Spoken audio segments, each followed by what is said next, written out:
Hey everybody, Travis Pfeifer here in the the back halls of Fantasy Books and Games. Just wanted to let everybody know we had a few latecomers, so folks are setting that up, but hopefully we will be starting very shortly, so just stay tuned.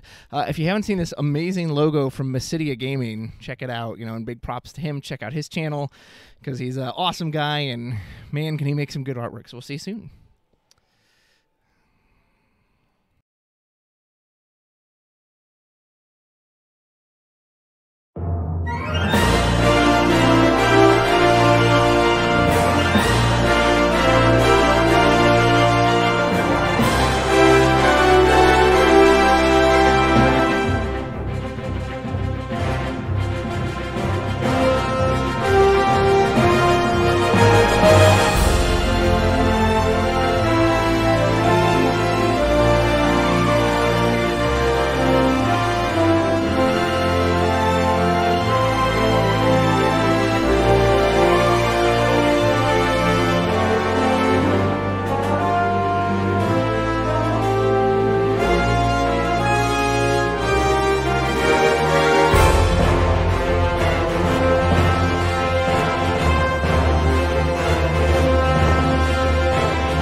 Hello, hello, hello, ladies and gentlemen, and welcome to our Chaos Cup action. And you know what we're here for. We're here to kill chaos.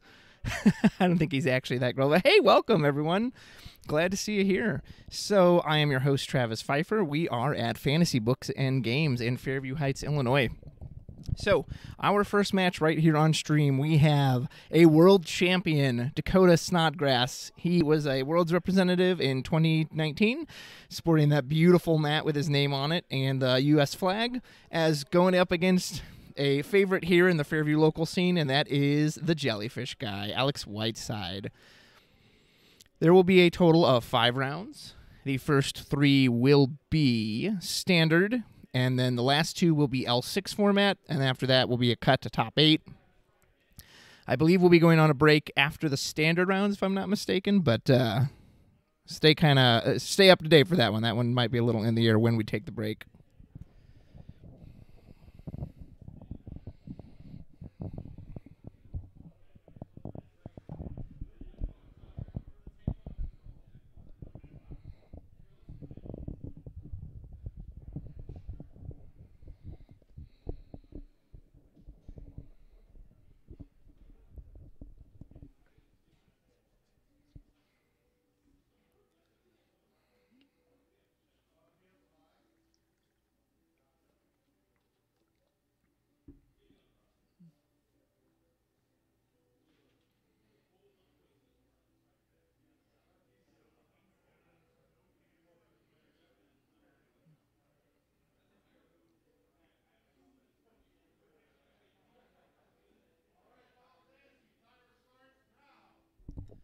All right, and I just heard the official call for time starting, so here we go. Our players are going to roll. I can't see what the dice are landing on.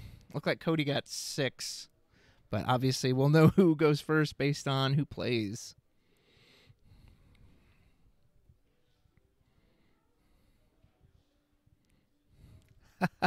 I just saw the comment. Yeah, I'll be having some 14 music playing on during the break. If only I had my stuff back here. Looks like Cody opted to take a mulligan. Looks like Alex will as well. How exciting. It's nice to see stuff back in person again. Man, I definitely missed this. I hope this becomes more the norm and not something we still have to wait forever for.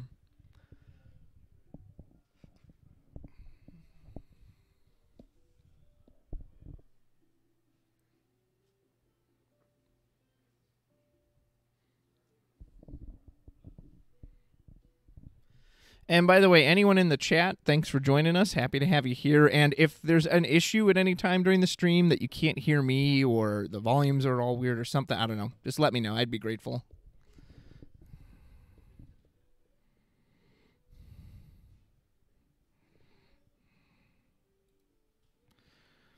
All right. Looks like we pitched a Sildra and a Kusith for a Kolka. Got the King of Concordia, pitched to Sophie, put down the King of Concordia. Nice, shiny, glossy sleeves. We tried to get rid of the glare as much as we possibly could. Only do as much. It looks like Alex might be playing that variation of the Doga deck that we saw in that Japanese tournament. Looks like Cody's opting to put down a Uke turn 1. Well, why does he have a Chocobo discarded already? So he just put out a Lock and a Fina for the Uke. I'm not sure what the Chocobo is there for. Did I miss something? Well, I trust Cody, so he put it down for a reason. Yuko went ahead and revealed our Barrel Eye. We'll add that to hand, so it looks like we are on Icewind on Cody's side. And Alex is rocking that Sophie Doga list that we saw in Japan.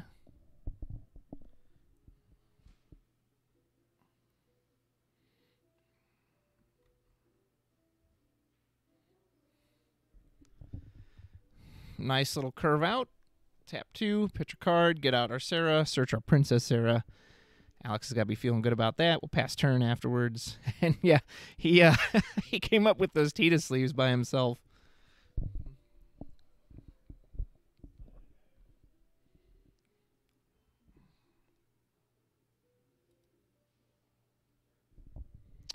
Interesting. And we're going to discard a Barrel Eye to play one. I know this guy personally, and that is not where he wants to be. So he loves to get to his backups quickly. So unfortunately, that probably means he did not get the ones he was looking for.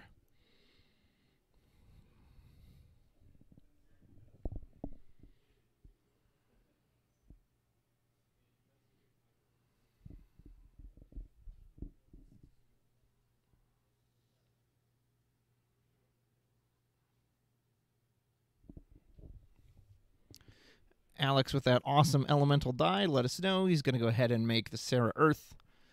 No ice in this deck. This is pure Earth Water, unless he's got surprises for us. Go ahead and pitch to Ursula. Going to go grab our Sophie. And tap 2. Do we have a Serra Mobius? We do. Oh, my goodness. So Big Bad Sophie's just going to attempt to whack that Barrel Eye for, I think she's at 10k right now. Yep, and we'll go to end of turn trigger. And Cody will take a point of damage. And Alex will draw a card. Back to Cody's turn. Man, Ursula, Serra Mobius, and Sophie already on the field. And Cody with no backups. You know, I've seen him play this deck where he just wants to just lock you into oblivion. Both, I guess, figuratively and literally as well. But yeah, he's going to have a tough time doing that off of no backups. Sophie's, I would imagine, can be a difficult one for Locke to answer, too, because even if she's, like, dull frozen, yeah, she can't attack or block, but she also just passively hurts you, so Cody's going to need a real turnaround here.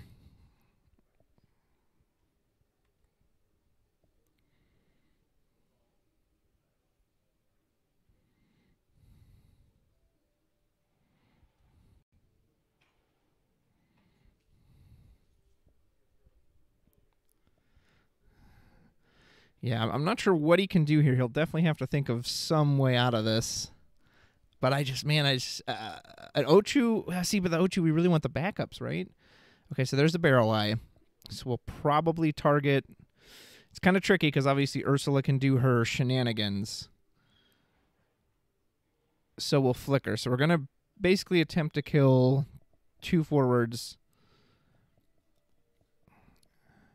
Serra Mobius is the only guaranteed target, because obviously he can do some shenanigans with Sophie Ursula. But because of the Renoa Flicker 2, so Ursula right now would take 4,000 plus 4,000. That'd be, or no, it's -2, I think. So she would take 3. Ursula would take 3 twice, which is 6. God, and he could just sacrifice the Sophie to buff if he wanted to. Whereas now Sophie will die regardless, because Sophie's currently at 10, so Sophie's going to take 8 twice. So there's no way Sophie lives for this, but he could easily just sack off the Sophie and keep the Ursula alive, if I'm reading this correctly.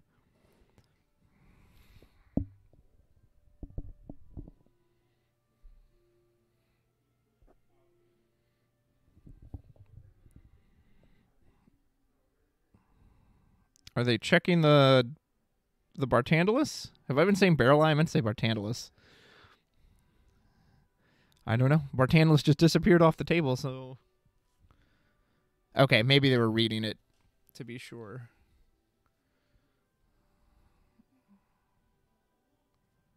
So yeah, looks like we are going to go ahead and sacrifice Sophie to hit the Renoa, yes? Okay. No? I'm not 100% sure what happened there. Bartandalus obviously was dull from the Renoa Flicker. So...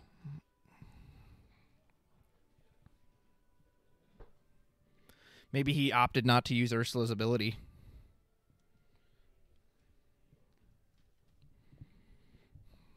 Because I'm sure it was depending on how it was stacked.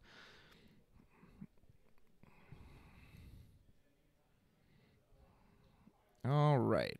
We'll tap forward. We got Doga coming out. Pitch Serra Mobius. No, Titan. Wow, we're going to have Serra Mobius. Wait, did we pay 5 for that? Did we overpay? Okay, well, the only way Serra Mobius could have killed him because she's too weak. So I think what we did is we tapped the Princess Sarah back up, gave Sarah Mobius 1,000 power, put her to 6,000, then cast the Titan, which would put her to 8,000. That would be enough to take out the Bartandalus. So I'm guessing that's what we did. I mean, Cody, I don't want to say he's in a good spot because, again, he's still lacking backups. And there you go. EX burst right on time. Let Alex draw a card. But he did at least get some of those threats off the board. There we go. It's a shame that Pavlov didn't get any value, but he does at least have a win backup now he can play with.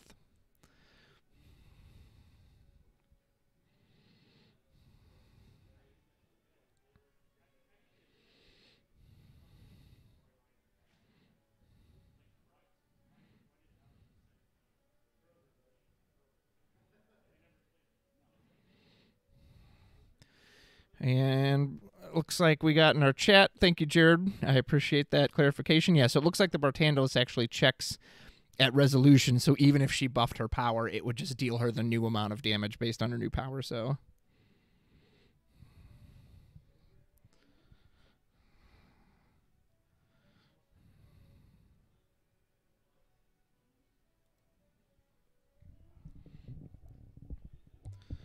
Man, we have not seen one of these Dogas once, so I'm assuming Alex is just having some bad luck and he has not drawn it. Nice. Good old Opus 5 Wall. Always happy to see that card. This is nice. We can give our Sarah Mobius Brave. That way it can attack, still remain as a blocker for us. Is this... No, this is 5. Casting Fenrir. Interesting. So we don't have any targets on our opponent's field, so we're basically just getting back a 2 cost. But yeah, I mean, it's Sophie, so why not, right? That Sophie should be dull. Because Fenrir will bring her back in dull.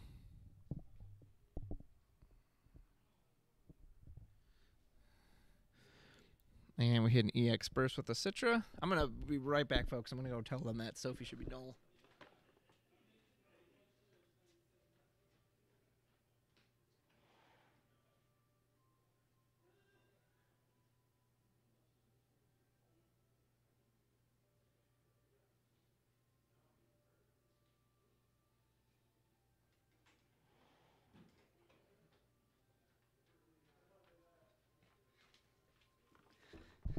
All right, I'm back. I just ran out there to be like, that's Sophie's dull from the Fenrir, just in case Cody tries to swing in next turn. He's going to have to deal with that big blocker. Took a Pandemonium and damage. Unfortunately, that's not going to do much for us at this time. And a good recovery. Man, a lock here could be really helpful. Nothing we can break. I don't know, man. We still need to get forwards off the board, so we really need like some Barrel Eye plays or Fina. There's a Riku. Because, yeah, it doesn't matter if that Sophie's frozen. If she's just sitting there, she's still going to be doing what we want her to do. So we've got 1 cast. Ochu, there we go, cast 2. Surely there's a lock turn. I think I can see a Mione in his hand.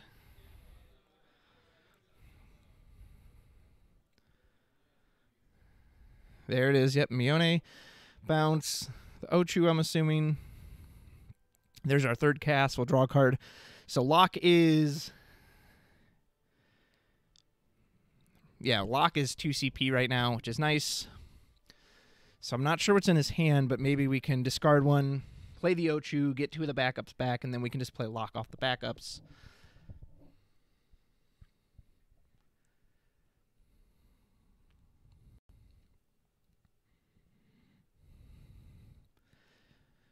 He's getting out to his backup, so he definitely won. But yeah, that was a rough start for Cody. I know how much this deck relies on all his backups for all those reactivation tricks, which of course you can't do if you don't have them. Oh no, was that it? Oh man, that is unfortunate. So maybe we were digging for the lock, or he had it in hand. He just didn't want to have to pitch his whole hand for it. But bummer. So Alex is in a great position right now. Renoa can block a Sarah Mobius. Of course, you can always give it 2k with Wall, buff it with the Princess Sarah backup. But yeah, you probably want to give the Sophie Brave, maybe give Sarah Mobius 2k. I mean, this could be lethal if we're not careful. We can block some of these, of course, and we got to be careful. We can't go to 6 damage. That Sophie's just going to kill us. I doubt Cody has anything in hand to stop it. There's a Zidane. Would have loved to have seen that earlier. rip one of those big targets out of our opponent's hand. Another Pandemonium, but again, not where we want to see it. It doesn't do us any good there.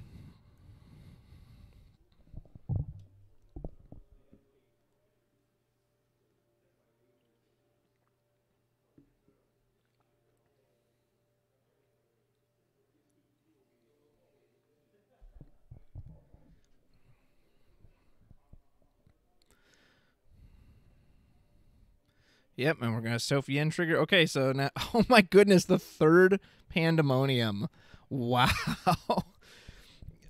Man, oh man. So, I mean, that was what, 2K to the board? Does that matter? No. Oh, poor Cody. That is, I mean, he technically got 4 EX bursts, but only one of them was actually useful and did anything good for him. That's rough, man. I mean, you have to go the Sophie, right? Again, what does Locke do? You need Barrel Eye here, but now you don't have a... You need, like, Barrel Eye Fina is the only thing I can think, which I don't know if you even have enough CP to do that.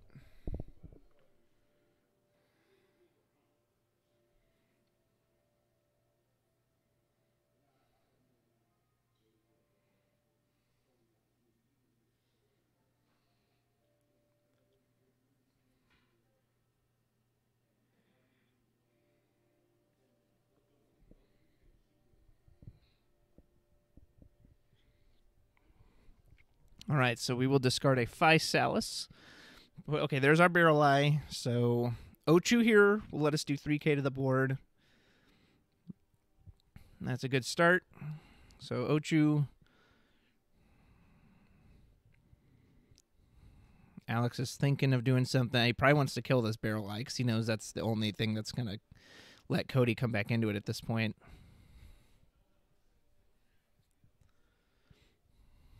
Discard Remora, cast Titan, Ceremobius to the Barrel Eye. Yep. And I don't know if Cody... Yeah, I mean... I don't know if Cody even had the board wipe, but Alex was smart to say, I got to stop that. That's the only thing that's going to let him get back into this.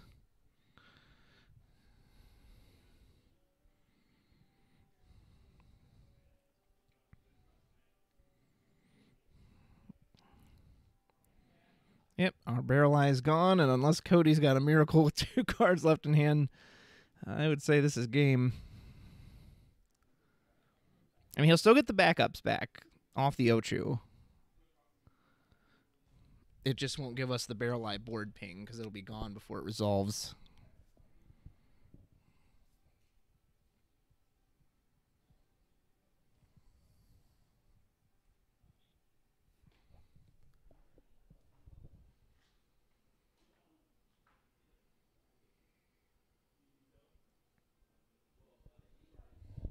Man, just think, if we'd have drawn all those Pandemoniums, I mean, that right there could have been a decent amount of board clear, but they went into damage, and it did us no good. Yep, and looks like that's the game. Cody knew he didn't have a way out of that. Rough start for him, seeing only that Uke and then having to play out that Barrel Eye immediately. That was unfortunate. Well played by Alex. All right, the Chaos Cup is off and running here, folks. That was game 1. Little game 1 action. And the players will fill out the forms here. And we'll go ahead and switch to me. Check it out. I'm like in the back of the place. It feels like I like came in the back and I'm like casting the game from the secret. But it's good to see everyone out there. I'm wearing this awesome Slow Fat Chocobos Play t-shirt today. Enjoying some great card games. But that was game 1. It happened pretty quick, so it might be a bit before we get to game 2 back on the stream, but I will get it back for you as soon as we can. And in the meantime, enjoy some lovely music and this wonderful transition screen made by my friend Steven Sawyer. Keep talking in the chat. We'll see you here soon. In a bit.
everybody. We are back. Give me 1 second to get these player names updated.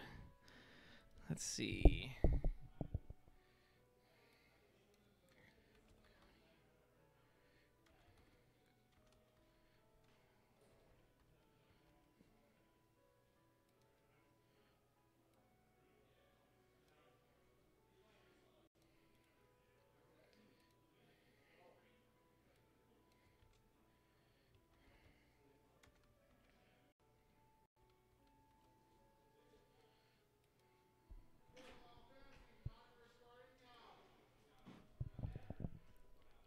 All right, there we go. This should be updated. I apologize. I don't actually have like a list of player names.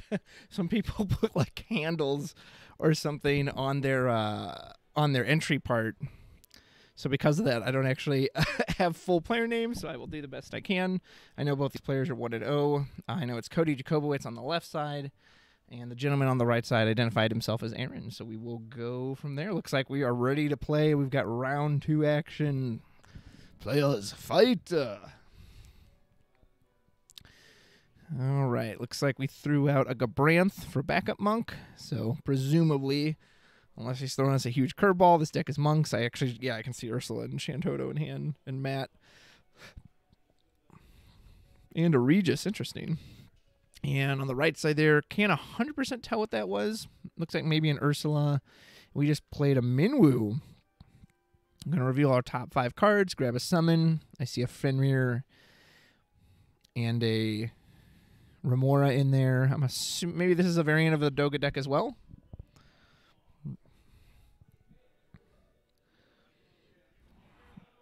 Turn 1 Minwoo, and hopefully to cast some free summons, we can start attacking.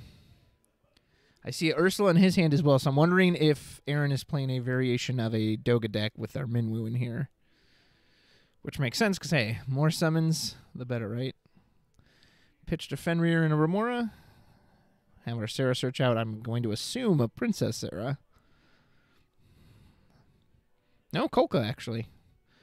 And then Kolka will search us out our, probably King of Concordia, I'd imagine. Unless we have some King forwards.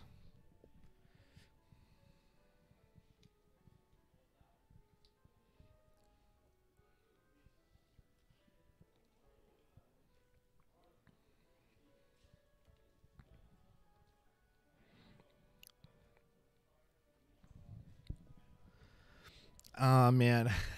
You know, normally it irks me when players shuffle their cards endlessly. It's just like, because I'm just the type of player I sit still when I play. But I admit, in a way, I kind of missed it. It's just nice to see card tournaments again. I'm very much enjoying that. It's nice to be here live. All right, so it looks like we played a monk. I'm assuming we got back Ursula or the mat, whatever we pitched for it. And the question is, are we cool taking a point of damage here? Yeah, I guess so. Minwoo,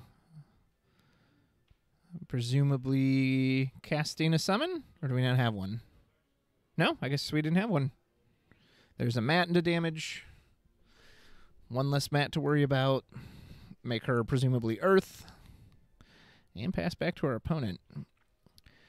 So I'm guessing we just didn't have a summon to cast off the Minwoo, which I know it's got to be... Uh-oh. Okay, sorry, lag there for a second.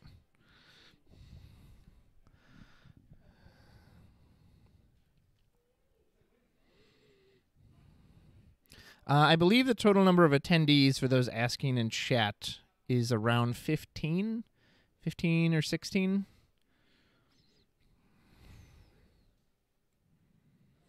Yeah, we're hoping for a bit more, but we were happy we got what we got. And you know, obviously, again, it's you got to be able to drive to it and all that jazz.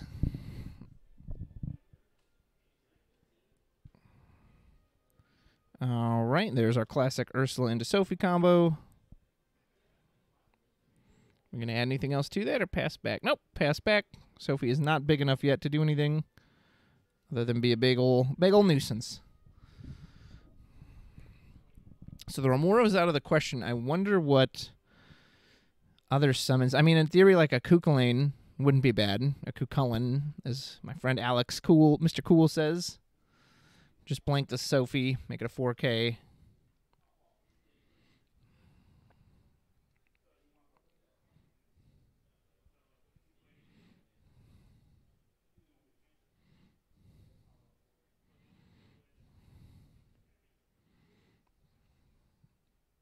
I see an Odin in Cody's hand as well. Yeah, okay, so he's actually kind of playing some lightning in this as well. Put out Kolka. I always get Kolka and Claris mixed up. Kolka searches an Earth forward. Claris searches a job king. Yeah, that's the one that can search the King of Concordia. I was like, Kolka's going to get King of Concordia. No! He will grab Doga, however. Now we'll get even more summon action. Mwahaha.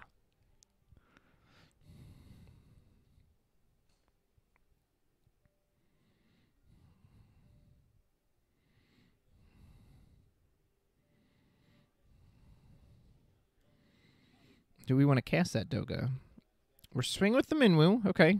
Do we have a summon to cast? No, and don't. And you didn't want to risk block with the Sophie. Wow. Do I need to? Am I misreading Minwu? Doesn't Minwu let you cast a free summon of 4 or less when he attacks? Or has he really just not had one to cast this turn? Or maybe he doesn't want to. Interesting, because I can't really see Aaron's hand. Very interesting.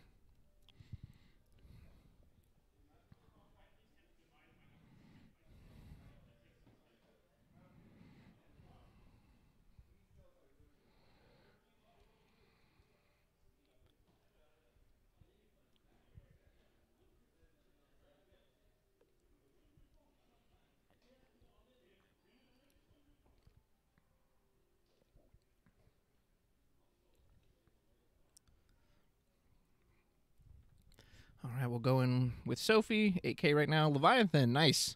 Well, the Minwu can't block, but hey, we're always happy to draw a card. Here comes the Ursula as well. Woo, look at the glare on that Leviathan. There's a Ceremobius. They look like they're like bubbled. It's so bright.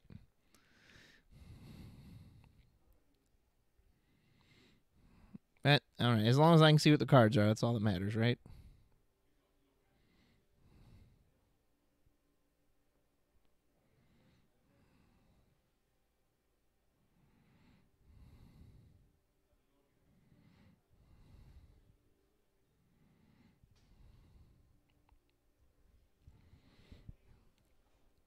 All right, what do we follow up with here on Cody's side? I'm assuming he doesn't have any more backup. Oh, no, I can see the Monk backup in hand. He's got Tyro as well. But we pitched the Tyro, put down the Monk. And are we just passing? Leave those 2 up? Interesting. Wonder why he didn't opt to play the Tyro, especially since he's got that lightning in there. I know he didn't have like a smooth curve of like tapping 3 for the Tyro kind of play, but...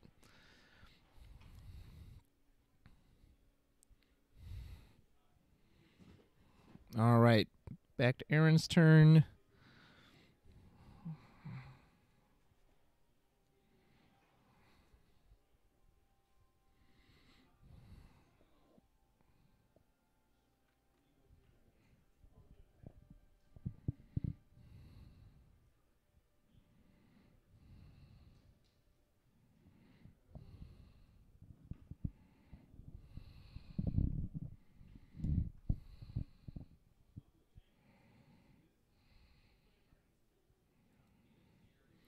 Minwu will attack. Will we cast a summon this time? Yes, this time we're actually going to do it.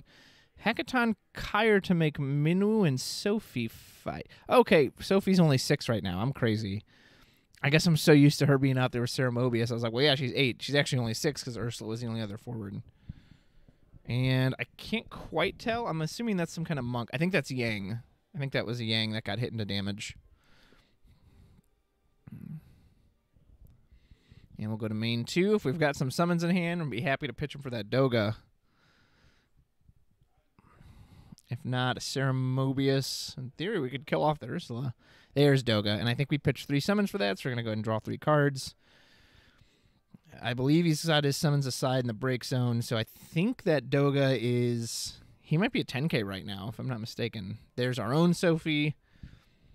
Our Sophie's huge. All right, now we're getting into the Sophie Wars, folks.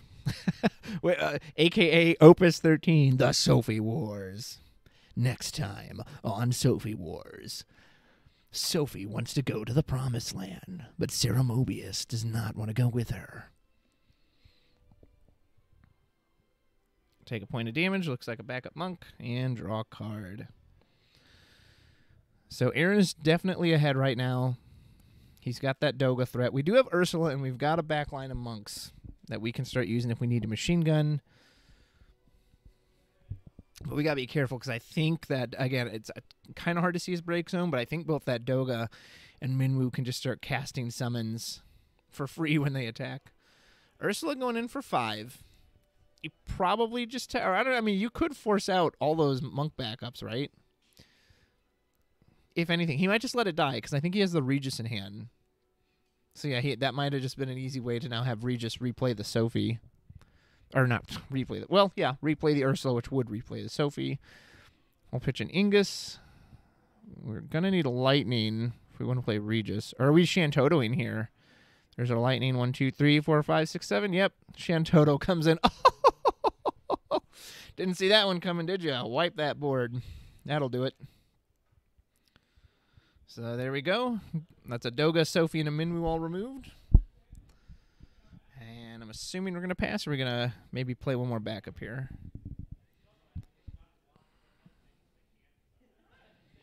Yep, and we'll just pass back to our opponent. Whoop, uh-oh. He was like sliding the cards to him to pick up for a turn draw.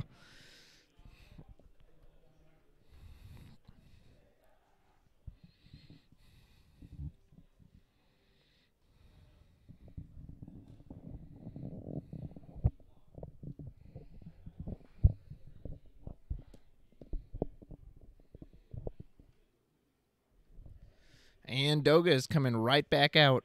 That mage is not staying down for long, and we were able to pitch 3 summons.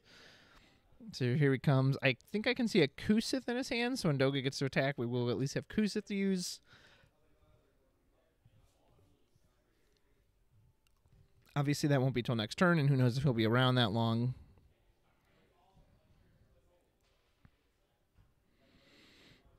And behold, in the upper right-hand corner, folks, the blue shoe has arrived. Going to cast Sildra. Interesting. I wonder if we'll go grab Sophie or Sarah. Are we fine on 3 backups? We might just be good on 3 backups. I don't know if we want to grab any other water backups. Presumably, maybe a King of Concordia's in there. We'll grab a Sophie, and is that a Lena?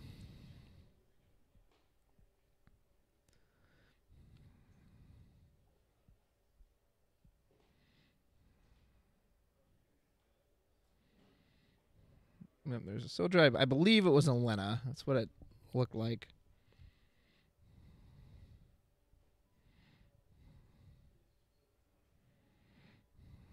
Yep, there's Lena. And then quick double Mist Dragon. Mist Dragon, dump your break zone? I don't think so. Bigger Mist Dragon. Kill your Mist Dragon. Mist Dragon battles. Maybe that's part of that Sophie Wars animated TV show I just came up with, is that these Mist Dragons just biting each other on the neck, fighting back and forth. I think Aaron's only got 1 left in hand, yeah. Oh, did we just scoop? Yeah, I guess we just scooped. I guess he realized there's nothing he could do about that. He really needed that Mist Dragon to go through for the cancel. All right, well, that means Aaron will take it. Awesome. That is round 2. We are moving right along here, folks.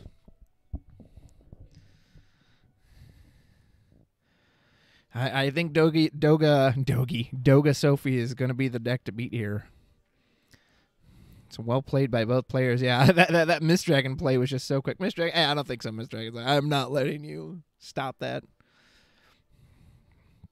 I thought maybe the Shantoto would let us recover, but that was not the case. Well, I hope this isn't a trend, but so far the player on the left on stream has lost both times. So let's hope that that doesn't continue, or at least that's not so predictable.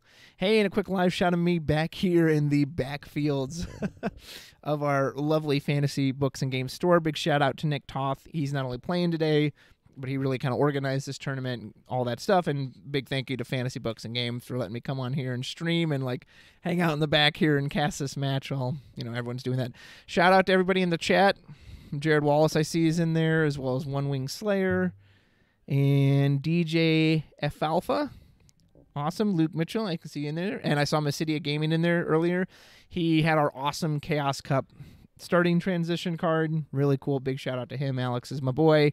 I'll miss doing those set reviews this time with you with Opus 14. But that's okay because I got someone else who's going to help me out with it. So, folks, we're just moving right along here. We're going to take a short break, and we will be back with round 3 as soon as it's up. So until then, enjoy the music.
All right, folks, we are back. We have got round 3 coming up here.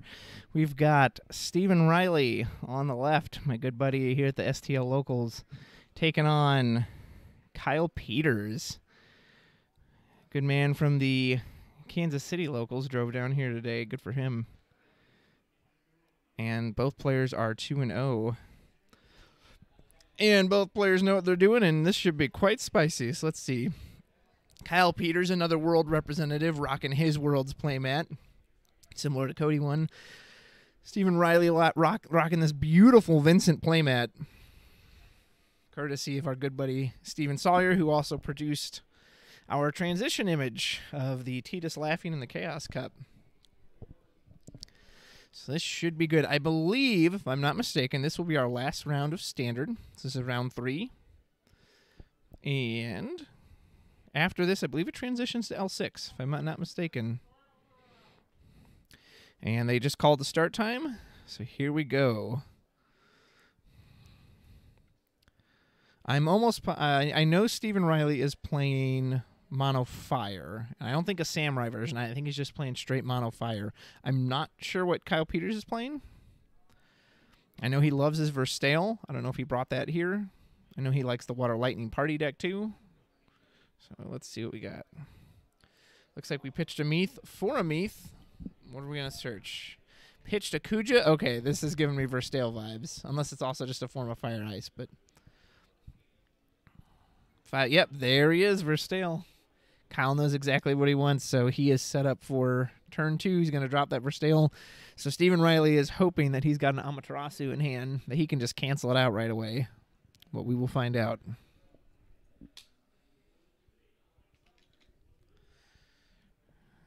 Rain for ace. Interesting. I wonder what he's got in hand. I wonder if he wanted to hold on to that ace and counter whatever forwards come out of this Verstale package. Like I said, if he's got Amaterasu in hand, he's got to feel pretty good. He'll obviously have to dump 3 cards for it, but you can't let that Verstale go off. And I see a Renoa in KP's hands too, so if he can't stop that Verstale, this turn 2 might already be pretty crazy.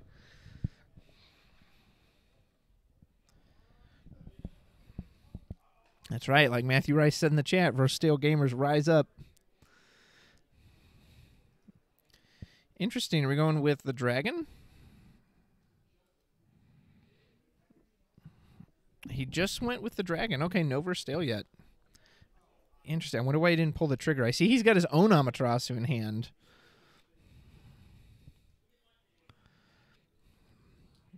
Riley's probably trying to decide what he wants to do here now.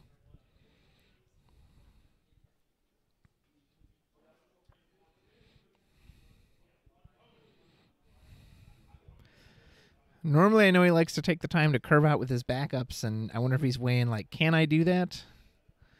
I said the ace wouldn't have been terrible, although to pay the kicker on the ace with no backups, that's a lot of cards from hand.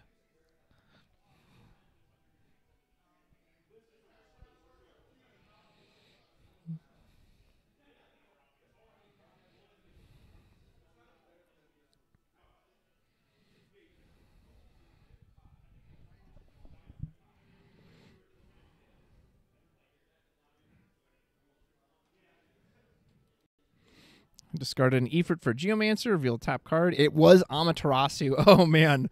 That's very interesting. Okay, so now Kyle Peters knows he has Amaterasu in hand. So, I mean, if he assumed it before, now it's a guarantee of like, hey, whenever you play that Verstale, I have the potential to destroy it. Of course, he's got to keep enough in hand to do it with no backups tap. He's pitching 2. What are we putting out here? Is that... I see an EX burst. Okay, that must be March. So March reveals another Amaterasu. Looks like a Kuchaspel backup. Furion, Ifrit, and I'm guessing that's a Rain.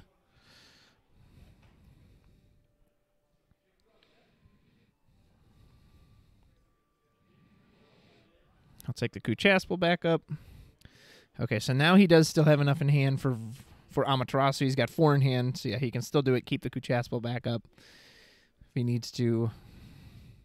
So we'll see how Kyle Peters chooses to play this, because he knows basically whatever he puts down, hopefully draw an ice card. Yeah, revealed another version of the Dragon. That's pretty good. Took a Black Mage backup as a point of damage. I mean, he could do the Sephiroth, right? Maybe Sephiroth isn't bad here, because then it would force Riley into kind of an awkward position. Either he just goes to 2, and now he can't cast the Amaterasu this turn for Verstale. Although I don't think we're not gonna have enough to do Sephiroth and Verstale. Or you bait out the Amaterasu? Yep, go for it. Say, okay, do you want to cancel this? I'm sure Riley doesn't want to go to 1 in hand with just Kuchaspel, but at the same time, like, I don't know, I don't see, yeah, you have to, right? Like, you can't let that thing resolve.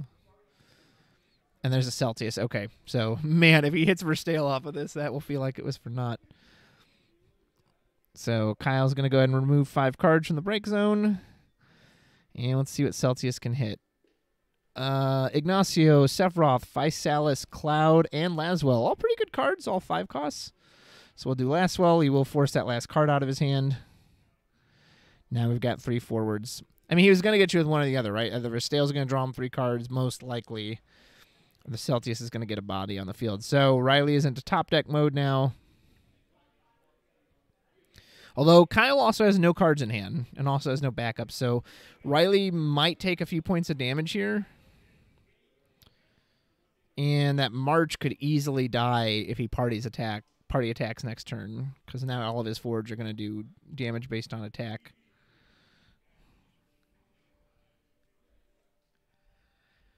Philia would, of course, be great here, but obviously we don't even have the CP to cast it.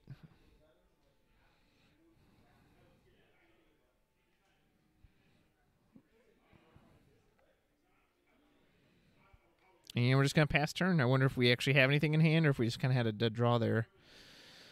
So Kyle's going to go to combat. Do you party attack here and guarantee the March kill? I mean, I feel like you just make him block it, right? Because you're still swinging in. You'll still get in 2 hits either way. Because you'll either get the party attack, 1 hit.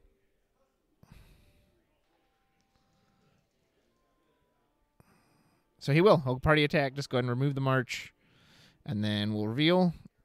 It was, I think that was an Eldori Emperor. What did we take in a damn? It looked like a Ranjit. Ranjit, and it's 4 cost, 8,000. I think that's Axstar. Nah, that would have been a nice one to draw on damage 3. Is that Philia? Yep. Boom. There's big bad Philia coming down. Pitched his whole hand for it. Got to wipe this board. Reset. Oh my gosh. Does he have Amaterasu in here? No. Okay. That's what. We'll take a point of damage. There's another Ranjit. So Ranjit isn't going to be helping us out right now, but Philia definitely got us back in it for a little bit. Now we just got to hope that our opponent... So Riley needs KP to have a couple dead turns, which is just what he got. So we can either curve out backups, hit our first point of damage. There's a Celsius. Won't be using that one again.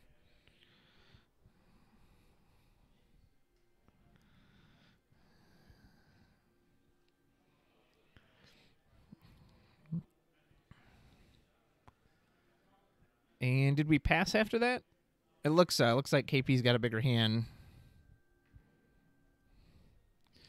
White Mage bringing up a great point in the chat that the party attack prevents his opponents from taking damage because, yeah, we do have the Geomancer backup. We could have very much countered and gotten rid of one of the forwards. And Laguna, we're going to go search out an Ice Forward of our choosing. I'm imagining we're going to get another Verstale. No, we grabbed the other Celsius. Okay. This is our last one. What do we have, 2 in hand? I mean, in theory, we could play it right now if we really want to. If Riley has Amaterasu in hand, that's going to feel really bad. Yep, we're going for it. Laguna and Eldori Emperor for Celsius. I mean, I feel like you just windmill the Amaterasu if you've got it right. Yes, I don't think he's got it. And this Verstale deck doing what it wants to do is just, hey, I'm just going to crap out forwards until... and you live by it and you die by it. And what do we got this time? Sephiroth, the Kuja, Amaterasu, Physalis, and Verstale. Oh, man, oh, man. Verstale, just what we wanted to hit. Why pay 5 for him when he can come in for free off Celsius? Here comes Ignacio, Sephiroth, Ignacio, Laguna, Sephiroth. I mean, you can grab whoever you want, right? Ignacio for sure, and the Sephiroth, and then... Both Sephiroths? Yeah, look at for Shadow Flare. Woo! Is there a way to replay that Philia? Because we need another board wipe all of a sudden. Fortune is with Kyle Peters today, man. Verstale showing up hot.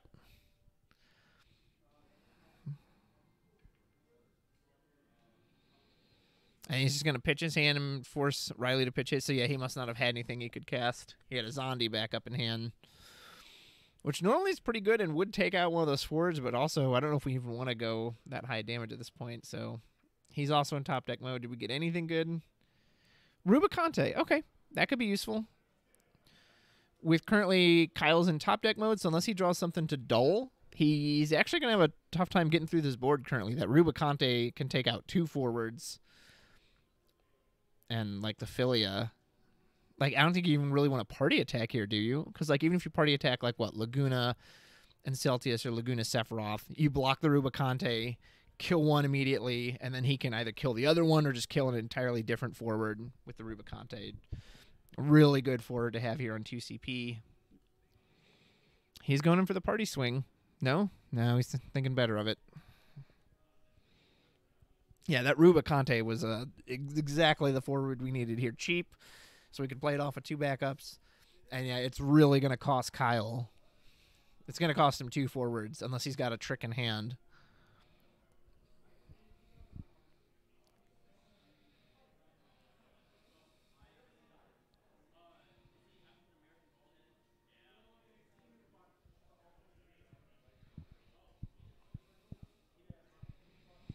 With only a Meath in hand, I can't imagine he's got too many tricks in his hand. I said in hand, a Meath on the field. So we are going to party attack. Or at least we're setting up for that. No, he's probably really unsure because he knows what that Rubicante can do. All right, we're going for the party attack. I mean, surely you block here. The only thing he's got to be worried about is a Belias, right? Belias would... I mean, we're going to get one forward regardless, but Belias would make it so that we only get one. I don't know. I feel like if I'm Riley, I'm blocking. I'm saying, show it to me. Force it out. So block, Rubicante can kill the Laguna, and then what do you kill? Also the Sephiroth, or do you leave these two? I wonder if he should have killed one of the other two. Killed maybe the Celtius? Because he can't replay Celtius. He's all out of them. And then that way, he wouldn't have been able to take another point of damage this turn. And we can't play Sephiroth, but he opted to take out those two. Leave Sephiroth and Verstale. Also, doesn't want these replayed. The Verstale, there is a risk of being replayed. The Celtius, again, there's one in damage. We already played one earlier. I'm pretty sure that's it. Okay. So he's got to leave this Philly up as a blocker, but our opponent can still keep party swinging over it. Hopefully we got some kind of response in hand. This game is definitely going way faster than Riley would like it to. Our own Belias here would be amazing. That way Philly could take out two. And what do we got? Discarding, is that a Broskas? A Mono Ifrit. Yep. We'll take out the Celtius. Block. And here comes that second Verstale. Right, you just saw that little shrug of the hands like, this thing just never ends. And, of course, we get whatever we want. We're going to take Laswell, Physalis, and Cloud. Good news is I don't think any of those are coming down this turn. Or if Riley can build up a defense here, KP is just ripping through that deck, as Verstale does. You know, that's what that card does. You just draw as fast as you can. If he can somehow stabilize, he can offer a legit chance at making KP deck out. Those Physalis and Cloud cards, too, very good against Amaterasu because they won't die to it, which is nice. Tap 2, is this a Zondi? No? Geomancer for Blaze, and Blaze is going to go ahead and take out our Verstale, which is good. So unless KP has Surprise Haste in here, we don't even have to worry about getting hit here. We've only got one in hand. Physalis would be really good. We can just Dull Freeze the Filia. We can draw more cards.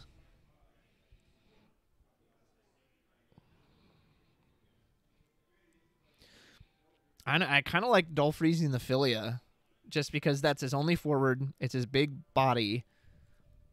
He's only got one card in hand. Yeah, he's up to 3 backups now, but you're forcing him to basically have to draw and play another forward, so...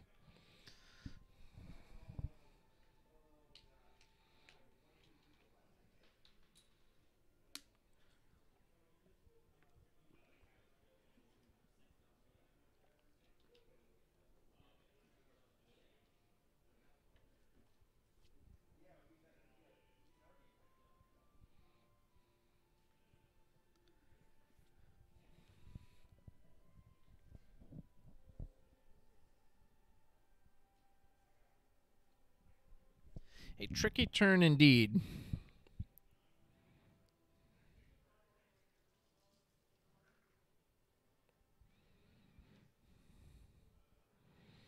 I mean, we know he's got options, so the Cloud's pointless. Cloud doesn't do anything. We will get that last card out of his hand. It was a Terra. Okay. So we'll just go ahead and pass. Also not a bad choice, just again, because you're forcing... The good news is the Filia won't take any damage from the Laswell ping. But he's like, whatever threat you may or may not have, I just want to get out of your hand.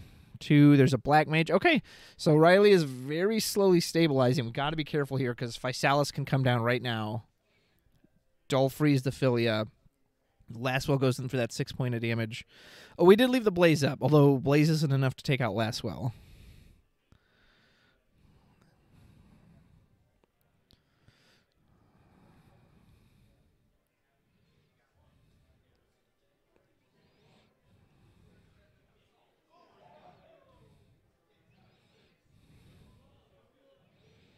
We got the Blaze. I mean, the only thing we could really have in hand that we could cast would be the Ifrit, but the Blaze is going to get us more damage at this point, so... Because the Cloud won't hurt the Philia. Yeah, if I'm KP, I'm slamming down that Physalis. Yeah, you can't use the bullet. But again, you don't need the bullet right now. Like, Dull Freeze the Philia, go in for your 6 point of damage. Now your opponent, with 3 cards in hand on their turn, has to have a forward or an answer, multiple, whatever. Yep, that's exactly what we're doing. Here comes 6. We could use a burst here. No, that ain't going to help. So this is it. Steven needs a Destiny draw right now. Heart of the Cards, guide me. All that. Yu-Gi-Oh! And the answer, or the question is, so on board, on just the backups, he can pull back a Fire Summon with the Black Mage. He can do 2,000 damage with the Geomancer. Blaze can do 7,000, so he can take out 1 forward, but again, he's on 6. He kind of needs, I don't know, Rain? Maybe Rain? See, the problem is we still need a blocker because we've got 2 attackers looking at us next turn. So, Ranjit, yeah, one of those Ranjits actually wouldn't be bad right now. It's hard, too, though, because we know the Physalis can Dull Freeze on attack unless we've got 4 cards in hand, so... I don't know what else he could have to live through this. He's pitching 5. Cloud. Okay. That'll work. Yeah, and we're on 6, so that's 9,000. Nice. That's really nice.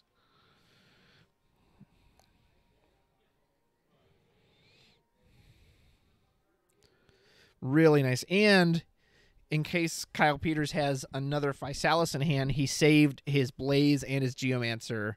So we can guarantee, so even if they like Dull Freeze the Cloud, we can guarantee we can kill that Laswell. Unless KP has something. I mean, again, Riley he's on 6 damage, but he's got the backup line over KP. So KP, I think, just kind of needs to keep going in on this aggression and see if he can push through that final point. But yeah, Riley played that really smart by keeping those backups up because he knows that if he needs to, if this Cloud gets Dull Frozen, he's got to be able to kill that Laswell.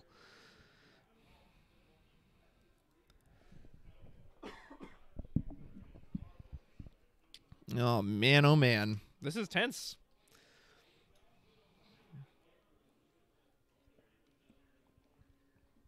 Checking his break zone, he probably wants to know, how many versus Stale do you have left? Or maybe he's looking for Celtius or Physalis even. I'm not sure what KP has in hand. Okay, so I can see the Sephiroth. I thought he had a second Physalis earlier. I didn't see if he discarded it or not.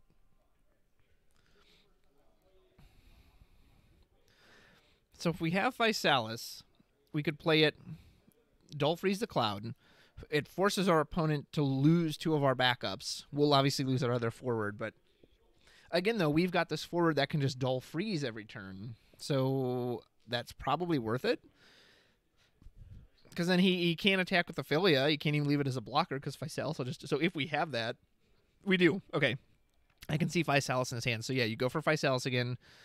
I think you Dull Freeze Cloud. Force him to blow these backups. Or he has nothing in hand, so he got both. He got the card draw and he got the Dull Freeze. That's really good. He didn't even have to choose. So, yeah, we have to use both backups to kill Laswell. So now we've got 2 backups, and we're going to have 2 in hand, and we'll have a Philia, but, I mean, we have to have a way to kill this Physalis. And we might have just run out of tricks there, so this might be enough. Man, that Cloud, we could burn 10 cards off our deck if it died, but it just gets Dull Frozen. Yep, and I think that's concede. Well played by both gentlemen. Really, KP just pulling everything he needed there. Keep that pressure on with the Physalis. He drew the Bahamut. I mean, he could cast the Bahamut for 2, but it's just not enough. He needs 1 more follow-up ping, man. See, that was perfect. If he hadn't forced out both those backups, then he could have... Like, if he'd kept the Geomancer up, the Geomancer plus that Bahamut would have been enough to kill that Physalis. So that was really... No, we just don't have enough CP. I was trying to think if he could use the Black Mage, get back an Ifrit, but I think he still would have been 1 short. Yeah, Verstale showing up big. Kadaj could have made a big difference coming in every turn, removing the break zone. Yeah, good match. Good match by both of these two gentlemen. That was close, man. I thought Riley might stabilize there, but again, that perfect pressure by KP, just like pushing and pushing and pushing and pushing. Had some really good hit off of Verstale, too. Yeah, right? Can we cue the Exodia music, folks? Dun, dun, dun, dun, dun, dun, dun, dun, dun. Awesome. Awesome stuck. Listen to that. Awesome stuck. All right, so cut back to me back here in the lovely Fantasy Books and Games warehouse. I'm just hanging. Like, I feel like nobody knows I'm here. I'm just like, I crawled in the back door and I'm just like, all right, is anybody watching? Okay, all right, I'm gonna cast this card game. As if I'm just some guy off the street. I was like, I'm gonna break in and cast these card games today. Folks, hope you're all doing well out there. Thanks for keeping us entertained on the chat. So I believe that was the third round. So once this round is over, once everyone else is finished, I believe we're switching to L6 format at that point. However, I am pretty sure there is a break coming up after this. I think everyone's going to lunch. I will find out for sure, and I'll come back right at the start of the lunch break, or I'll at least type it in chat for you. And if that's the case, I think lunch is about an hour, so I will keep the stream up. But yeah, just know that be an hour lunch break, and I'll put in like the chat when I think people are getting ready to come back. So I think we're going to lunch next, but not 100% sure. I'll find out on that for you. And in the interim, sit tight, and thanks for joining us, and we will see you then. I'll put you back with the music.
Hello, hello, hello, everyone. We are back for round, what is this, 4? Round 4 of the Chaos Cup. And that means we're here to kill chaos.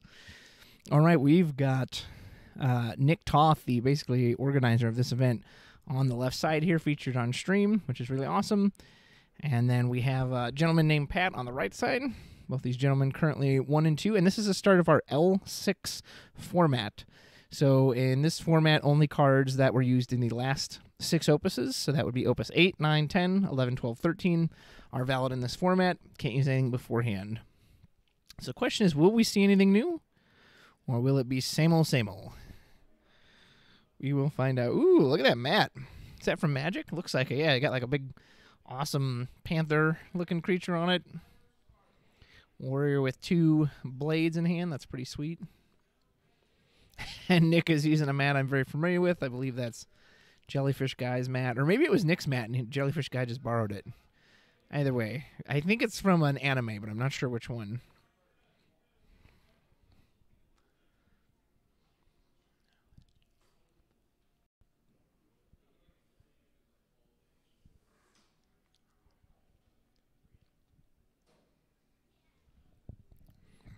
All right, turn 1, we'll get rid of Laguna for Squall. Very appropriate. Interesting. I wonder if he's got another one in hand, or if that was his only ice card. Because usually you'd want to play the Laguna right off the Squall. So it looks like we're going to be going into part of that Final Fantasy VIII package. I would at least expect to see Quistis and Renoa. Not sure what else. Pat is going to do turn 1 Norstalin, pitch a Chocobo and a Kana Kamui. Haven't seen that card in a while. So is this Wind Lightning? And searching out a Tilica. Interesting. So maybe this is a little Shikari Infinite Loop combo.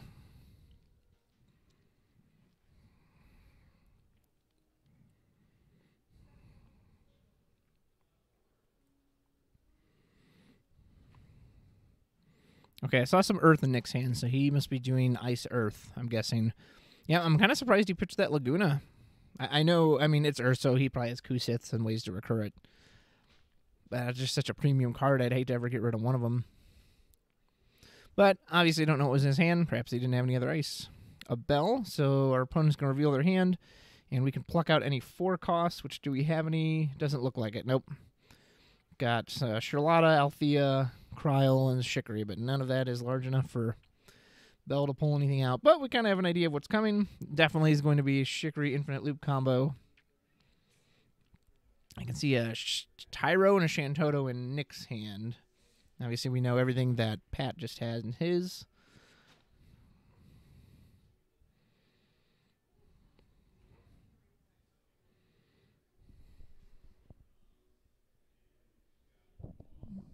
And there's Althea. Go ahead and reactivate the Norstalin.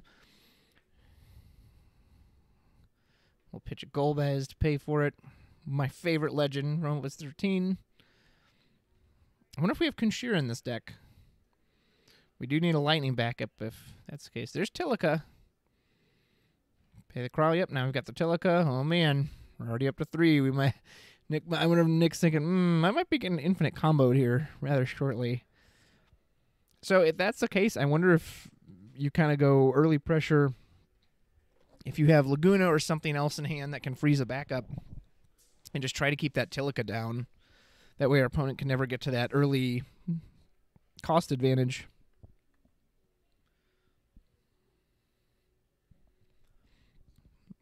I'm told the anime mat is Lemillion in My Hero Academia, and the Panther mat is Drizzt and Gwen Hyvar from Dungeons and Dragons. Cool. Thank you, Junior Vaders, for that information. I appreciate it. Hey to everybody in chat. Thanks for joining. We're back after our lunch break, and we should be here all the way to the end now. I believe that's the only break for the day, so... Right, once we finish L6, we'll go right into Top Cut and keep the old Chaos tournament rolling. The question is, once it's finished, can we, in fact, kill Chaos?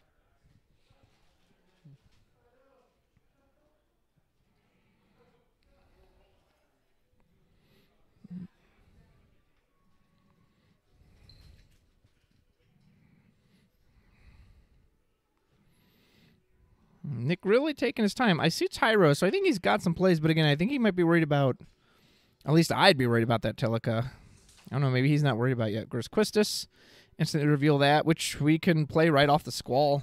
That wouldn't be too bad. No, we're going to play the Tyro. We actually got rid of the Quistis. Interesting. Search out, I'm guessing Laguna. So we pitched Quistis and Idolus. So maybe that's what he was trying to decide, is he had more than his fair share of backups to pick from.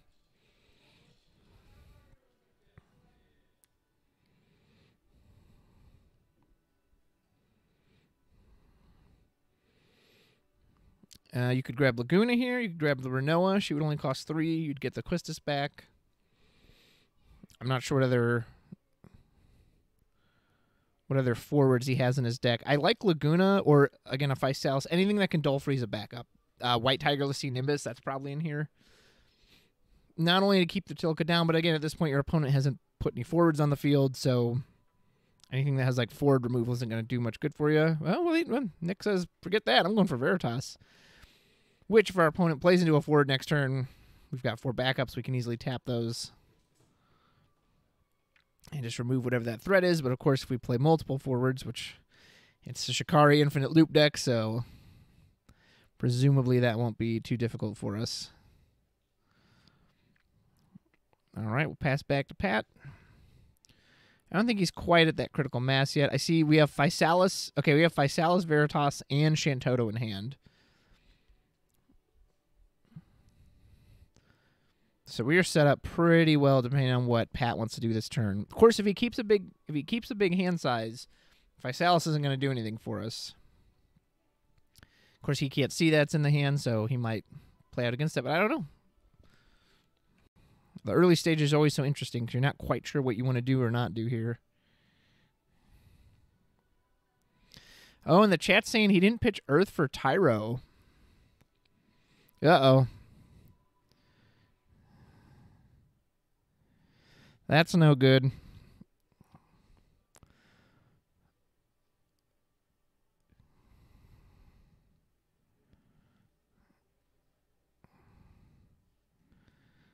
Yeah, right. Like Sergio Bravo said. In NA, Tyro is colorless. It's a special errata weekend. As if Tyro needed any help.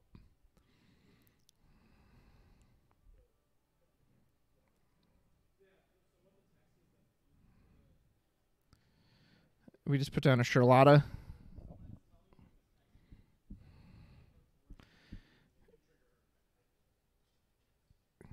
Good catch, stream. I'm going to see if I can't go out there and say something really quick. 1 second.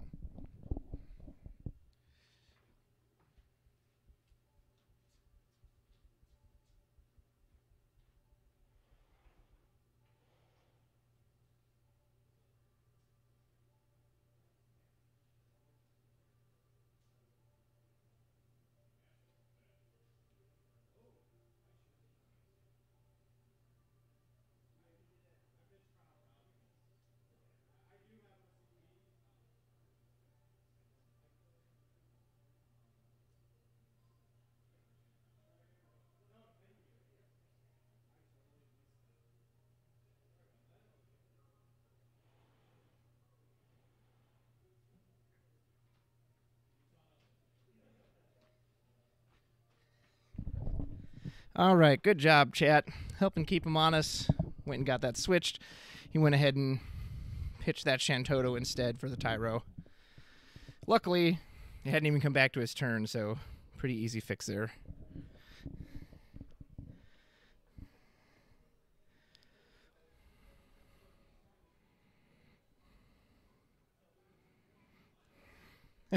I got some messages to a bunch of people like, dude, tell him about the Tyro, so we got it taken care of. Also, there is a judge right there at that table, so that was clear with all players. They're all, yep, fine, just he swapped out. Made sure he paid with an Earth card. Good catch, everyone. Appreciate you keeping him honest. Okay, so I apologize. I kind of missed what happened in the interim there. Let me see if I can get caught up. We've got 5 backups on Pat's side. So he played the Fiona, Charlotta. We played Physalis. We did Dull Freeze Atilica. I want to make sure we don't get that free cost reduction. And looks like that has got us caught up, and we pitched a Kujata for... Awesome. Okay, cool.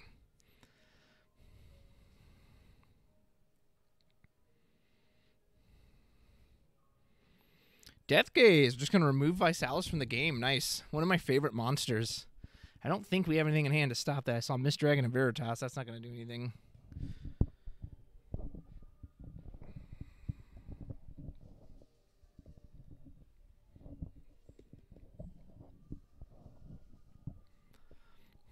I love Death Gaze. That's such a cool monster. And unless he has Monster Hate. Now, if he has like a Fenrir, that could be really nice. We could break the Death Gaze. Could break the Norstalen. There's Idolus. We'll get back. I'm guessing the Laguna. Yeah. You know, so that Laguna would have been so good earlier. I'm guessing that was his only ice card in hand. Because otherwise I don't think he would have just pitched that for the Squall. Unless his only other choice was like his other ice backup. And in that case, yeah, I guess you don't want to get rid of your backup either. So tap one. Yep. Play out our Laguna. Dull Freeze, the Tilica again. We were like, he knows what happens if that Tilica gets going, so we got to keep our opponent locked out of that. Laguna is at 10k right now, and if he attacks, we're going to get to Dull Freeze 2 characters a turn, which is really nice. Like I said, Fenrir could be very brutal if that ever comes up. Break both the Death Gaze and a backup, or you could even bring back a 2-cost of your own, and then you get that Visalis back for free, and Visalis would re-enter the field, which is awesome. But I know this Infinite Loop Chicory deck, too, and it's not going down without a fight, so...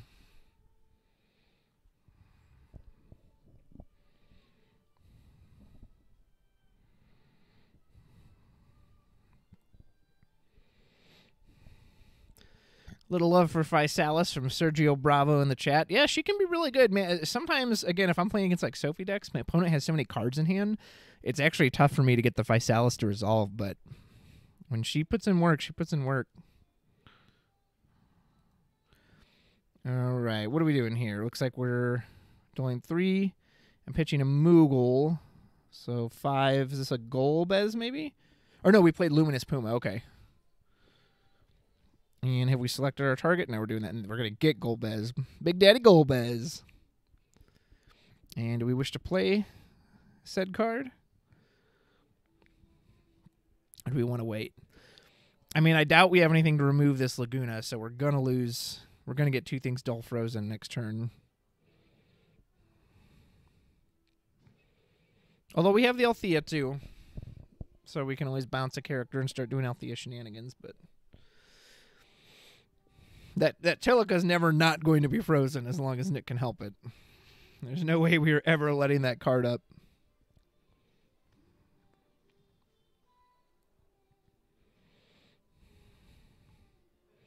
It's really funny. I don't think you guys can hear this, but in the store they're playing Shutake Dani from Final Fantasy X. So I've been playing some FF music here on the stream and been playing it in the store. It's so relaxing right now. You know, I had a nice lunch. Going to cast some great card games here with you lovely folks. It's very enjoyable. You know, what's fun about casting, too, is it's very relaxed. You know, I don't have, like, the pressure of the tournament of, you know, oh, my gosh, I've got to play correctly, and I've got to make sure I'm winning, and can just sit back, relax, and enjoy some great card games. All right, we're going to stop after the Puma. Pass back to Nick. Going to take out the Tilica for sure. The Althea is the other backup that makes most sense. Obviously, freezing the monsters is pointless. So I imagine we're going for the Tilica and the Althea. Yeah, and he's got a side right now. Like, again, that's another crucial card to keep down. Once that Althea is frozen, yeah. Now we don't have that bounce protection. Take our first point of damage. It's a Citra. Well, that feels pretty good. We can get a Chocobo or a Kana Kamui.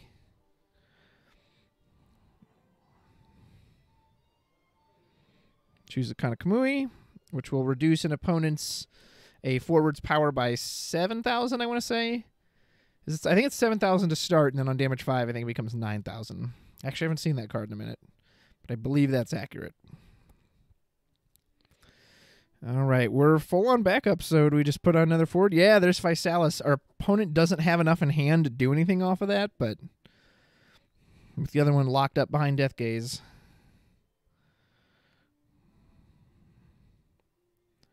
I wonder if we have Fenrir in it, because, man, it's just the Fenrir with the monster play would be so nice. But this is an interesting position we put our opponents in. So with the Althea down, it's not easy to break something for Shantoto. I guess Charlotta would be our best bet to reset the board, because beyond that, the Laguna is going to dull freeze 2 things every turn, right? And the Physalis currently won't, but we're also showing to our opponent, hey, if you try to play out some forwards, which you kind of need to, because otherwise I'm going to start hitting you, and then you're going to activate my Physalis as well. You've activated my trap card, Yugi. Oh, a trap. I've never seen that before. That always cracked me up in the anime, is that they would always be surprised when they would see trap cards, even though every deck ever, every opponent ever has traps. I mean, you can legit see it right there face down on the field. You know, in Final Fantasy, the stuff comes from hand, so it can be kind of a surprise, but in Yu-Gi-Oh! It was like, why are they always so surprised? Gah! A trap card.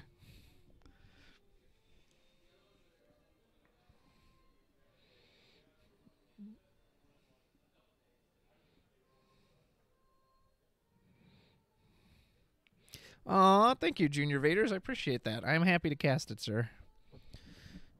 Okay, what are we doing here? Okay, so we are using the Charlotta. So it looks like we dulled and tapped the Charlotta. Are we... Oh, we're doing the Fiona effect. Okay. So I think we pitched a copy of Althea, and then we dulled and broke the Charlotta to use the Fiona effect, go search out any card in our deck, or I think it's character specifically, but which in this deck, other than summons, basically accounts to card. You know, if we can get those Shikaris going, we can reactivate our backups. We can get that Teleka online.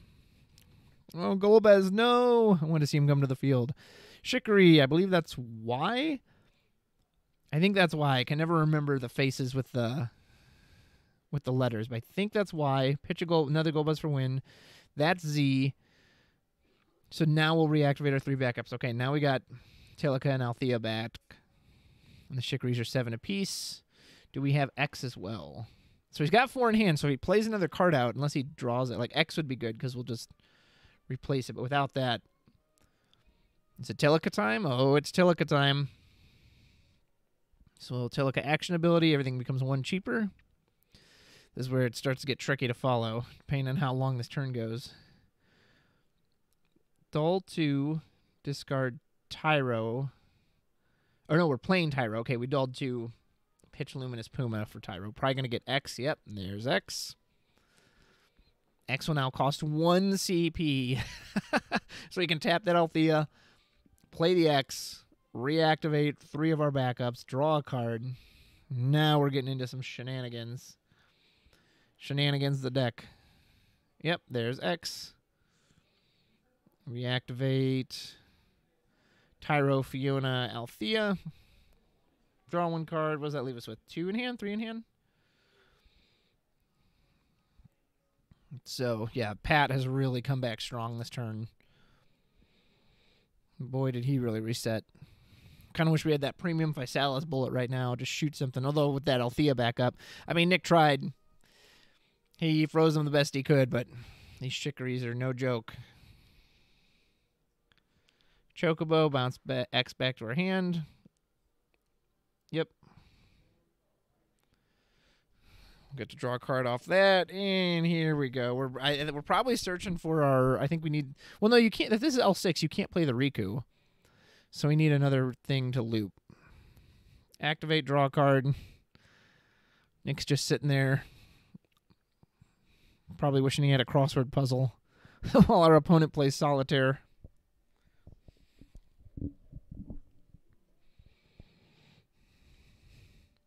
Either that or he's thinking, too, what do I do about this next turn? I mean, the good news is, again, you've got the Laguna. You can dull freeze the Shikaris, so that way they can't party attack. We're going to bounce Althea and the Shikari back. Pitch, I think that's a Z for the Althea. Reactivate. Oh, man. Tap 1. Here comes X. Reactivate 3. Draw. Man, this stuff is so goofy. Good gravy. Nick's taking a siesta right now. We are digging into our deck. Yeah, so we don't have the Riku. I don't know. I know there's a couple different versions of ways to get to the infinite loop. I'm not sure which version we're trying to hit, because the version I'm the most familiar with is the Riku that like bounces all your backups with the white mage backups, but obviously that doesn't exist in L6, so unless it's not actual infinite loop and it's just I just hit you with a ton of forwards kind of thing.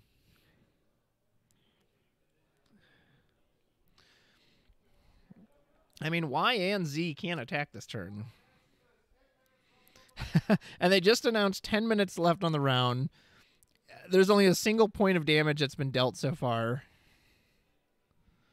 Oh, my goodness. And it's like... Okay, looks like we put out a Kanakamui. And again, it's like, you can't really get your opponent for slow play, right? Their turn just takes 18 years.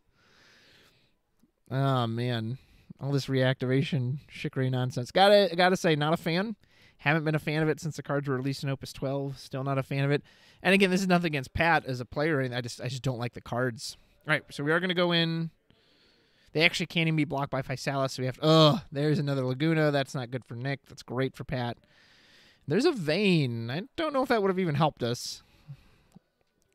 Our opponent does not have trouble paying for cards. And with that Kanakamui sitting on board, too, like, it's kind of a risk to swing back because we can just lose power.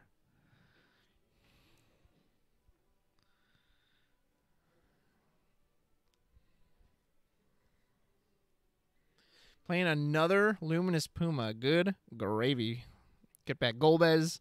Poor Golbez hasn't even come down. He's just discard fodder at this point.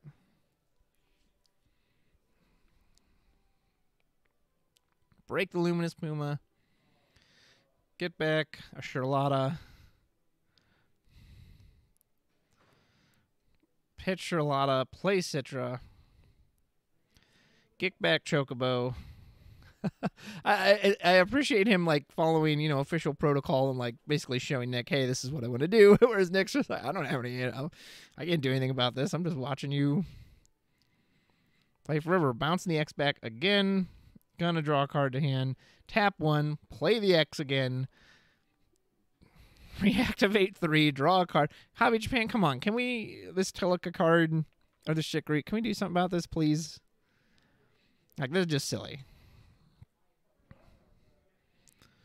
They're going to go to time before Nick gets another turn. Oh, my goodness, there's a lock at the end of all of it. So we'll just go and Dull Freeze. I mean, I don't know if Nick could have even afforded to counter swing, but he certainly isn't going to now. And after all of that, finally, Nick gets to take another turn.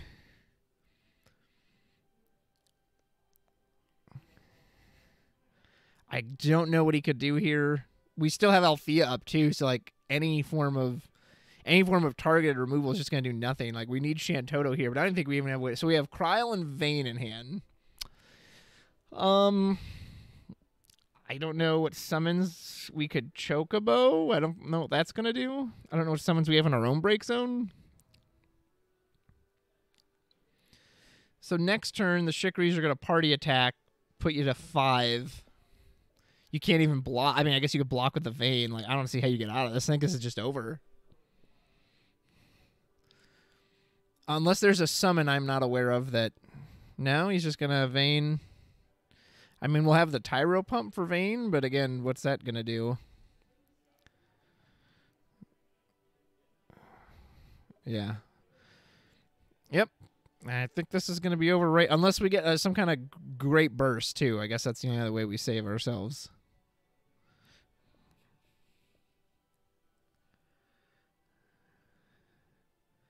But, I mean, we might be able to just get rid of this Vayne outright. We've got the Kanakamui... If we have any kind of small board ping, hell, if we got a way to Dull Freeze it. So there's Teleka, make all the cards cheaper for one turn. We're going to Fiona Search. Basically just go get whatever wins us the game right here and now.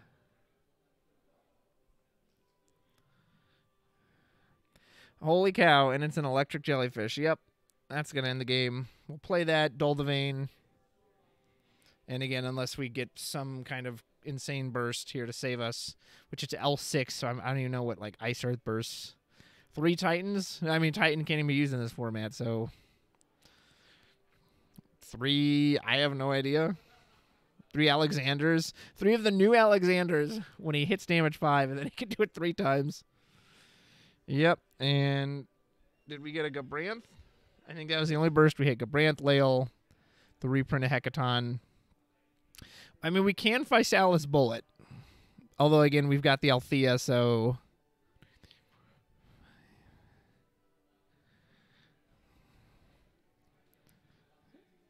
It's got to be a burst. Nope, Cecil. That's going to do nothing. Attempt to Physalis Bullet one of these 2, which doesn't matter because the other one will just swing. Like, we don't even have to protect it with the Althea. We can just go in.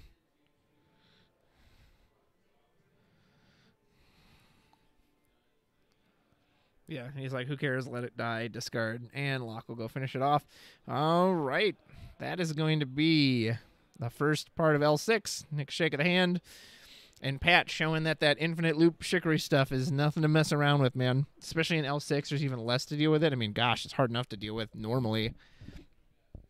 Insane in the membrane. Insane in the brain!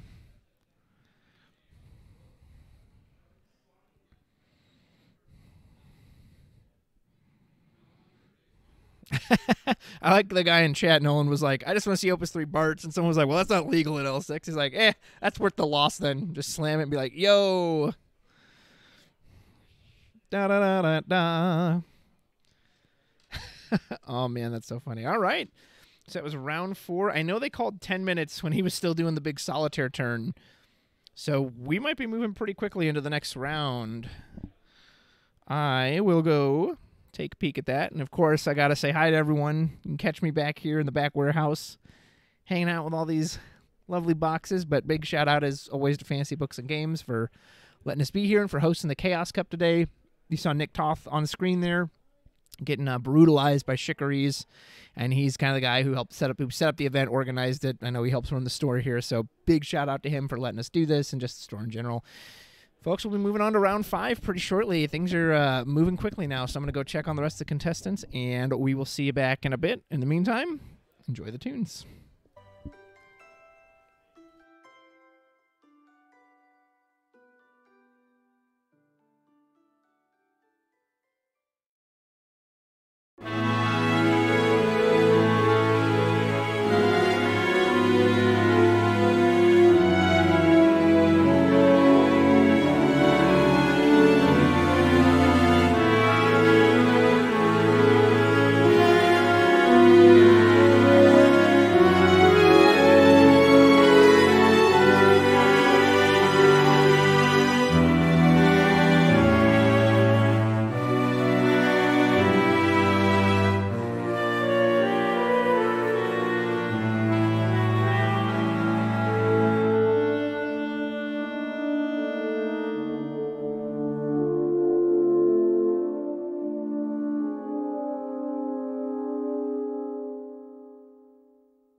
Hello, hello, hello, folks. We are back. What's going on? So this is, I believe, a win and in, if I'm not mistaken. So Cesario, even if he loses, he might get in as a 3-2, but I think this is definitely a good win and in shot for Craig. So haven't seen either of these two on stream yet. I believe someone asked about standings. I will try to get them for you. They had a little issue with the software for the pairings for this round, so they had to do it manually. But I will try to get some standings for you. This is the last round of Swiss. This is still L6, and we will be going to Top Cut after this. So I will definitely try to get top 8 for you folks as soon as I am able.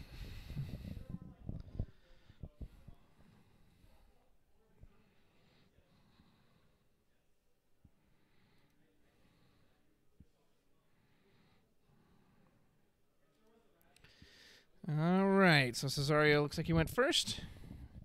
Pitched a Ranjit and a 2-cost card that I can't see, but I'm assuming it is a win something to play that Norstalen. We searched out an Althea. Love those fat Chocobo sleeves. Kind of looks like a 2-cost monster. Maybe it's Unsaganashi. I'm not sure. I was doing some editing for the names. Just came back to it. All right, looks like Craig is going to... Is he playing Charlotta? So he pitched an Ifrit and a Rain. No, okay. So he put down a Moogle and another fire backup, which I can't tell what it was, but I will hopefully be able to see it once they activate their cards next turn. So if we've got another 3 CP backup besides Althea, okay, it was Kuchaspel. There we go. Hey, it's almost like he heard me. He was like, "Oh, he can't see my cards." Kuchaspel and the Moogle. So we'll get rid of a Terra, Althea, reactivate our Norstalen, and then just let it go right there. Don't have anything else to play off of that. So I saw the Rain, seeing a lot of fire, so maybe Mono Fire versus, looks like Wind Fire. Probably March Ritz.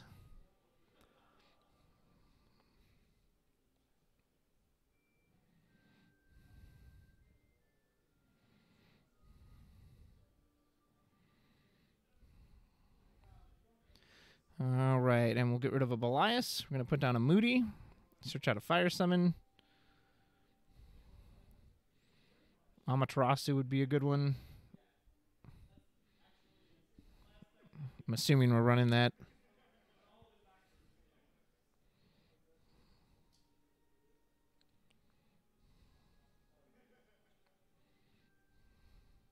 Yep, Amaterasu. As expected.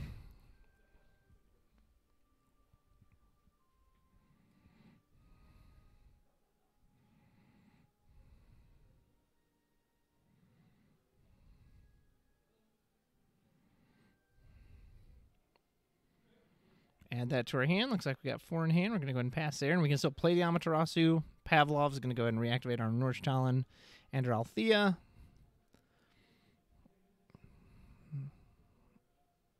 Wouldn't mind seeing a fire backup come down. We just pitched a Belias, it looks like, for Lilty. There you go. Search for, I believe it's Wind or Ice, Kadaj, Philia, Kuchaspel, a lot of Kishas. There's the March. There's Ritz. Well, that's pretty nice. And in a fire win, dude, Cesario has some kind of luck with these cards, huh?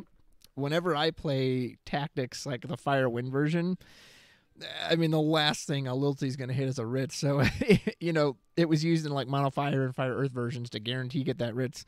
It still got it for him anyway. So now he's got the Ritz in hand. I don't know if he has March. Although our opponent does have Amaterasu, so we're going to have to bait that out at some point.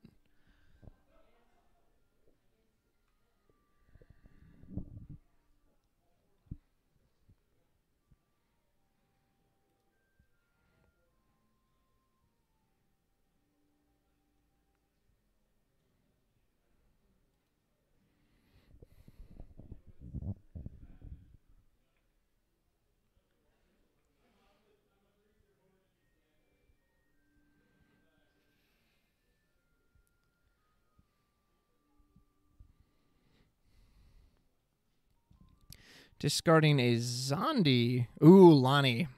Always an interesting card. See what we can steal. Could you imagine if we can steal our opponent's Ritz? That would feel pretty good. The March probably wouldn't do us any good unless maybe if we had the Black Mage back up. We could play that off of it. He's staring at it intently. which either means it's a card he's unfamiliar with, or maybe he's deciding if he wants to use it or not. Sets it off to the side, and we'll have to see if and when it shows up. If it's another fire card, it might be confusing whether it's... Well, no, it'll have the Chocobo backup, so go ahead and pass turn after that. 4 in hand, Lonnie holding 1 off in reserve. We do have our own Amaterasu in hand. I'm guessing we just drew that, because otherwise I wonder if maybe we would have just stopped that Lonnie.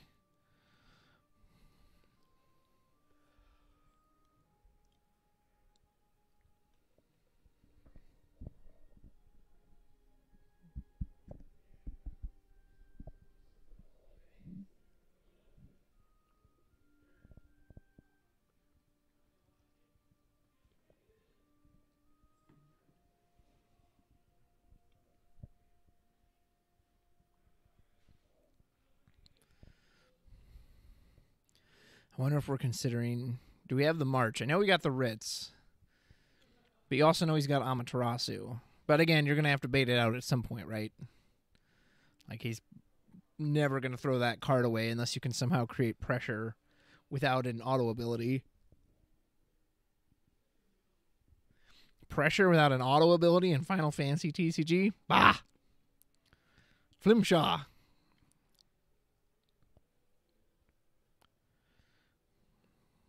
Zondi. Oh, nice. Yep. Zondi's just going to go ahead and target the Lonnie. I don't think you want to waste an Amaterasu on this. Lonnie's already done her job. You've got the card. Yep. Cesario's. He's prepping the damage.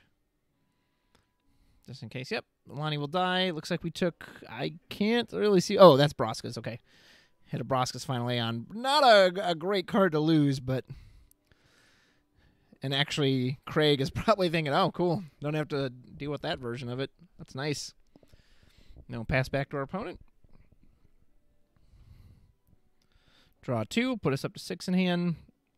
Now, Cesario is on a full 5 backup, so we either want to put out a forward that's going to create a lot of pressure, or I'd really like to see him curve out to backups because there's no forward to answer right now anyway. The only forward you really want to see here is like a Lonnie, which will probably get Amaterasu if it comes down.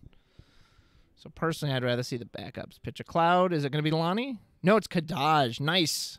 Great answer. So, I mean, you can Amaterasu this, but it's not going to do anything. You can go ahead and start dumping our opponent's break zone. That is definitely the card you want to see. And we're just going to move to end step. Interesting. He put it on top of his deck. I've seen a lot of different ways to show that Kadaj is removed from the game temporarily, and that's a new one. Most common one I'm familiar with is just flipping him face down. But I know for some people, too, that can get confusing because they think it's like a card in your hand. So we just know he's off to the side.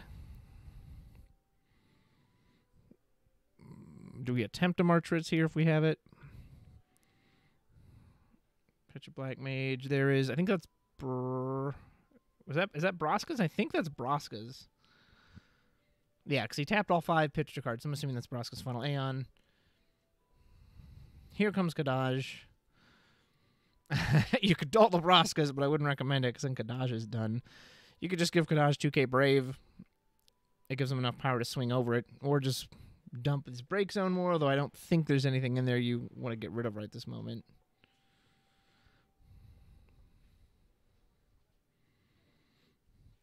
Okay, looks like, yeah, he gave Kadaj 2k Brave. That's going to give us the ability to just get it right over the top of the Broska's.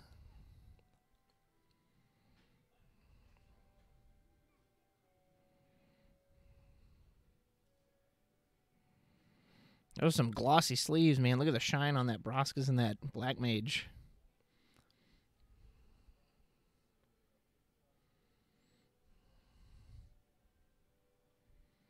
So you do have to be a little worried about a Belias, but other than that, it's probably pretty safe to attack with Kadaj.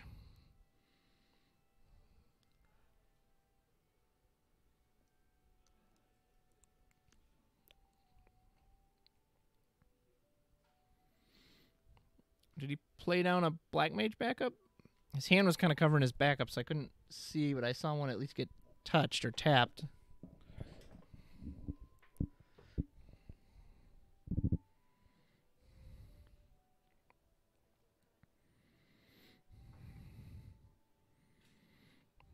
He's got 5 in hand. We still have whatever our Lonnie card is off to the side. Here comes Kadaj for 11.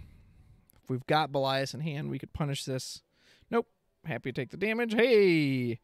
I think the Belias that was in the break zone got removed. Yep, Satera's not gonna do anything. Kadaj putting in work from the last turn. And then does Craig want to do anything else, or is he happy to just pass here and let Kadaj start? Because you don't really want to play another forward, right? Because Braska is just going to destroy it. So unless you got another backup, I assuming he's got 5 in hand, I think you just pass here. Let Kadaj keep putting on his pressure. Yep. Go to end step. Kadaj disappears. Runs away like the little chump he is. But he'll be back. He always comes back.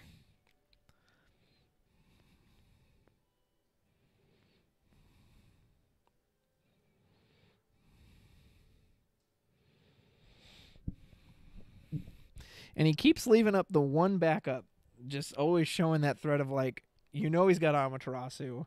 I'm going to kill whatever march you attempt to do. Oh, we actually used the Zondi. Interesting.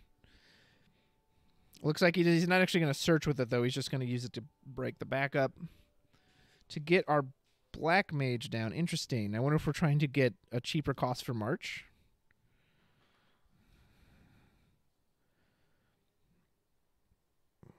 He went ahead and swapped out for that, although we mainly have Crystal Chronicle backups right now. Here comes Braska's. Kadaj will scoot out of the way so we can take a damage. There's Ophelia.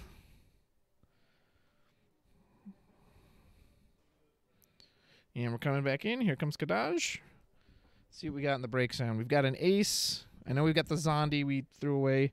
Man, that's a harsh glare right there. Yeah, he doesn't need to get... No, he goes ahead and opts for the Brave. So he didn't need to do the Brave, but he also, I guess, felt like... I mean, it's L6. There's no Earth here. I don't think he's... The only thing he's going to recur is March, or Ritz, right? Or a TA forward, FFTA character, I should say. So without one of those or a summon in the break zone, I think you feel pretty good about just letting the break zone be that.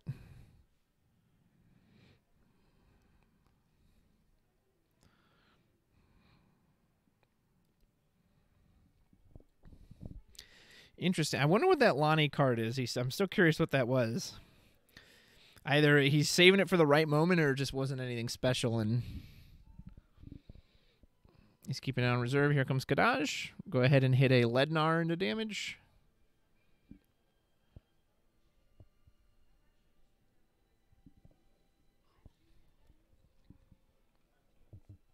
Lednar, man, that card. I didn't think that card was very good when I read it, and having played with it, it's just...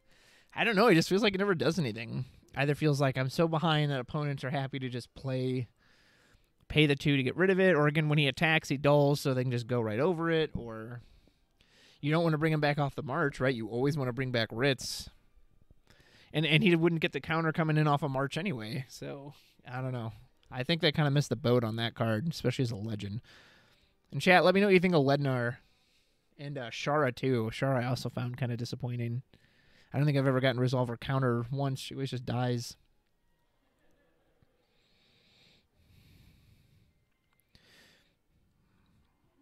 Rain. Okay. So we'll go ahead and hit the... Oh, we're going to... Wait, we're going to target the Braskas? And then we're going to Amaterasu the return trigger. Wow. Very interesting. Okay. So we're going to get rid of that... Now we have Althea. We could bounce it back to our hand. Does he want to, or does he just, yep, he's like, I'm not letting it die.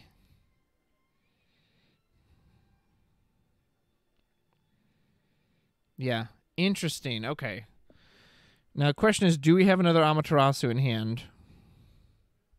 I mean, he's still got 4 cards. Craig still has 4 cards in hand after that, right? So he was probably looking at having to discard down for turn if he didn't play something.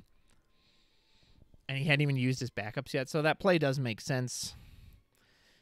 Again, make Cesario. Yeah, it didn't die, but he is going to have to pay another 7 to get it out there. Ritz is live right now, so Ritz could come in and be unblockable, but I would be very surprised if he doesn't have another Amaterasu in hand. But you did see him use 1, so, maybe now's the time to chance it. And again, without anything like hand hate, like you're gonna have to make him use it at some point. You can't just sit on not using the Ritz forever.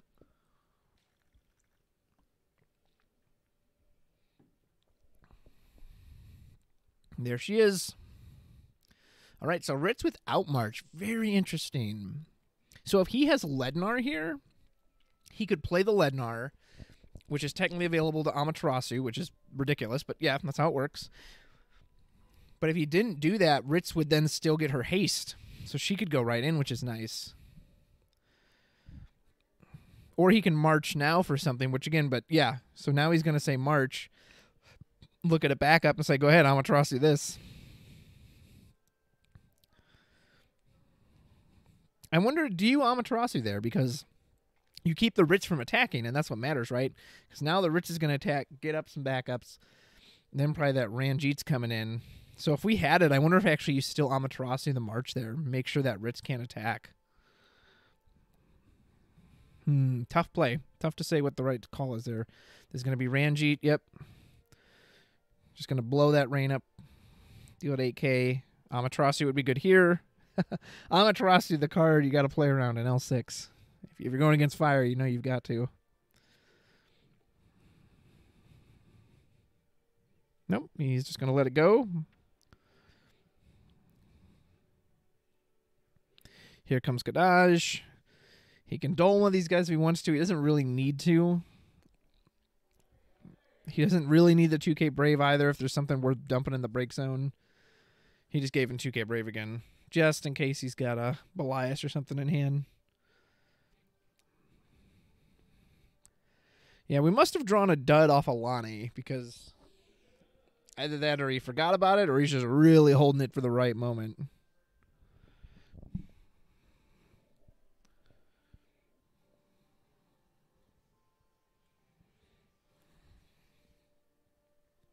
Yeah, that's a great point, too. Checking the chat. We could have just Amaterasu the Ritz as well if we had it. Maybe we didn't have it. Maybe that one he used already was the only one he had. But yeah, we could have just had Amaterasu on the Ritz, kill it. He doesn't get the backups. That would have actually been, I think, a really good play.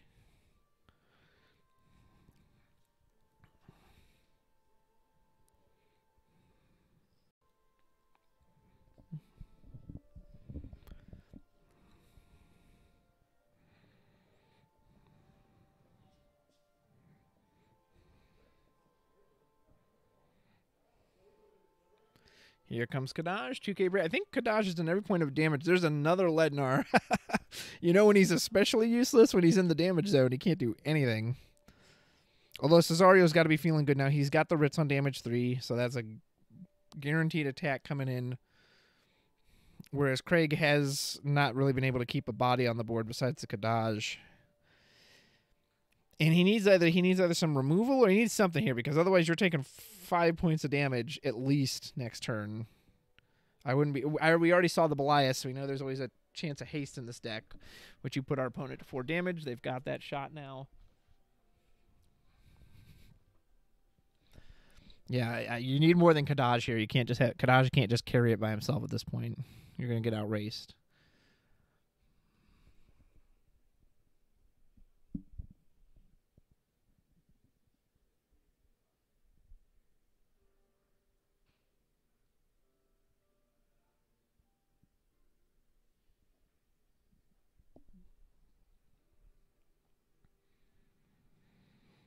And I think he realizes that, which is why he's really trying to think what he wants to do here.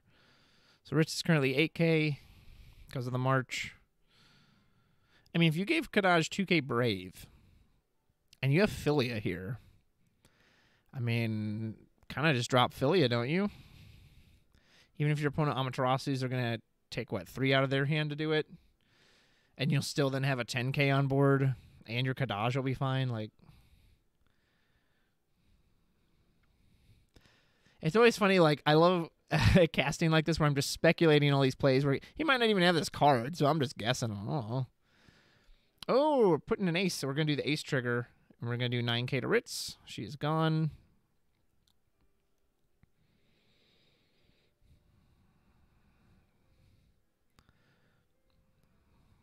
Ace doing the old card kicker. He's like, draw a card, any card. They draw a Joker card. He's like, I guess the joke's on you. And Rich just burns into a fire explosion. And there's our own Ranjit. Ranjit for Ranjit. They're both pulling down their little scarf there, looking at each other. Now, do we Amaterasu? He is going to Amaterasu it. Interesting. Huh. Is that worth it? Folks, tell me in the chat if you think that's... I don't know. Like, you know, it keeps the board empty, which is nice. So we can go in for 2 points of damage. Keeps our board full. But at the same time, like... I say it dies, doesn't it? Okay, I was like, wait a minute. Does that not die? I mean, I guess if we've got Ritz in hand, this way we can still just go to 5, put him to 5 damage next turn, which we're happy to do. So we'll see. I guess this turn will determine whether that was worth it or not to overpay for the Amaterasu. We got another one in hand, too. I can see another one. Man, Cesario is just ready. He's like, you're not the only one who can just stall someone out with their entry effects.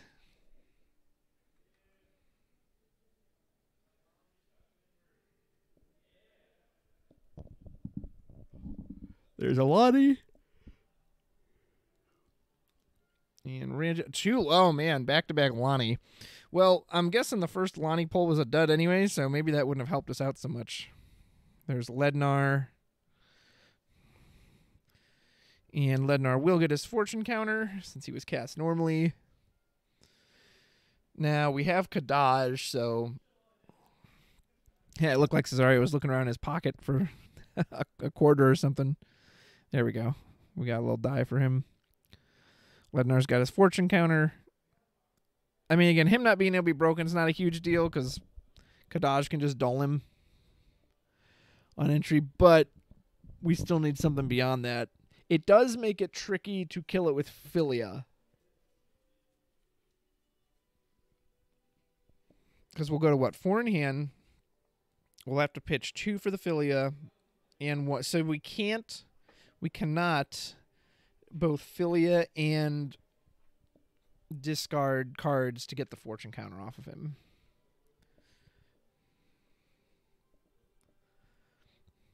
Kadaj will come back in. We're just going to go ahead and dump some summons from the break zone. So Kadaj has no intent of attacking this turn. Well, no, that's not true. Yeah, I guess now we could see if he's willing to block with the Lednar. Which I mean, I feel like you do, right? That's kind of the point. Just get the cards out of their hand. You have the superior bodies at this point. Prevent the damage, and then a Ritz means you win next turn.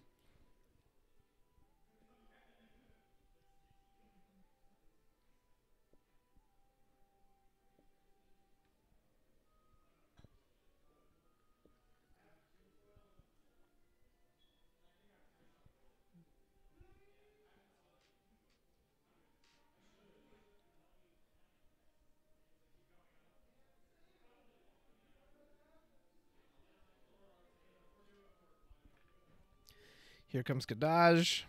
So I guess he's just going to see what he wants to do. If you're Cesario, I think you just block with the Lednar. Again, make him pitch 2 cards from his hand. He needs bodies at this point. He can't afford to just...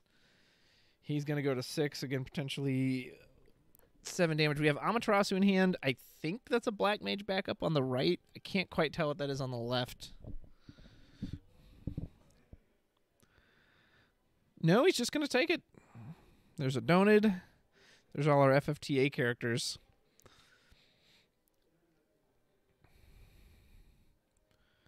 So he'll go to 5 damage. Man, we need something else. Or, I mean, we're looking at lethal right now, right? We got to get another body. We got to remove one of his bodies.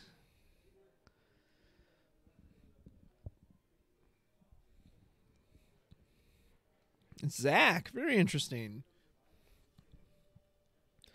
So Zach does, I think, 2k on entry when he enters the field.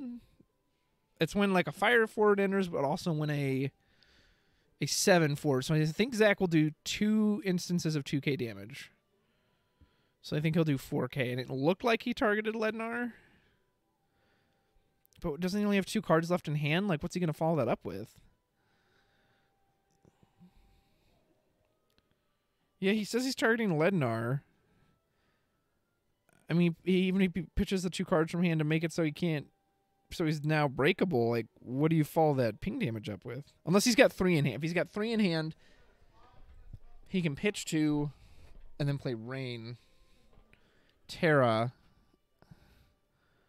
Get back the Ifrit. Which Terra will do another 2K. And now is he trying to cast it? But the Lednar can't be broken. Right? Or did he pitch 2 cards when I didn't realize? I mean, the counter is still there, so I'm assuming not. By the way, they did call 5 minutes in a round. So we will be wrapping up shortly here. We're going to Amaterasu the Terra. Interesting. I mean, unless I'm missing something here, folks, I don't really understand what the point of that was, just in the sense that I don't think that was enough damage to kill Lednar, right? Or even if it was lethal damage, he can't be broken because the counter is still there. So, interesting. I mean, if we have anything... Yep, there we go, Ritz. Okay. It's not game because the Zach can... No, or is it game? So it's supposed to 5, 6... Yeah, this might be game because the Zach can only block 1 of these, and we've got Ifrit. Yep, Zach's dead. So I don't know what burst could possibly save us here.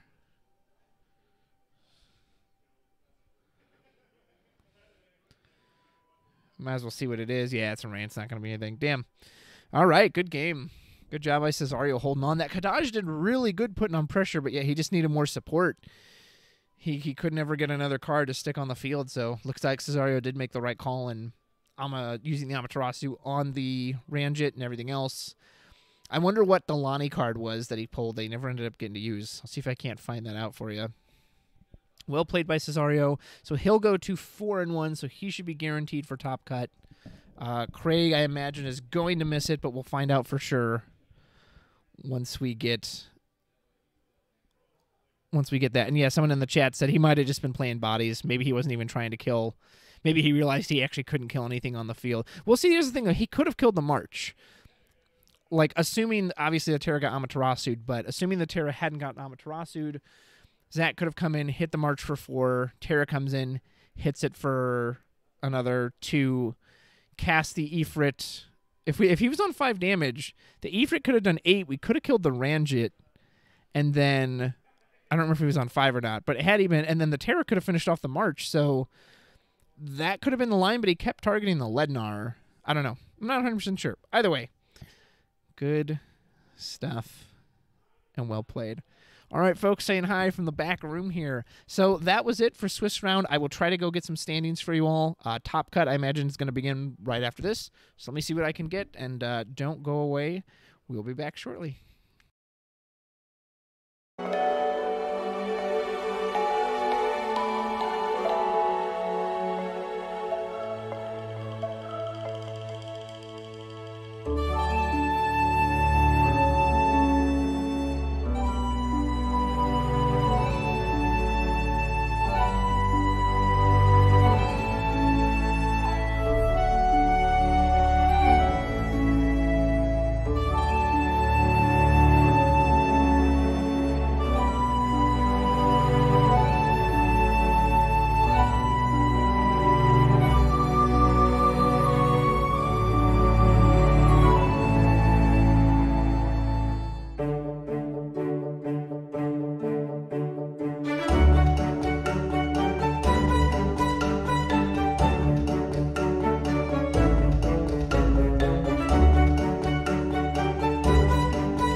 real quick, just had to show you guys one of the prizes that folks are winning here is this really cool Chaos deck box fitting for the Chaos Cup, made by our local awesome Jellyfish guy, Alex Whiteside.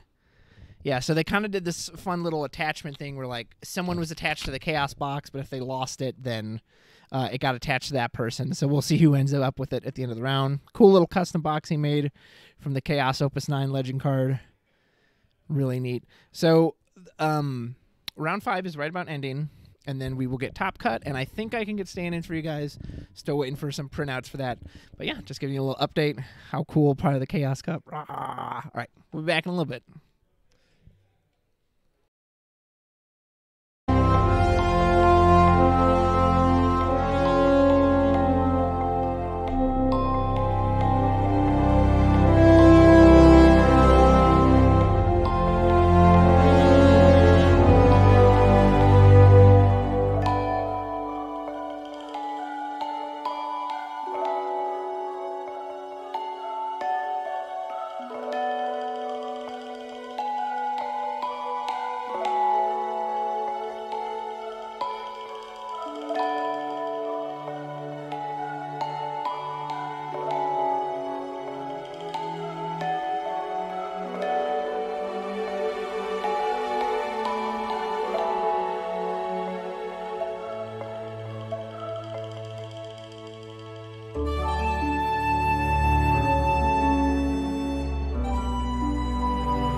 All right, folks, so here we go. 1 second.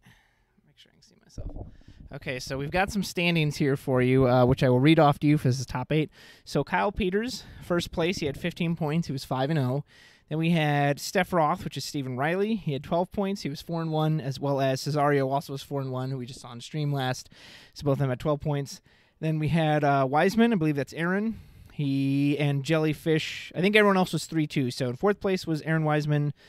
5th place was Jellyfish, Alex Whiteside. And then 6th place was, I believe, Cody Jacobowitz. 7th place was, I think, Christopher Daniels. And the 8th place, it's listed as Maelstrom. I think his name is Tyler. But yeah, so there's like a weird version of top 8. So they are checking each other's decks right now. The players are giving each other deck lists to review. And we will be starting with top 8 very shortly. So yeah, here, I'll type this out for you guys as well.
All right, folks, and we are back. Sorry about the little delay there, and I apologize. I missed just the start of this game. Was getting a little denotation marker for you. But yes, this is top 8. So this is our Kyle Peters, who went 5-0 with his decks, and he's taking on Tyler F. And this is game 1 of top 8. This will be best of 3. Looks like he pitched 2 cards to put down his sale. Went for the Verstale. Probably going to try to play it this turn. And we pitched to Sophie to set up our Monk backup. But here we go. Top 8 action. These are best of 3. No time limit. It is a 1-deck format. So they'll just be seeing who can take the best out of a 3-round situation. Here we go. Hope you all are doing well out there. Thanks for joining me. We are just moving right along here at the old Chaos Cup. And what are we here for? We're here to kill chaos. Here comes Big Daddy Verstale. And he's playing Monks, so I'm guessing there's no Amaterasi for this. So yeah, it looks like it's time for Verstale to just do its thing. Cloud, Sephiroth, Dragon, Nail. And as usual with Verstale, we've got a 5 for 5. He's keeping pick whatever he wants. Sephiroth wouldn't be bad, especially if we're pitching our own hand to do it. Nail's a good source of fire CP. Dragon's never bad, too. You can start creating that value of just drawing cards every turn.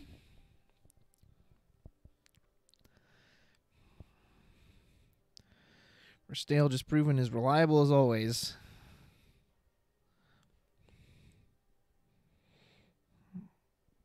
What do we take here? Does it matter? I feel like the Dragon's a good bet, because, again, that can get us more value as we go on. Again, I like the Sephiroth, too, just because you can dump our opponent's hand before they can really get going. It's too early for Cloud to do anything. Nail potentially could also draw you more cards. It's never a bad thing. So it looks like he opted for the Sephiroth. And the Dragon and a Nail. Okay. So 1 source of fire CP, 2 ice. And I see he's got his own Amaterasu in hand, so if his opponent drops an Ursula, we're just ready to counter that right away. Verstale doing Verstale things, man. It's so funny with this deck because, again, the single forward has come down. And I at least for me, already I feel like, oh my gosh, I'm so far behind. Like, what do I do? This old man with his 5,000 power. But he just drew them 3 cards, and now he's just going to keep going further and further in. So yeah, wow, we're going to play Nail right now. Isail, Laguna, and Lastwell. Easy choice, because we only have 1 choice. Get those 2, and then we'll pass to our opponent. And Tyler's probably just sitting here, what is this? Gonna have a Nail. You know, the Verstale you could probably answer pretty easy. I mean, what is this, Monks? Is this Doga? There's a Hecaton Kyre. And a Crow. Okay, so this might be Mono Earth Monks, is what my guess would be. And he's just going to pass. KP's like, fine with me. Mind if I bop you twice? I don't know what kind of EX bursts Monks are running, but like a Titan wouldn't help here since we don't have our own forward. There is a Graph and a Monk backup. But we're definitely going to have to get to that point with the Ursula where we can just start machine gunning down. Although, again, like I can't imagine an Ursula living in this matchup. Because KP, he sees the Monks. He's like, okay, there's no way he's going to just throw out that Amaterasu. Unless he thinks he can just get a back-breaking play with the forwards.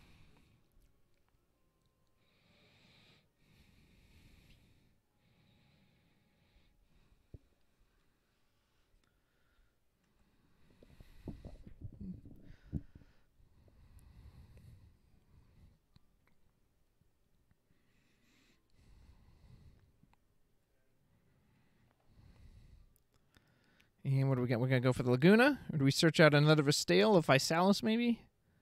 I've never piloted a Verstale deck before. Okay, Celtius, duh.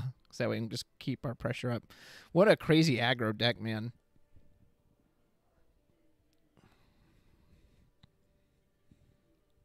And it just seems so efficient. As we saw last time, too, I mean, Riley had the Amaterasu in hand, and he stopped the Verstale, and it didn't even matter. I mean, he held out. Like, he definitely made his opponent grind for it, but... I mean, KP's always going to have to pitch from hand for the Amaterasu, but who cares? Like, that's just value for him. He's the one who's got the 3 bodies. He's the one threatening to put him to 5 next turn if he doesn't do something.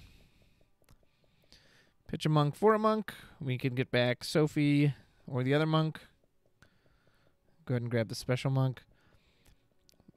Do we have a Shantoto in this deck? Because this would be the time to do it. Although our opponent, he doesn't know KP has the Amaterasu. Yeah, it's tough. Amaterasu is just such a brutal card.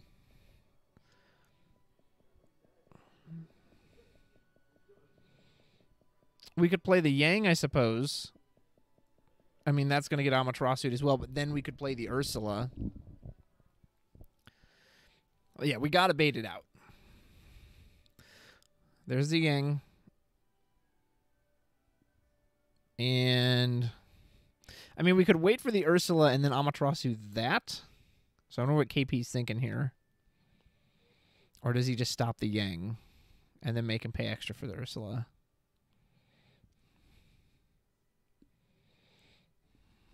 And that's what he's trying to decide right now. He's like, well, or he actually, that's true. He doesn't know he has Ursula in hand, so he might be thinking, oh, what if this is Matt coming down? Which then you could always Amaterasu Matt, but...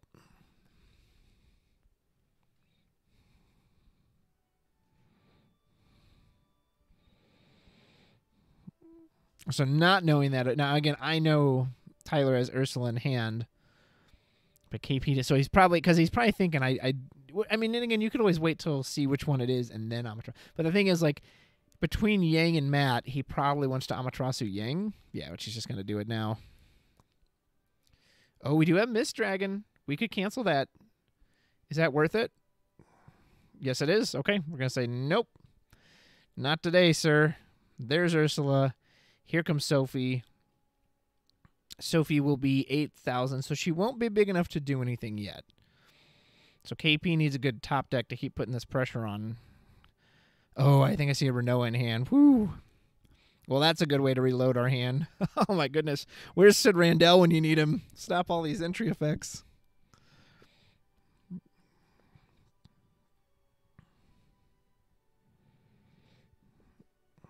Yeah, my man Tyler using those dice.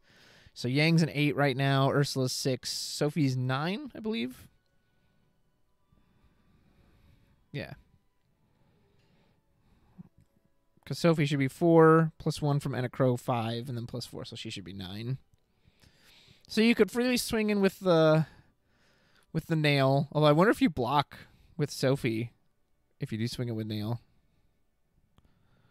That is a very good question.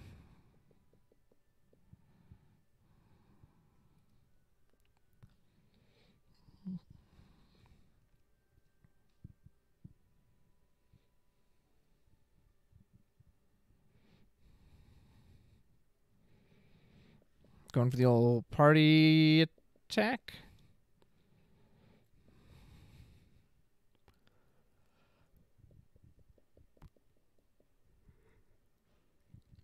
Interesting. So, okay, so we know he's got Celtius and Renoa in hand.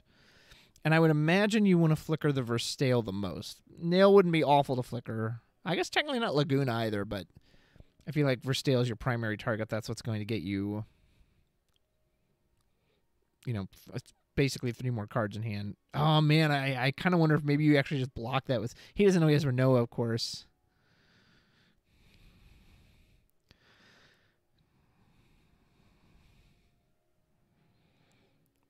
Oh, yeah, no, everything's got 1,000, so that'll put Sophie up to 10, I believe, because of Yang. Yang is now 9. So you could block with the Sophie here, and then even if he wants to kill the backup to bump the nail, you could then always just eat the Sophie with the Ursula as well. And then if he tries to Renoa the Verstale, you can just shoot it with one of the monk backups if you have to. So this is interesting. But then KP is also getting rid of his only backup, which means he can't play those 5-cost cards on curve anymore. Man, I mean, again, it's easier for me to say, right, because I can see what's in at least some of their hands. But the Sophie's only 2 costs. Maybe he just block with it. I don't know. No, he didn't. He let it through. Okay. And we didn't play the Renoa to flicker. So assuming we don't hit any kind of burst, Sophie will at least deal our opponent a point of damage here. They're also all brave, which is really nice, so he can easily swing out here. Which he'll do. And attack with Ursula. That Yang putting in work. Meath. Aldori Emperor. Another Meath. Well, Kyle's happy for that. He's like, oh, cool, all my cheap cards. Stuff Verstale would have whiffed on. Star Sybil. Interesting. So I'm going to guess Shantoto? No, Matt. Matt is an 11 character. Okay. Excellent. Pretty good. And then Sophie's going to deal us a point of damage. Sophie's going to deal us a point of damage as well. And draw us a card. So a good stabilization. So we got to see what Verstale can do here to really keep putting on this pressure.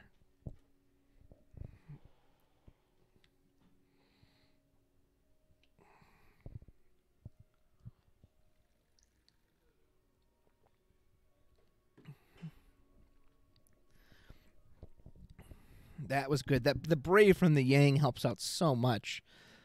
Lets those monks deal damage without having to worry about the swing back. Okay, so I see a Laguna and a Sephiroth, and we know we still have the Celtius and the Renoa. So we could Celtius, see what we hit off of that, see if maybe we can't Dull Freeze the Sophie or something out of the way.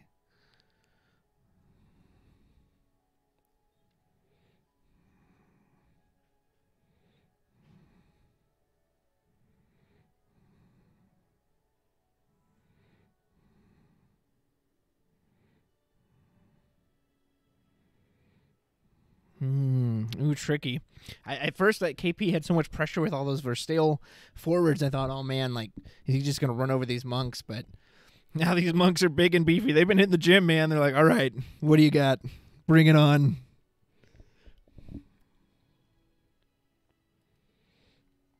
Renoa. So we are going to flicker. Again, I'm assuming you hit Verstale. That gets you the most cards. And he's your weakest attacker, too.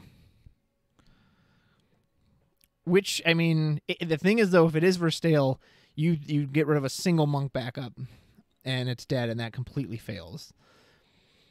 So anticipating that, I wonder if KP would have chosen a weaker target. Yep. Okay, so it was we was going for the Laguna. So we did force 2 backups out of our end. I'm guessing we pumped, yep, and then we just passed. So smart move by KP. So, like, he could have done the Verstale gets him the better targets, but 1, we know he's got a Laguna in hand, so he can play it again next turn. And 2, he doesn't want his opponent to be able to get rid of a single backup. He's at least forcing a lot of pressure out of him this way. So we've got a Fenrir in hand. Fenrir could be pretty good. We can break that he's Sail. I don't know. There's probably no Sarah Mobius in there, so I'm not sure what targets we could have to bring back on our own. And obviously there's no Light and Dark on Kyle Peters' side. If we had a good 2-cost forward, Fenrir could be really good here, but I'm not sure what's in that break zone. Are we going to use Star Sybil? We are. What are we playing? Matt. Oh, man. Matt, search out a monk. We've got 4 monks. We could get the cheap standard unit monk and then just tap 1 and get him on board. Now we're both not playing with any forwards. Yeah, so monk, we get, other than that, I mean, what is it, another copy of Ursula Yang or... Because I think these are the 5 forward monks they run, is the 4 you see on the board and then that standard unit monk. A card I totally underestimated when I saw it just because, like, it gets cheaper, which, don't get me wrong, is a great effect, but... No, and he'll pitch that for Graph. Very interesting. So we're just going all in on the power. Wow. Okay. So Matt is... Yeah, Matt is 10. They're all... Everyone except Graph is +2 from both the Yang and the Crow Yeah, we got some. I'm glad we have die here because this is going to get a little complicated. Then we move to combat. Graf's going to raise everyone else by another 2. As we're trying to show here. So Sophie, if that's accurate, is 14, right? So she's 4, 5, 6, 8, 10, 12, 14. But then wouldn't she go to 16? Good gravy. And they're all brave, too, other than Graf. I mean, he can't attack this turn anyway. I mean, you just punch for to oblivion, right? Because your weakest one would be Ursula, but she's going to be a natural 7K from Yang and a Crow. And then Graf's going to pump her up to 9K. Like, I mean, you just start punching in with these big old monks. Hopefully a train doesn't come by because we're getting ready to suplex them. Right, here comes Sophie for, what, 16,000? 2, 4, 6, 8, 10, plus another 2, 12, plus 4. Yeah, 16,000 power Sophie. I don't know if Cape... Oh, I was just about to say, I don't know if he has many bursts. That's one of them. This will be, what, 8,000 damage, which I don't think is enough to get anybody? Because Ursula is 9 right now.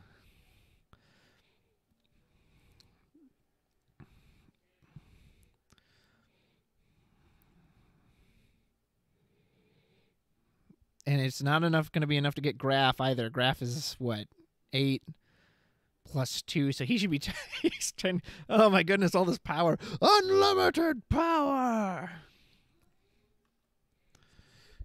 Oh, my goodness.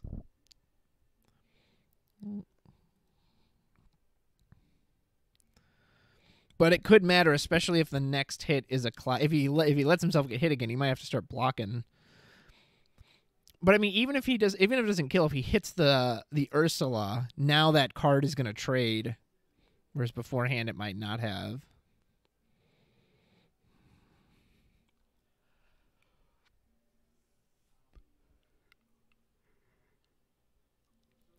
All backup gaming, baby. Or all forward gaming, no backups. He needs backups. Right, so he's going to block with Nail. He's going to sacrifice the Isail to pump the Nail up by 11. So it looks like Nail and Yang traded, which will kill Ursula if he just let it resolve. Because it would have taken 8 from Cloud. Yeah, that's correct. So Ursula will die too. So, I mean, he could have sacked the Yang to keep the Ursula alive, but then the Nail still would have lived because they never would have done battle. Now, the good news is I still think Sophie is big because she was, what, 16,000? And she would have just lost, what, 5,000? So she should still be 11. So Sophie should still be big enough to deal a point of damage, it turns in. Because she's still 2, 4... 6, 10 plus, yeah. So Sophie should still be 11.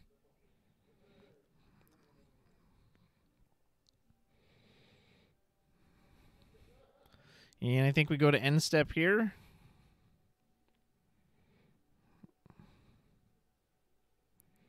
And I think they're trying to calculate is Sophie big enough, which she should still be because of the Graf buff. So she's basically got 4 from Graf right now, which is 8, plus the mat is 10. Yeah, so there we go. Draw a card. Oof, Celsius. Luckily, we've got another one in hand because we could have used that. All right, so KP, I mean, did pretty good stabilizing that. Got rid of 2 of the forwards, and the Ursula and Yang are definitely big problems. But he did have to lose his only backup to do that, and he had to lose Nail, which was his big beater. So, I mean, you got to try for the Celsius, right, and just hope you hit something great. A Cloud here would be really good. Cloud should take out...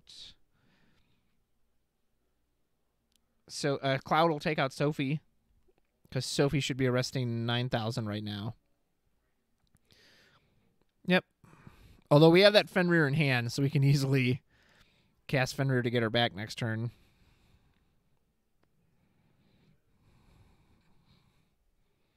Kuja, Sephiroth, Renoa, Isail, Physalis.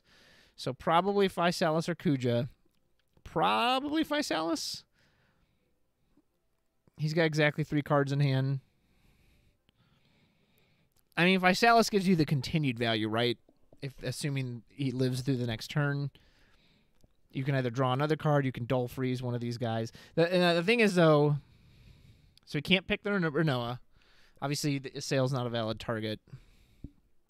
Yeah, I think the Physalis is the right, because you can dull freeze either way with her or Kuja.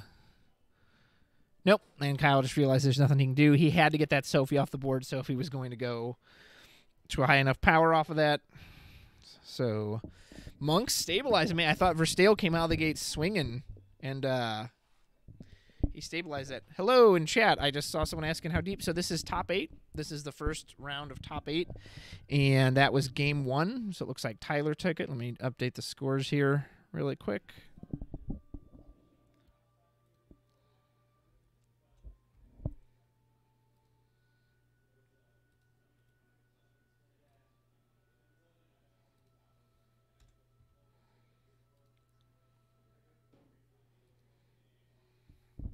All right, so game 1 went to Tyler with the Monks. And Kyle Peters will try to see if he can rebound. Rebound in game 2. Man, he had such a good start with Verstale, but that turn with the Ursula and the Yang just completely stabilized him.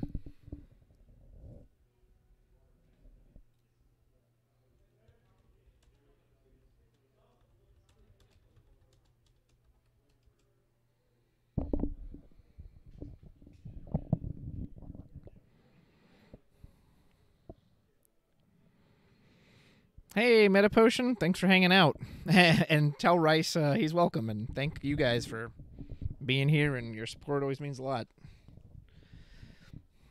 All right, so can Verstale do it with a second chance, or are these Monks just going to be too big and bad for him to stand a chance? Well, I see a Verstale in hand. That's a good start. So I think you're more than happy to just slam that Verstale down turn 1. Get yourself, basically replace all the cards it cost you to use them.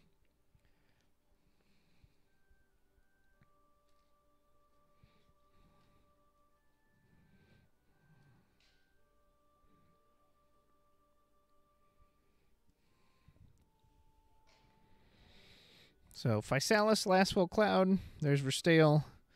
Namesake of the deck. Yeah. I'll say there's nothing you're going to be able to do about that one. Physalis, Sephiroth, another Verstale, Renoa. Feels pretty good. So I think Renoa is the only target we can't grab. Probably Sephiroth. Nail if we want the fire CP. No, okay. So we're going to do Verstale, Nail. Hey, that kind of rhymes. Verstale, Nail. Verstale, Nail. And Physalis. Always good to have that backup Verstale, because surely this first one isn't going to last long. So we'll see if Tyler opts to do it. Last time, he just took his time kind of curving out, and that ultimately paid off for him. He's going to do it again here. Just get 2 backup Monks down. Unless he just drew it, I don't think KP has Amaterasu in hand this time like he did last time.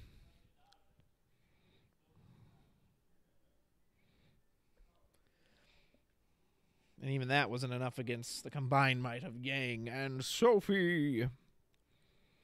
Yep, Verstale goes in, hits a... Oh, there you go. There's one Sophie less to deal with. Granted, I don't think Kyle's deck has any break zone hate unless he's got Kadaj in there. So I don't think we really have a way to like get rid of these Sophies from the break zone, but...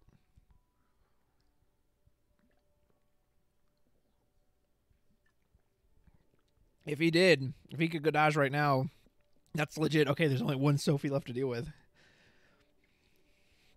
At which point Tyler's got to be careful about throwing that one out. But I'm not sure if KP runs Kadaj in here or not. I should know because I legit checked his deck beforehand. I was helping the judges out. But I can't remember if Kadaj was in there or not. I don't think it was. But I'm not 100% sure. Don't quote me on that.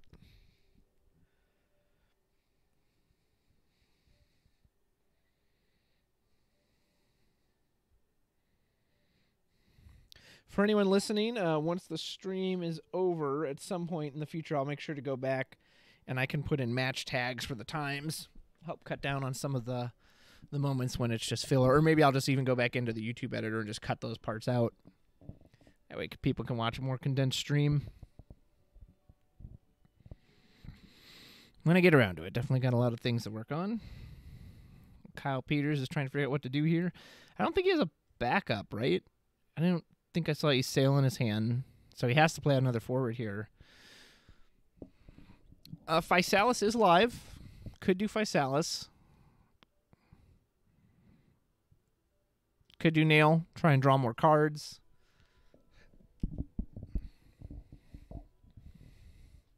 Clearly, there's not like an optimal play here, because if there was, he would just be slamming that down.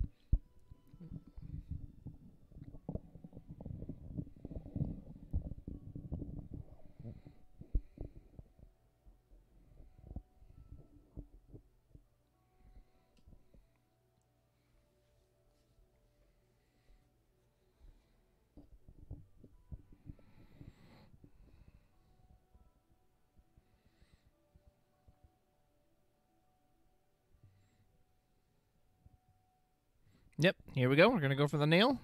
And what can we get? There's Celsius. That's great. Ysail. That's a... Ooh! A minor whiff on Nail. I mean, we still got Celsius at least, and that is a key card, but lost both of our Ysail cards. I don't know if we really need her at this point, since we already have the Verstales out, but never bad to at least have... Again, it makes paying for those 5 CP cards just a little easier. There's our Enacrow. That card was definitely... I almost said crucial last time. That little power buff. There's a Monk. We're going to get back another Monk. Probably Sophie. Yep. We are set up on 4 backups, so we're saying, all right, do your worst, because guess what's coming at you next turn? Well, hopefully Tyler's hoping a Ursula or a Yang. I don't think he actually has either one in his hand, so he's going to need a bit of a good draw here.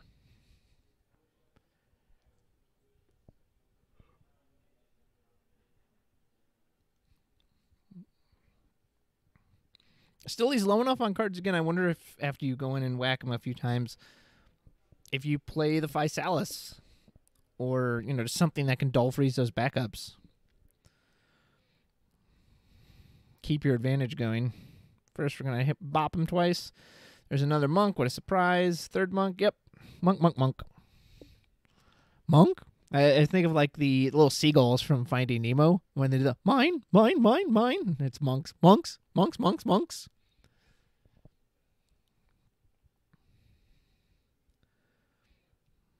Could also play the Celsius here and just see what you high roll. Man, Celsius and like Physalis would feel really good. Freeze one of those backups. Wouldn't feel so good as if there was something that was like forward removal, like a Cloud. That obviously wouldn't do much for you. But Celsius and like Renoa either, and flip the... Oh, nice. There's a Meath. So there we go. There's a backup for us. Tyler leaned in. Was probably asking what that card does. Discard if Physalis. We can get any 5 cost.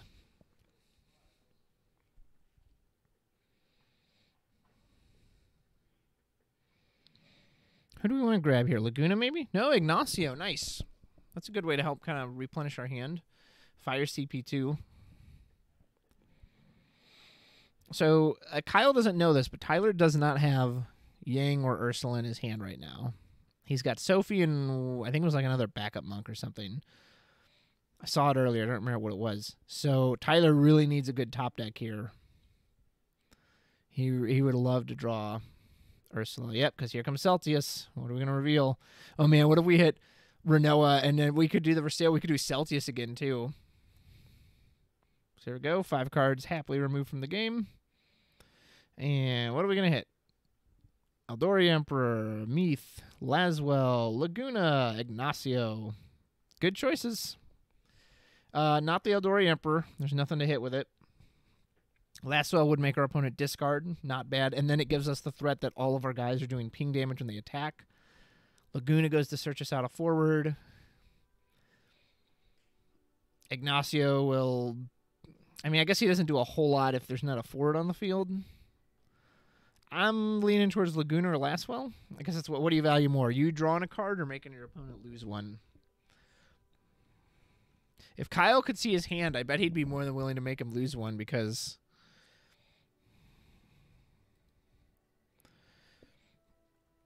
Because, again, then you're really relying on a good top deck.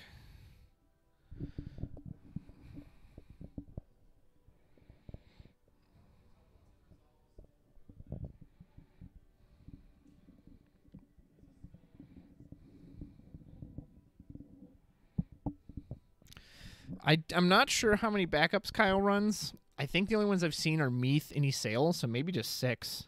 He might have as little as 6 in there. Not 100% sure. We'll go ahead and pass at this point. Did go for the last well. Looks like we've got Cecil and Matt and a backup Monk. So Cecil could take out Celtius or Verstale. Not that you really want Kyle to replay either of those. You could play Matt and search out the Ursula. Would you have enough cards? I think you might still be. You might be one short though, to then play the Ursula off that.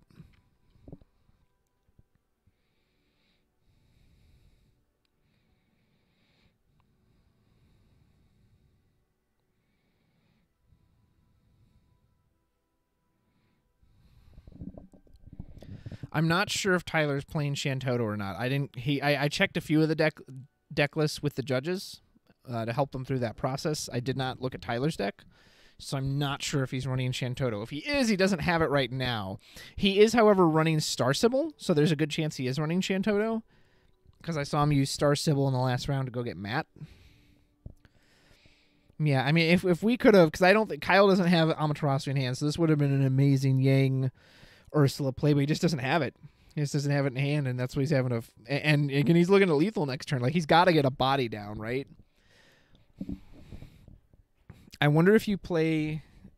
I don't know. I mean, the Matt gets you the Ursula, but like, you gotta remove something. I think so. I think the play is you put down the Cecil, although that does put you closer to death too, which sucks. And then maybe take out the Celtius. Probably not the Verstale, because you probably don't want him. I don't really want him to replay either. This is tough. I'm not sure what you do here. Okay, so he is opting to play the Matt. Probably going to go search out the Ursula. Which, if we can live a turn to get it out with the Sophie, is great, but we do not have enough to cast it this turn.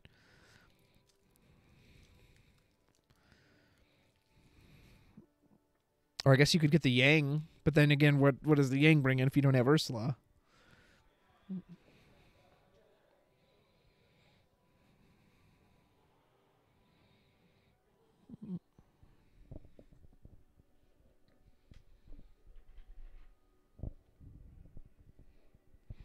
Scruff McGruff. Hard to say.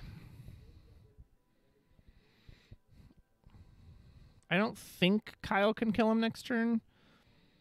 He'd have to hit him 4 times, right? Obviously, we have Matt as a blocker. We haven't taken any damage, so like Cloud isn't going to get him out of the way. He can't be dulled, frozen by a Physalis. So that's not going to work. So I don't think we die next turn. And, I mean, he could party attack. But he'd have to party attack 3 people to be able to kill the Matt. At which point, okay. Now you're only going to deal him 2 points of damage, so. Renault in hand, that's got to feel pretty good.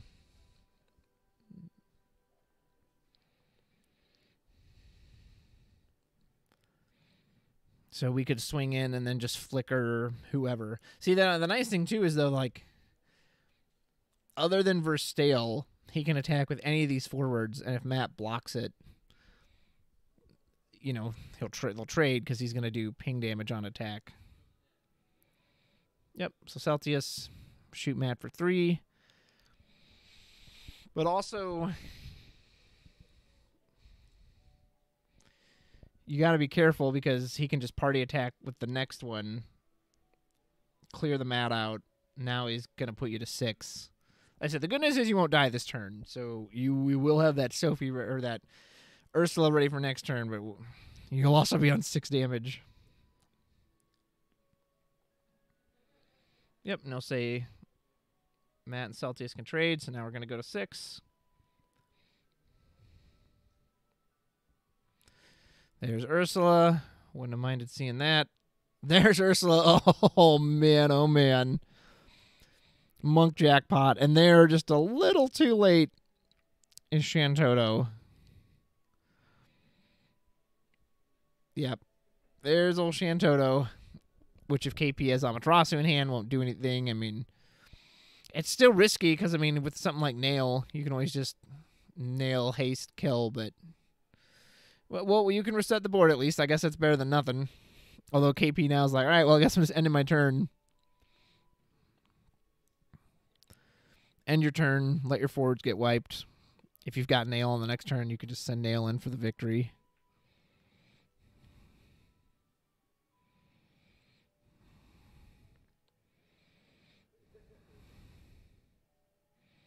And then again, if you've got Amaterasu. I don't think he has Amaterasu in hand. I thought I saw his hand a few times. I don't think it's there. So he will lose his board. But again, if you have anything with haste, even just a single nail, boom, sack your Meath, you're golden.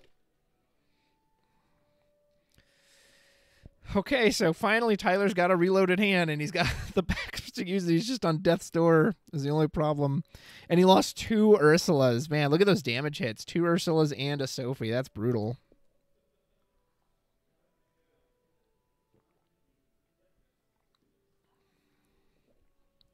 Yep. Titan and a Monk, Shantoto. Oh, nice, and he still had enough to... Is that Yang he put out? Yeah. Looks like Yang. So, okay, so that's good. So he does still have a body, so Nail can't just come down and, like, push Yang out of the way. He is at least going to live this turn. Kyle would have to get a Dull Freeze and Haste out, which I just don't think that's going to happen. So, had to play his hand out to do it, but hey, he lives. Lord knows that Sea Slant helping us now at this point.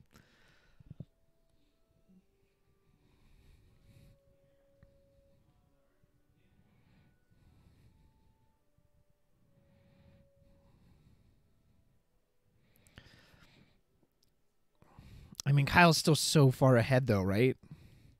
Yep, there's another Verstale. We're going to take 2 dragons and a Kuja. Don't mind if we do. I mean, surely you're under no pressure here as Kyle, right? You've got Amaterasu in hand now. I can see it.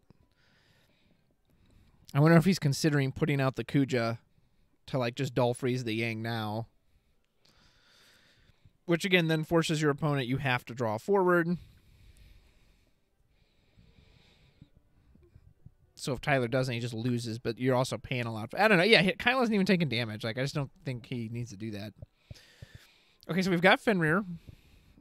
There's no backups to break, but we can get back our Sophie. And did we draw a Monk backup?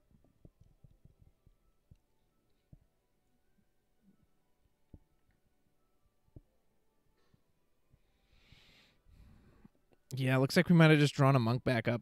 That's not good. This might be it because what he's going to have to do at this point is use that backup Monk to fight the Verstale, because otherwise Kyle's just going to drop Kuja next turn, Dull Freeze Yang out of the way, and then Verstale's going to go in and clean his clock.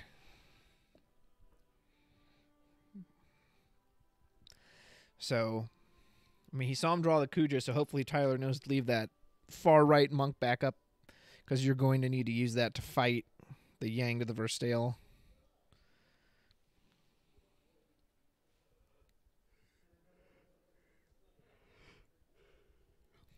Does Tyler even have any Ursula left? I mean, that's 2 in damage. I thought I saw him draw one off the map, but maybe what he actually drew was the Yang.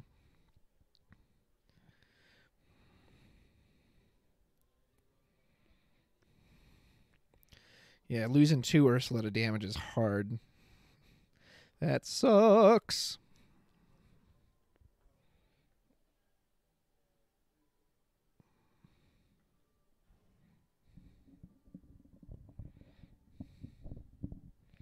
Yes, for those asking in chat, Kyle does play Sid Alstein. I think he has 3 of them in there, if I'm not mistaken.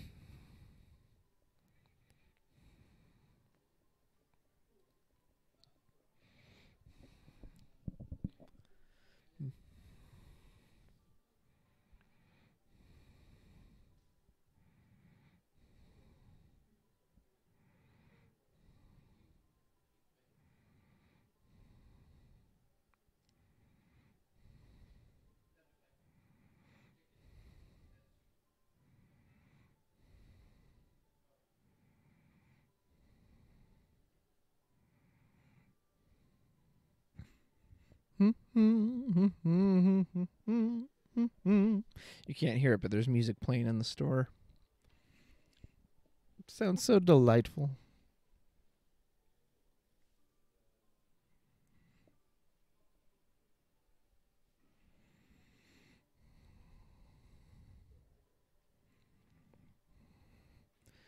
I mean, you just do like the dull freeze over here, right? Because then even if it doesn't finish him off, it forces that monk back up out of him. There's the dragon. Can't attack with the first stale yet. Interesting, he did not opt for that. Ah, this is this Locke's theme? It's the theme that plays when you revise Rachel from Final Fantasy VI. Playing in the store right now. Beautiful stuff. Oh, and he's just going to use the 3 to break it outright. Very nice. Yeah, he has to respond with the monk right now. Kill the Verstale.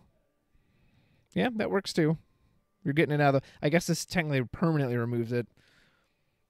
As opposed to the dull freeze would have just scooted it out of the way for a turn or two. Yeah, you have to respond with that 14 monk right now. I guess there's multiple 14 monks. The one on the right, the Vieira, with the bunny ears. Fenrir ain't going to save you, unless there's a Sarah Mobius in there. Which I don't think there is. Wait, are we scooping? Did he not want to use the monk fight? Interesting. Did he not realize he could, or that's surprising? Yeah, because I would have thought you would have just stacked the monk fight, make the Yang take out the, what's it called, the Verstale. Interesting. I don't know if he didn't realize he couldn't do that, or he just was like, whatever, I just want to go to the next game. I'm too far behind at this point. I mean, he wasn't absurdly far behind. He dealt, 1 point of damage to Kyle, so...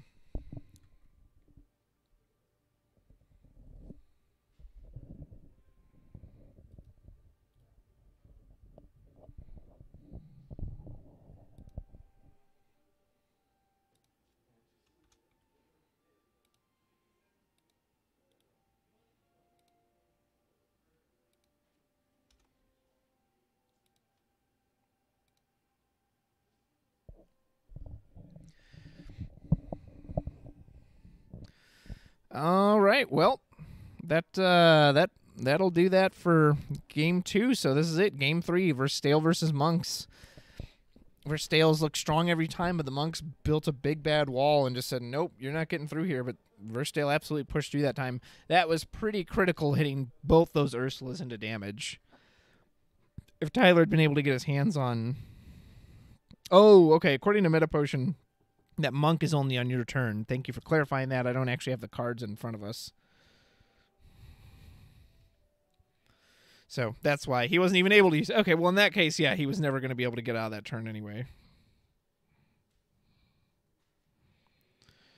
Was not going to be able to get out of that turn regardless, so that's why he didn't do it. Thanks for the update. I don't have the cards in front of me, so I forget all the little intricacies, especially ones I don't personally use too much. All right, starting off, Meath for Kyle, and we did our typical 2 monks for Tyler. Tyler's had his good backup start every time. Got rid of 2 Kusith, and we're going to go grab Verstale, of course, because what other card would you get in a deck with its namesake?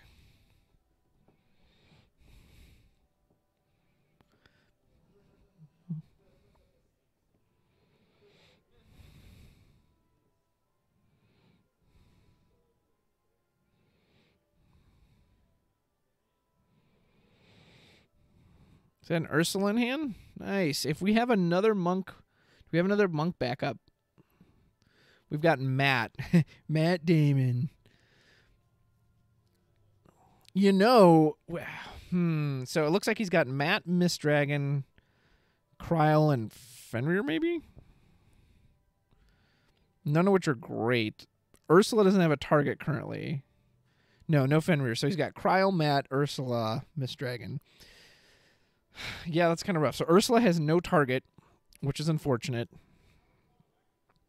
So, and Kryle is pointless here. Kusith doesn't even have a target. So legit, I think the only thing you either just pass and hold the Mist Dragon for his turn, potentially, or yeah, you just play the Matt, because what other choice do you have? And here you get Yang, I guess. Or I think Matt can only search Monk forwards, if I'm not mistaken. If he can search Job Monks, obviously you can get any of the backups, but I think he can only get forwards. No, Yang grab Sophie. That's a good one, too. So we can do Ursula Sophie next turn, which is nice. But yeah, that was just kind of an unfortunate hand to have for Tyler. No targets for the Ursula. That would have been a great time to play out the Ursula if we'd had Sophie right there. It would have felt great. The only other thing I was thinking you could have done, but this would require Kyle to do exactly to play into this turn perfectly. Hold the Mist Dragon, let him play out the Verstale, and then hopefully a Celtius comes down, and then you can Mist Dragon away as a break zone. But again, there's no guarantee that Kyle even A, has the Celtius, or B, will play it, so that turn is definitely relying on more. Whereas the Matt, at least, is a guarantee you're going to go get your Monk set up for next turn, so. But he's got the Celtius in hand. Risky for the bisky, man. Oh, man. But again, it would have felt so bad if we just did nothing. You can always just do it in Defiance then, even if he doesn't play the Celtius. Be like, no. I'm not going to let you do that. Well, actually, hold on.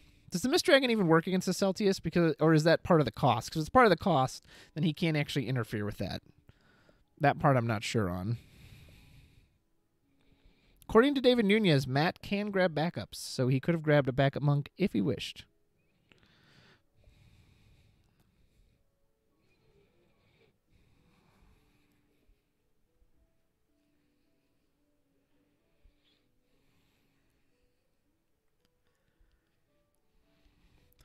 White Mage, if you're in the chat, can you confirm for me whether Celtius removing cards from the break zone, is that part of the cost? Or is that just part of the auto ability? And can Mist Dragon interfere with that?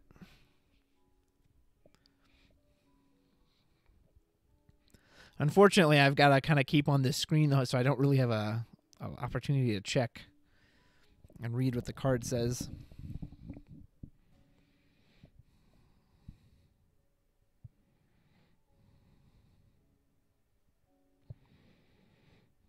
And White Mage says, yep, you can Mist Dragon the Celtius.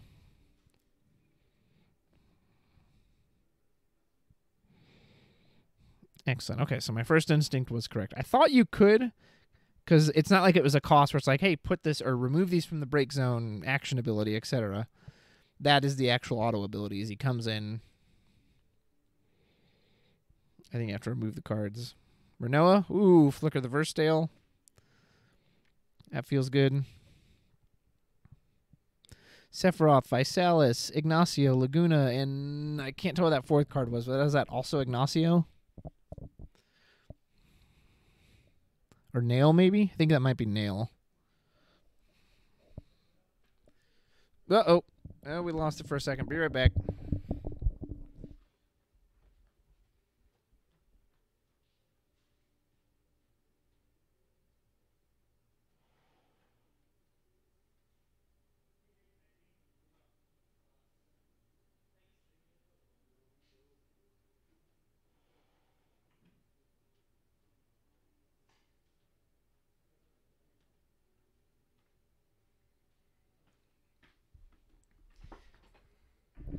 There we go. Sorry about that. Stream drops occasionally, but it's quick.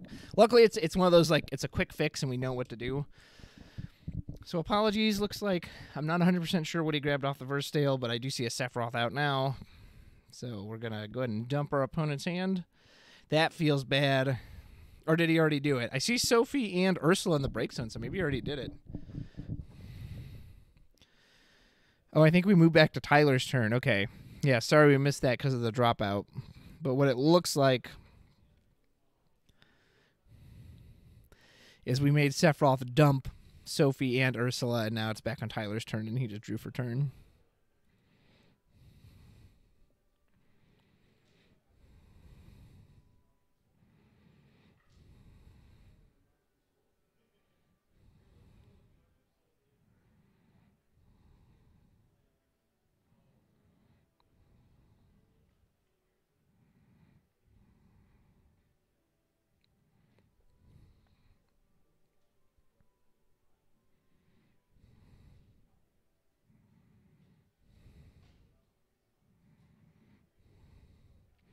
And that's it. Nothing Tyler can do.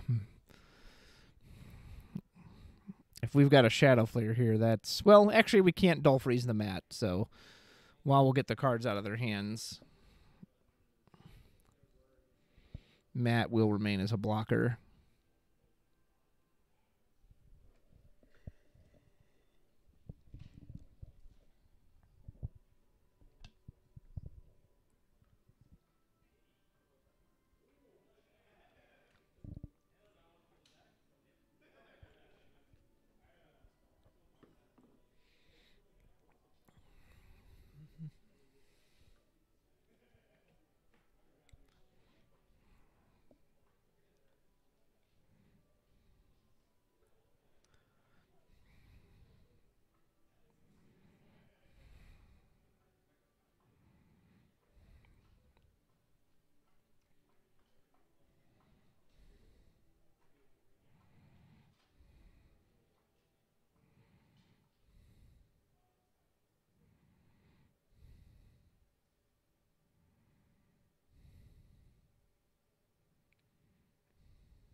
There's our last one.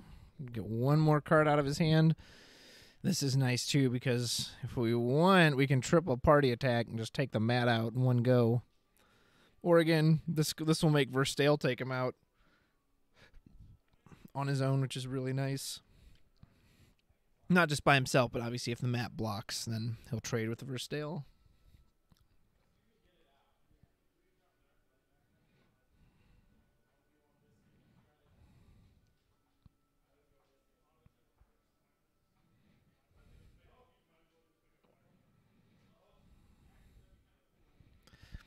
Sephiroth coming in, and Lastwell gives Matt the little boop. And he says, yep, block. Oh, nice. And he'll do Titan. So he will still take another 2 points of damage. Nice, but he will get a search off of that. And the Matt can't die this turn. That's not too bad. And we got rid of the Sephiroth.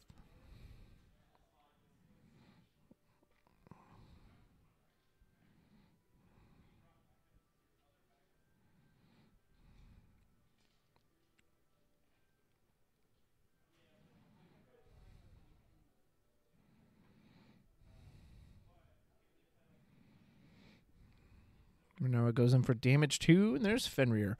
Unless he plays the Ysayle out, unfortunately the Fenrir just doesn't have a whole lot to do in this matchup other than bringing back Sophie. Okay, so we did top deck Ursula and Sophie. That feels pretty good.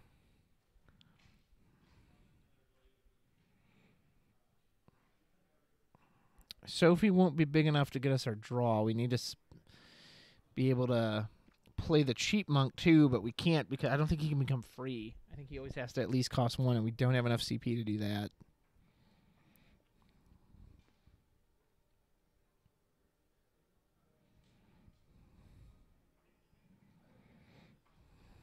Interesting, swinging in with the mat. And you probably just take this, right? I don't think you let the... Yeah, you don't offer the last well. There's another Celtius. Happy to get rid of that. Ursula Sophie, yep. And then you just hold that next monk, hope they all live next turn, and then start doing Sophie things.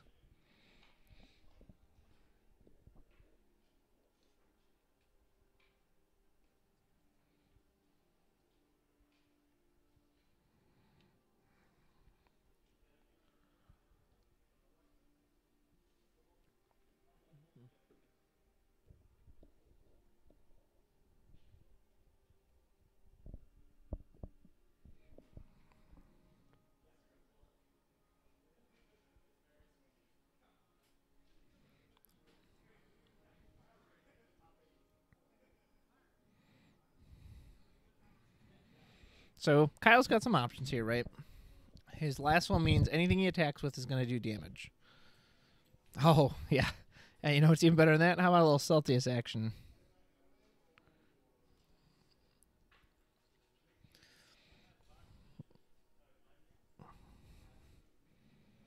What would we want to hit here? Physalis, Sephiroth, Renoa. Okay, so it's either got to be Sephiroth or Physalis. Neither of those are great. Maybe you do the Physalis and draw a card. You can't Dull Freeze any of the monks because of Matt. So that's pointless. The Sephiroth, I mean, you've got nothing. I guess you could get the one card out of his hand. Maybe that is the better play. So, yeah, what do you value more, getting rid of his card or drawing one yourself? And normally I'd say the Physalis for the... I mean, the Physalis does give you continued value, though. Because you're pretty much almost guaranteed he's going to have less than 4 cards in hand next turn. So, but even if you're not Dull Freezing, it's a bigger body. And you can just keep drawing cards. You can just refill your own hand. Yeah, I think Physalis is the right call.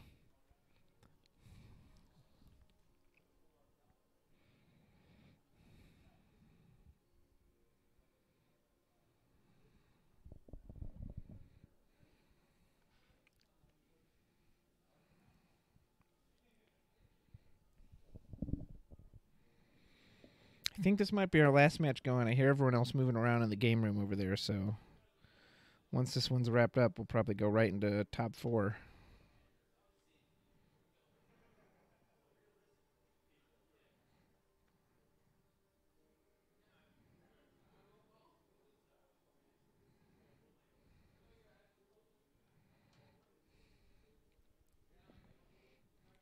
And get some updated standings for you guys, too, at that point.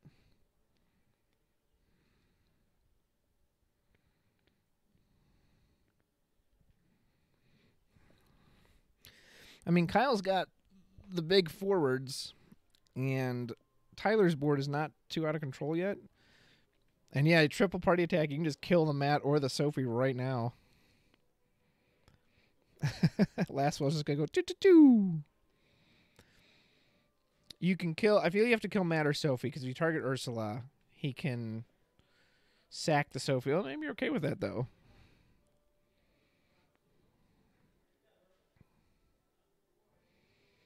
He's going to hit Ursula 3 times. Okay. So she'll go hit, take 9. So now, if he wants to save the Ursula, he's going to have to absorb 2 monks. Yeah, I don't know if that's worth it. I think you might just let it die.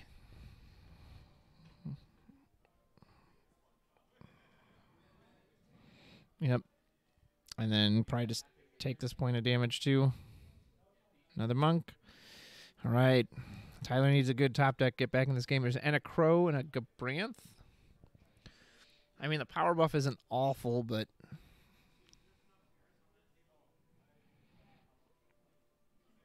Oh, no, that's Graph. Okay. Okay, so Graph... Interesting.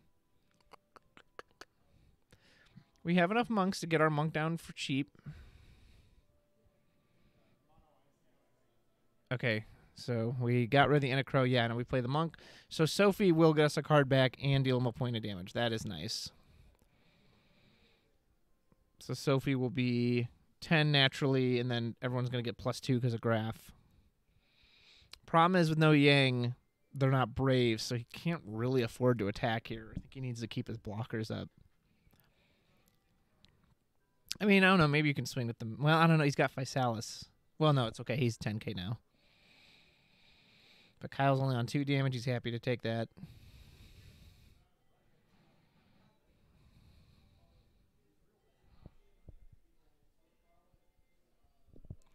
Sophie trigger. Sail. Go ahead and draw us a card. He's trying to hold on, man. He's at the Sophie level. If he can keep these forwards on the board, he might be able to recover here. But that last swell is making a huge difference right now. That's his removal. We now do have a good target for the Dull Freeze. We can Dull Freeze the Graph.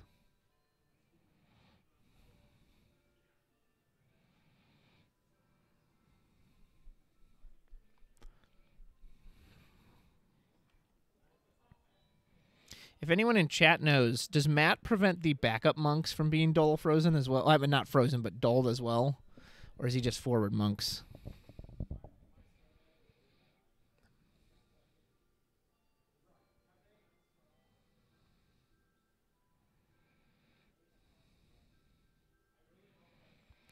Yeah, and checking the chat, Emmanuel Padilla made a good point too. He's like, I wonder if, you actually just use the Ursula power and just kill that last swell before it can ever swing. And that way you just have plain bodies swinging at you. Would it cost you a bit, but maybe that was the better one. Thank you, TCG Tacos.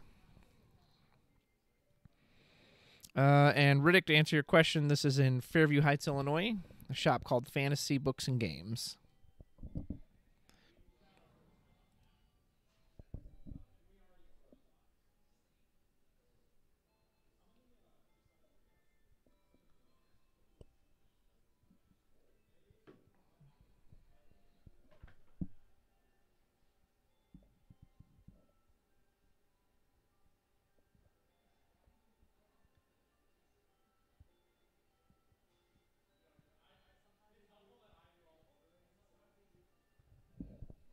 And here comes Cloud. So 6,000 damage to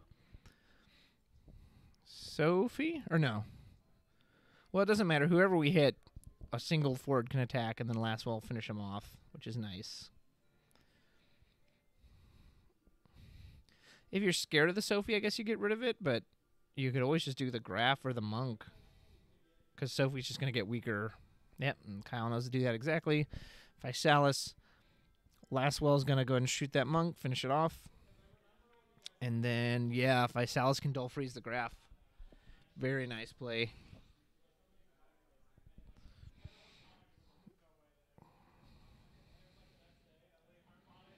Tyler, if he doesn't hit burst here, I'm pretty sure he loses this game.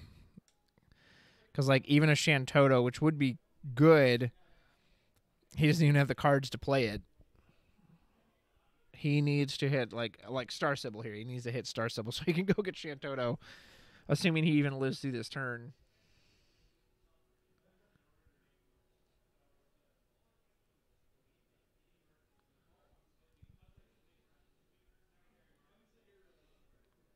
Nope, no help there. So we still have 4 attackers.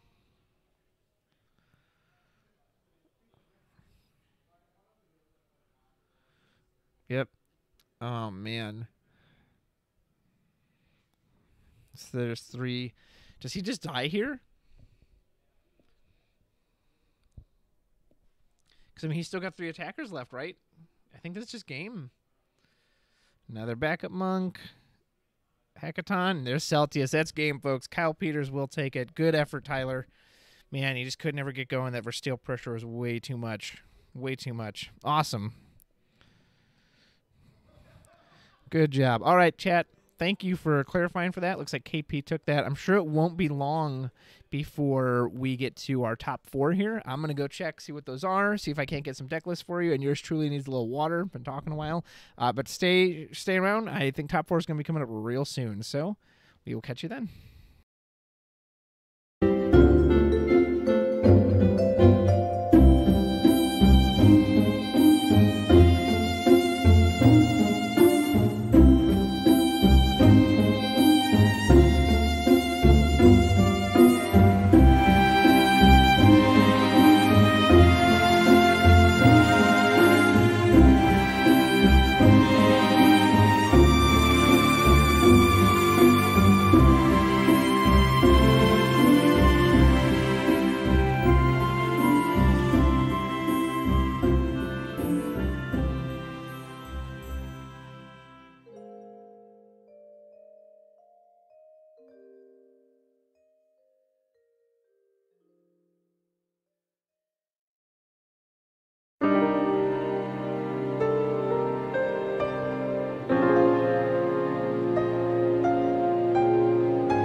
right, folks, we are back.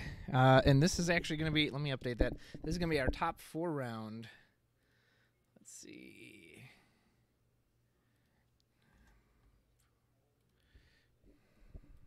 There we go. Okay. So this is going to be our top 4 round. We've got Kyle Peters again on the right and taking on Cody Jacobowitz.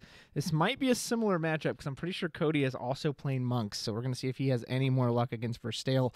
In our other top matchup, Cesario won his match. Or no, Cesario lost to Cody. Who's the other one who won? Alex Whiteside. Okay, so Alex and Aaron Weissman were playing each other as a Doga Sophie Mirror match.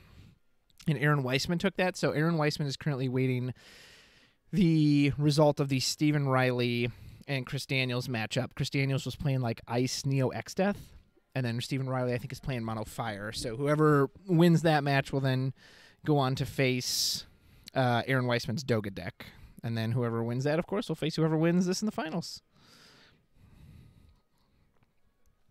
Starting with a nail this time. Well, we got 3 hits. Probably take Celtius and Renoa, I'd imagine. Not that we can ever recur Kuja with ice backups in this deck, but interesting. He threw out Cody threw out Enna Crow turn 1. We saw how useful that was with Tyler in the last match. But I got myself some water, feeling a little refreshed. We'll see if KP can continue his streak or if Monks can put Verstale in check here.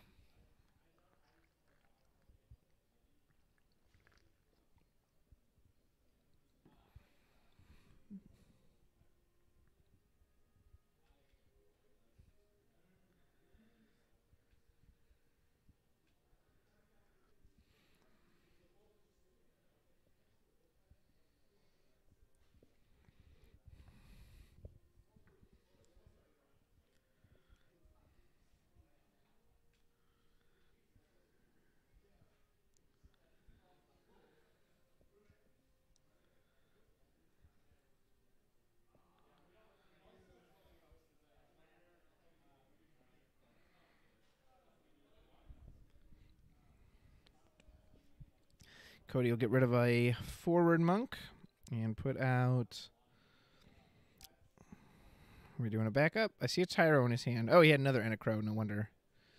We still got a... he's got Kadaj in hand. I wonder if we just kind of put Kadaj to kind of do a little reverse pressure and start dumping our opponent's break zone. So maybe I mean, it's still probably going to be hard to have Kadaj do enough work to prevent the Celtius because this deck's so forward heavy. But is that a Matt?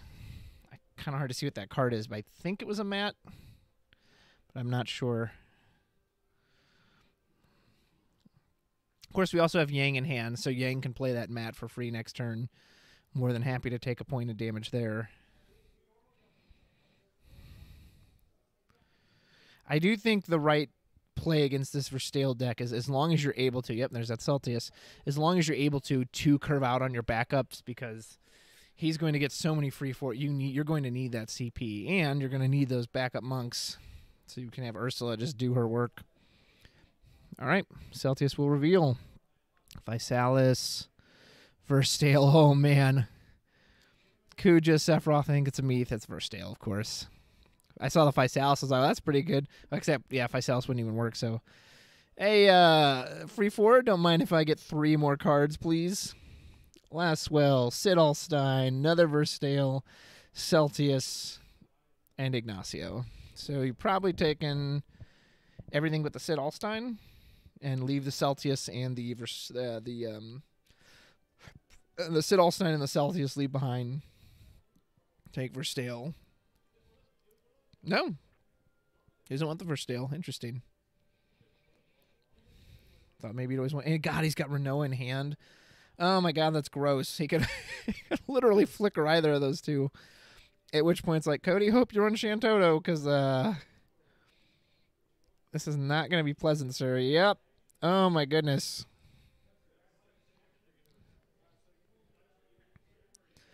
Flip the Verstale. Oh my God, we're going to get 3 more cards. Laguna, another Sid Alstein, Meath, Celtius, Meath. Oh, wow. So we actually didn't get a full... I mean, we still got 2 cards off of that, and it cost us nothing. I mean, not nothing, of course. There were no we had to pay for, but still it was a body and a effect, so... And we're still going to have too many cards in hand. Oh, my goodness. This is just brutal. Brutal. I mean, we've got the Yang in the mat play, so monks can match this with an equal amount of like forward pressure, but just good gravy, man. Look at this for stale pressure. Gross. Checking the chat, Cartage, there is a deck list for Kyle Peters. They'll be posted on FF Decks once the tournament's finished, and yeah, they'll post all the tournament data there, so you'll be able to see his version of Verstale on there. I mean, he's in top 4, so it's gonna be guaranteed to show up there at this point. Playing Laguna. Who do we search for now? Physalis. Nope, another Verstale.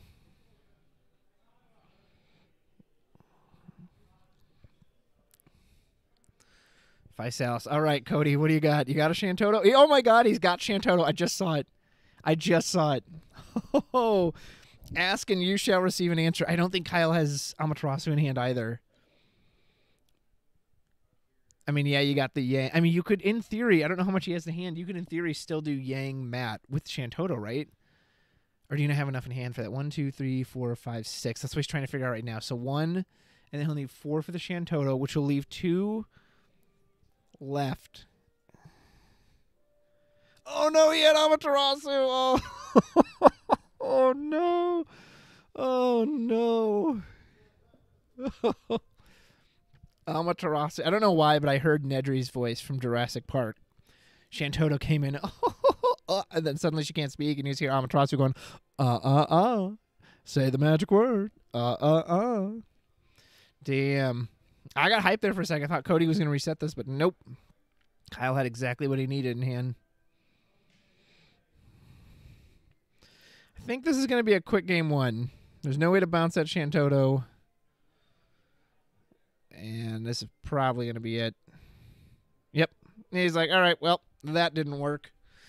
Ooh, man, brutal Verstale start. Okay, apparently Verstale does not give 2 craps about monks. He says, I don't care how big and beefy you are. Let me just pop you in the face really quick.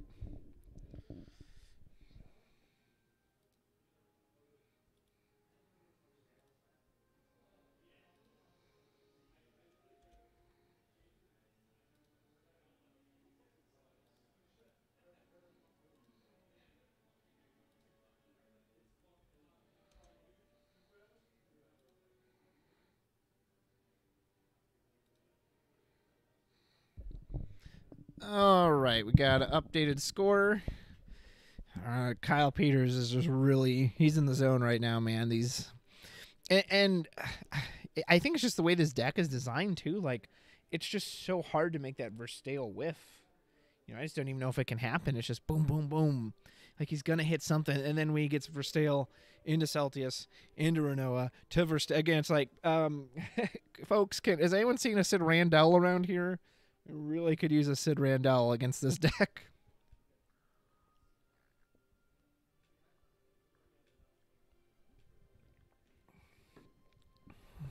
Can monks pull it together? They need to hit the gym. Monks need to get to their training, because otherwise they are.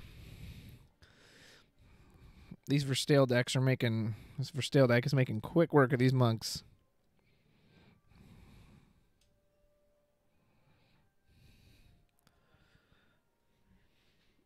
Same as last time, and a crow. We've got another one in hand. I mean, again, and every single time, it's not like the monks have been playing off of nothing. They've had a good start. But Kyle Peters just says, that's nice. F your start. Meet Verstale. He's an old man from 15. Lead Magitech facility researcher. You know, he knew Arden back in the day when he was younger. And he says, yeah, I'm just grab 3 cards if you don't mind. Matter of fact, why don't we do that multiple times? Yeah, okay. I don't know why my voice got so high there.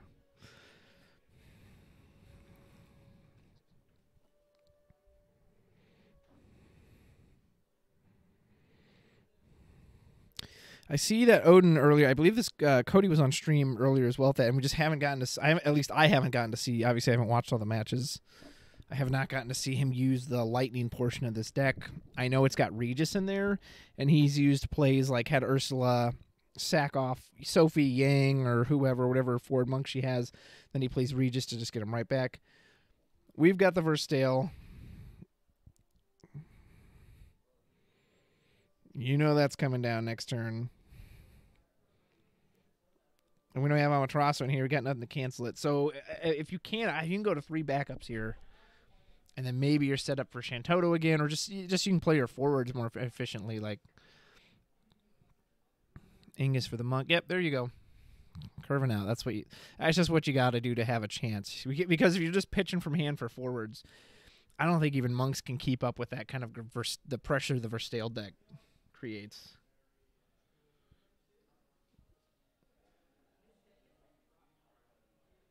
So I think you really need to get your backups. And again, that gives you more Ursula ammo, right?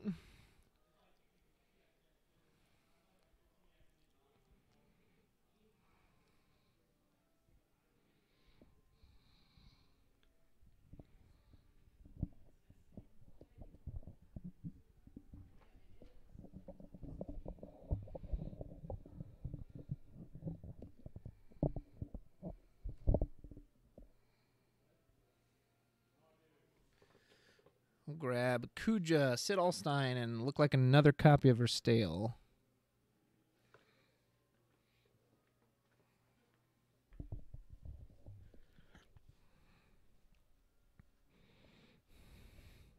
I feel like Kyle's biggest decisions he's had to make in a lot of these matches is just what he wants to get rid of. Because he's always just got so many good options. There he is, Celtius. Man, I didn't care about this card at all. And I have to admit, outside of this deck, it just seems to whiff way too many times. But in this deck, it's just money. So Physalis, I don't think Cody has... I don't know how many cards he has in hand. If he's got 3, Physalis actually could be decent. I'm guessing he does. I don't think Kyle would have played that if it wasn't going to get an effect. And do you freeze a monk, or you just say, I'll just draw a card? Because, again, Shantoto's your fear, right? Yeah, he's going to draw a card. So if he doesn't have Amaterasu, he's got a pretty big hand, so there's a good chance he's got it. Yang is not live yet. There's that Regis we talked about.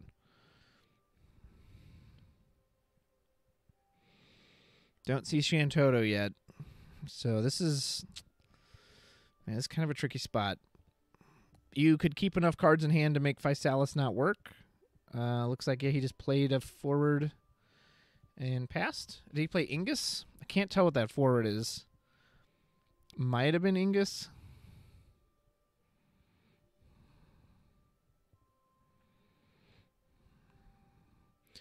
Earlier when Cody was playing too, he's got some really like glossy or shiny sleeves because he just had this huge glare on his cards.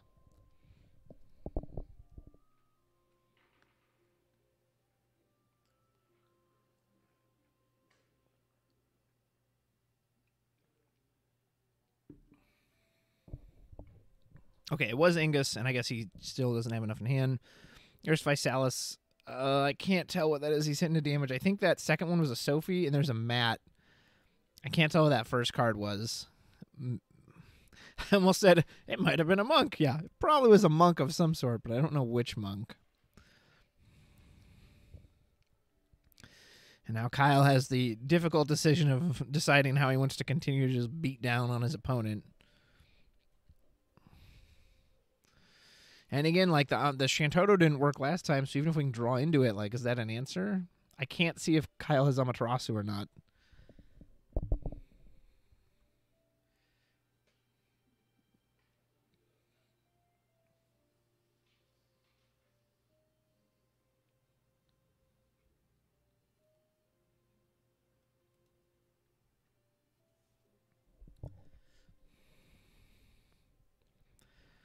Oh, man. Well, if he doesn't have Amaterasu now, he's going to dig deeper for it, that's for sure. Sephiroth, Verstale, Sidolstein, Laguna. Take your pick. I mean, take your pick, really. Sephiroth.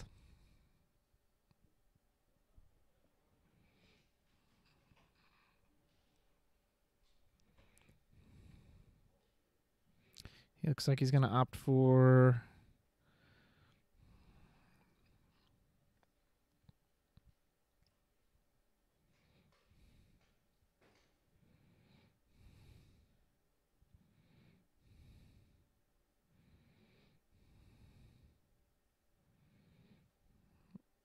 Sidolstein, the 2 Sephiroths. 2 one-winged angels.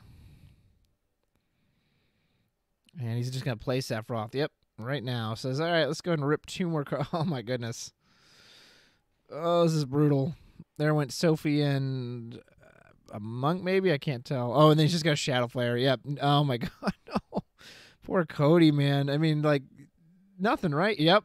That's it. He just says, all right, I got nothing. You flooded the field with forwards and then just dump my hand. So even if I'd drawn Shanto, which, I mean, he didn't draw Shantoto anyway, but what was he going to do about it? That is a quick one, man. Kyle Peters is out for blood, folks. Verstale is taking no prisoners. Okay, so that was pretty quick. So, man, oh, man, oh, man. All right, so I'm going to go check in on the other match in top 4. It might be a little bit before we get to the grand finals because...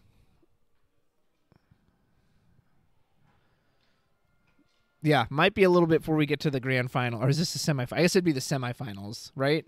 Okay, either way, I'll go check on it, enjoy the music, and we will be back shortly.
Hey everybody, got a special guest with me. This is Alex Jellyfish Whiteside. So I'm playing earlier and he made top 8 today.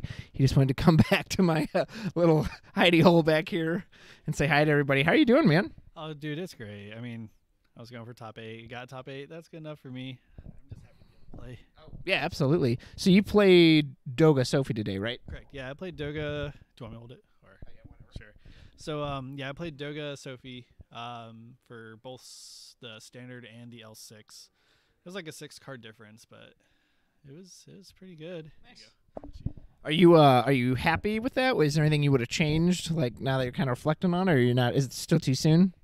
Well, to be honest, like I said, in the top 8 cut, I mulliganed into 2 light cards, and that just it slowed it down. It was a Medine and a Princess Sarah that I mulliganed into, and that just seeing Princess Sarah in your opening hand, it's horrible with that deck because you have the the searcher backup searchers, and you're like, oh, now they're useless. So. I don't know how your other games went, but I know the game we had you on stream, your first game here. I don't think you drew Doga, and you mentioned later that like you were having a lot of trouble drawing Doga today. Yeah, so I guess that's the kind of cool thing about that deck. You don't need Doga. So in the Swiss format, I didn't see Doga at all 5 rounds, not even once. So I mean, yeah, you're like, all right, so is Doga really necessary? Yeah, maybe not, but it helps that engine go. Yeah, the Sophie plays, and then just all the outs. That's what won it. Yeah, that's fair. It's funny when you have cards like that, and you never draw them. You kind of start to think like, did I put that card in there? Like I did put it in the deck, right? And you say, yeah, it's there. I never draw. I had that with a Ritz the other day. So I don't know if anyone from your Discord's watching Jellyfish Discord. You want to say hi to anyone if they're in there? Hey to everyone. I mean, you guys have been like amazing, being able to play test every day. It feels like I'm got a little bit burnt out for a while, but other than that, no, it's just been great being able to just play with you guys whenever I can. I'm super grateful about that. Just getting reps in is just great. Awesome. Major thanks to all you guys. Okay, so I got to ask you before we go here so currently it's going to be Kyle Peters in the grand finals. He's playing Versdale. And then his opponent, and they're working that match out right now. It's going to be it's like a mono ice Neo X Death deck, and then the other one is a Doga deck.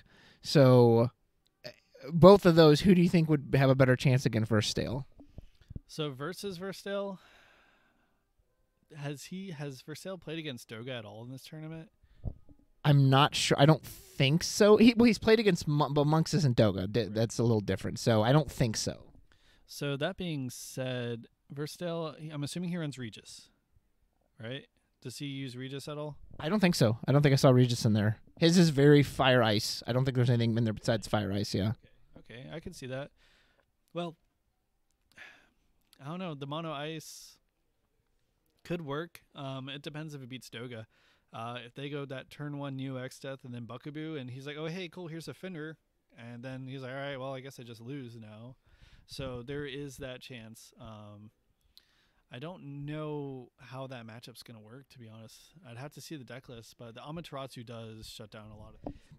It does. I am kind of interested. I kind of am secretly rooting for the Mono Ice Neo X Death because it also has Sid Randall in it, which just turns Versdale into cardboard the deck.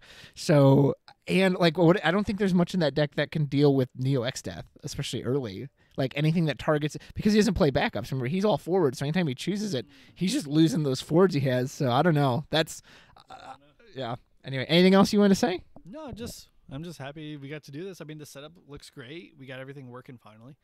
Yeah, got to give a big thank you and shout out to Alex. That's his camera out there, and he was kind enough. I mean, this is his local game shop, but to come out and to get it all set up so that today I was able to just come out and basically set up and start streaming in the back room, which is really nice because if he hadn't done all that prep work, I'd have been scrambling around today like a, yeah. So, no, thank you, man. I really appreciate it. I mean, the method we did was kind of like last second. I was like, oh, idea.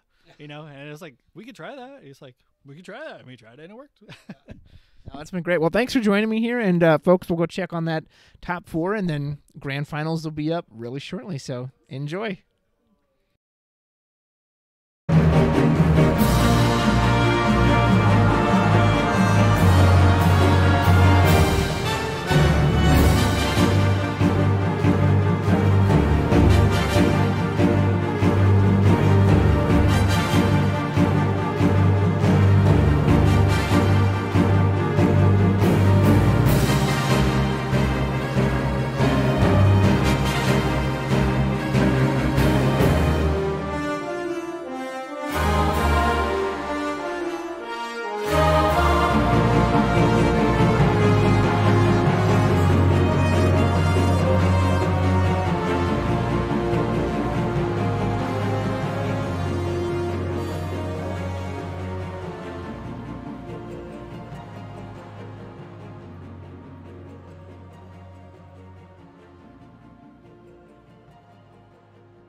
All right, ladies and gentlemen, this is it. This is our grand finals.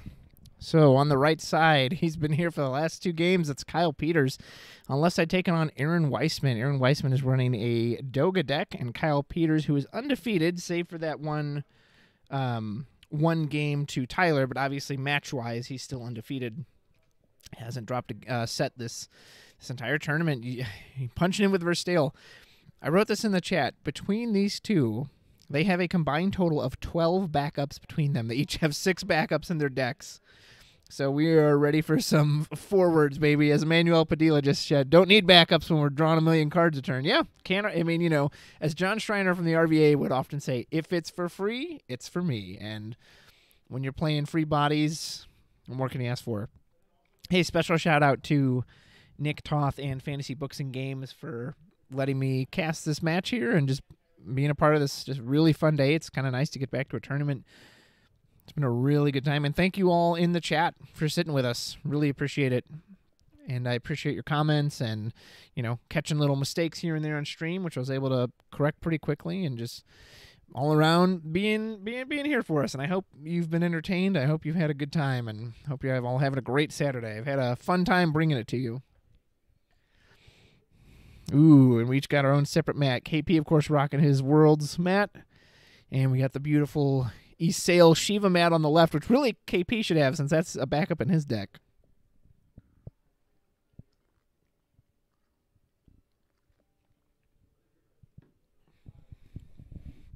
All right. Hopefully this water should last me to the end, and after that I'll take a nice well-deserved break, maybe get some Chinese buffet or something.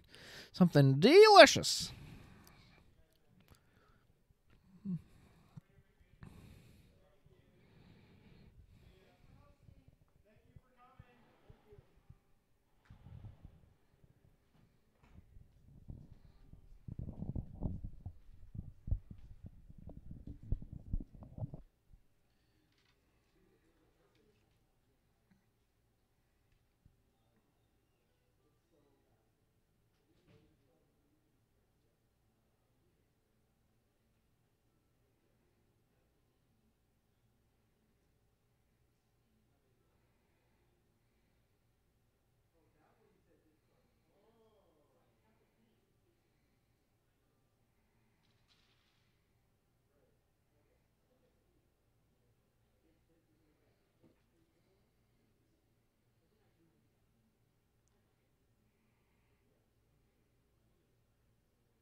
All right, grand finals times, folks. Are you ready? Let's get ready to rumble.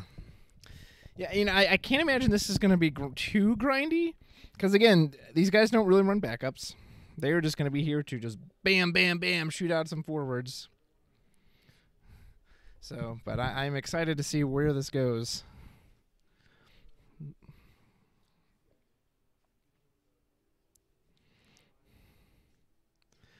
And let's see, did KP elect to go first? I think so. No, so he's still in the process of mulligan.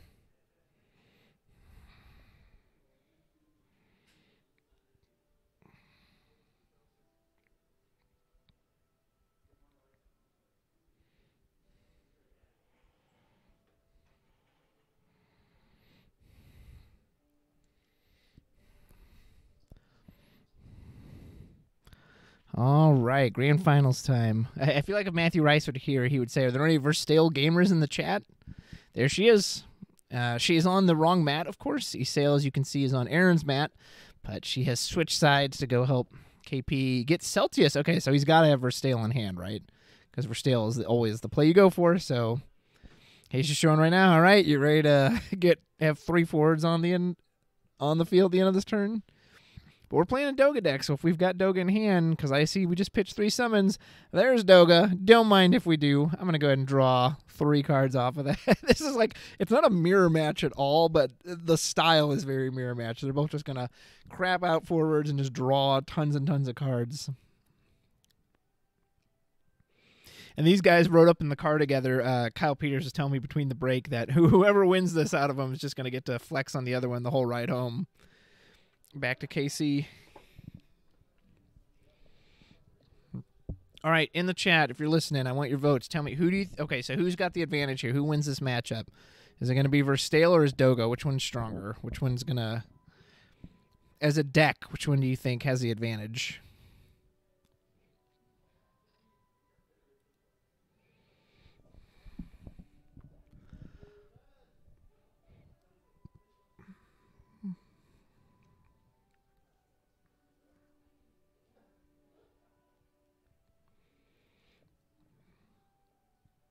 I guess he's got too many cards in hand. He's trying to decide what to play.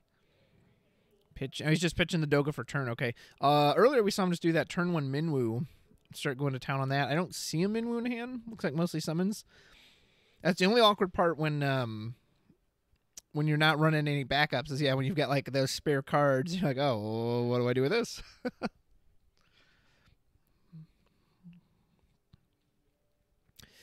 And as far as the advantage, like, I don't know, KP has Amaterasu. And so Amaterasu's really big against Doga coming in. And I think Aaron Weissman has Lena as well. And Ursula. So Amaterasu's great against all those cards. So I think that's a definite advantage for KP. That being said, casting summons for free is definitely an advantage for Weissman. So we're going to see. Yep, there's Mr. Verstale. Pitch to Renoa.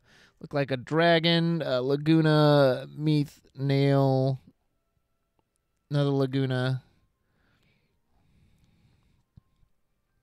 So it looks like we'll grab one of the Lagunas, Nail, and the dragon. I don't know if it's the different sleeves. Like, it's not like we're outside, right? Where the shifting of the sun could cause us to have different parts of lighting, right? But like some of these, sometimes it's really glary in the middle, and other times it's like glary closer to the camera, to the right side. It's weird. It's been kind of weird how it's just depends on what we're doing all day. All right, there's Celtius. Verstale and Celtius, man, they're just best buds. Is that a Renoa? Oh my goodness. Renoa, Cloud, Ignacio, I think any sale, and I couldn't tell what that fourth one was.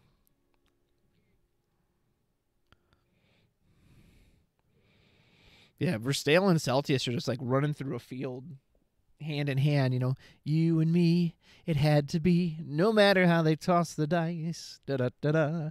The only one for me is you, and you for me. So happy together. I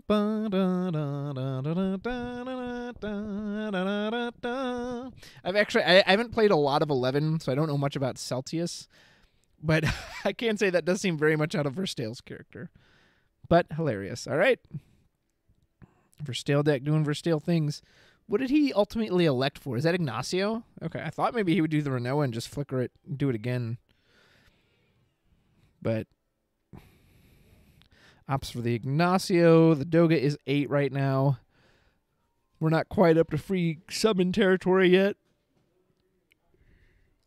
And I can see a handful of summons.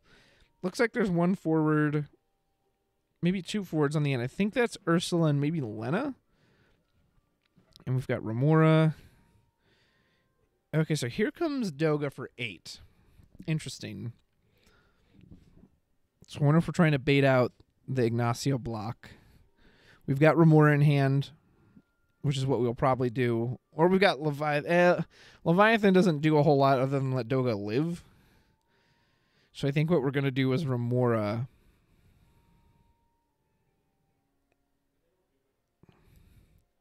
Because if we pitched 3 cards too, then our Doga would also go up to a 9K. And so then not only would we just shrink the Ignacio. Yep, there we go. Block. And the good news is, though, Kyle will draw a card off of this regardless. Yep, so here comes the Remora. And what do we want to pitch for it?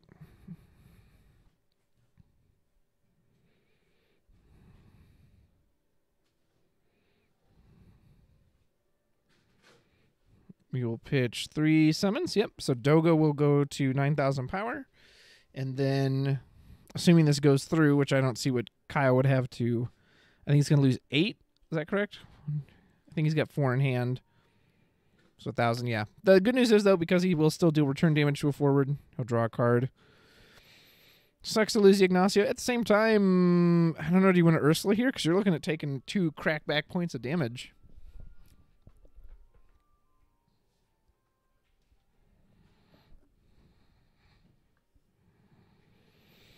So far in the chat, it looks like everyone seems to think Verstale has the advantage in this matchup. Rainey says KP wins. Emmanuel says, well, the one that won the dice roll. And then White Mage says Fire Ice is better, and Ralph agrees with that.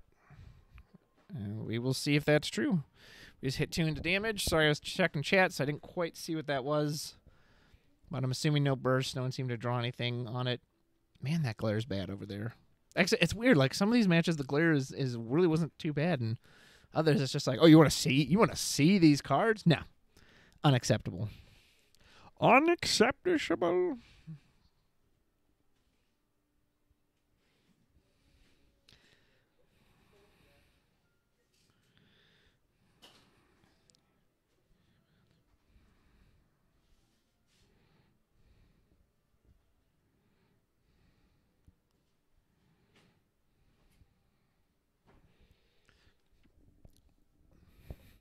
Laguna. Going to search out another ice forward. So we've already got Verstale and Physalis. Verstale and Celtius. Who do we search out here? Physalis is a good one. There's the White Dragon, the Sea Sword. Yeah, that's another good one. Could always get Kuja. Probably not. Renoa. Renoa wouldn't be bad. Flicker a card.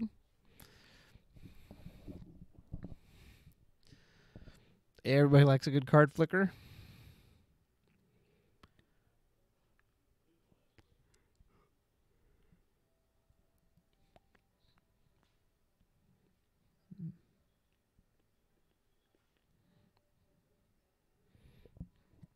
I can't quite see who he picked. Oh, Lastwell, duh. I was like, I feel like there's some big 5-cost one that I'm forgetting about.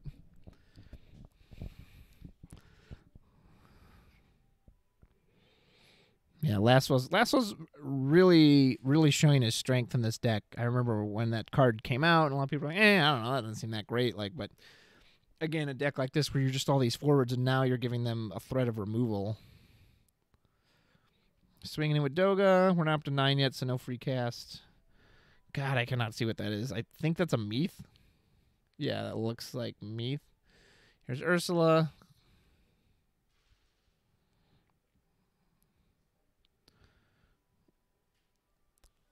Pitched Sophie and Leviathan, I think. Yep.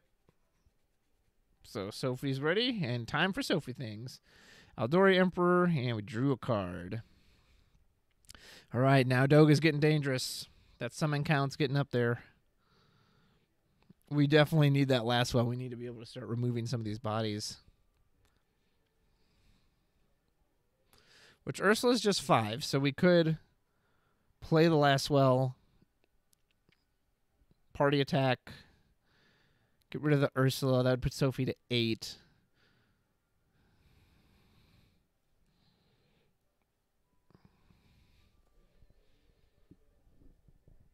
I mean, she could block, but yeah, you're still way down on forwards then.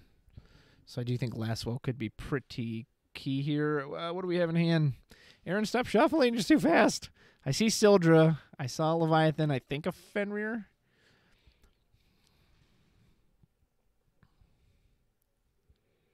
Leviathan could be key. Leviathan could really help these guys survive, especially against that Lastwell.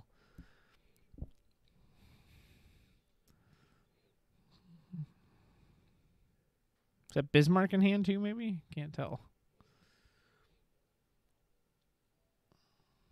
Could always dull freeze him out of the way too. There we go. There's the Lastwell. I have to discard a card.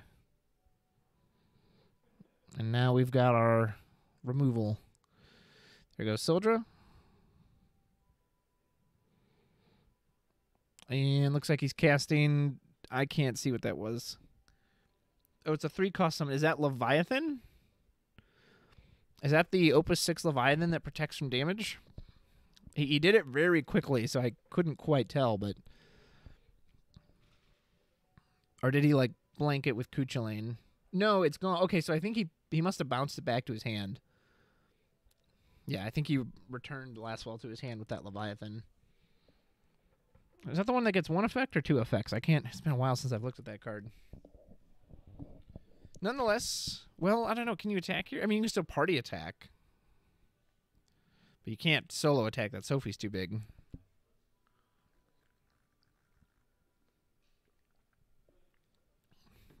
Also, you got to be careful if these guys all swing out next turn and you're looking at a Sophie hit. Party attack. We have gotten all the cards out of our opponent's hands. Happy to take that. That's a Hecaton Kyre.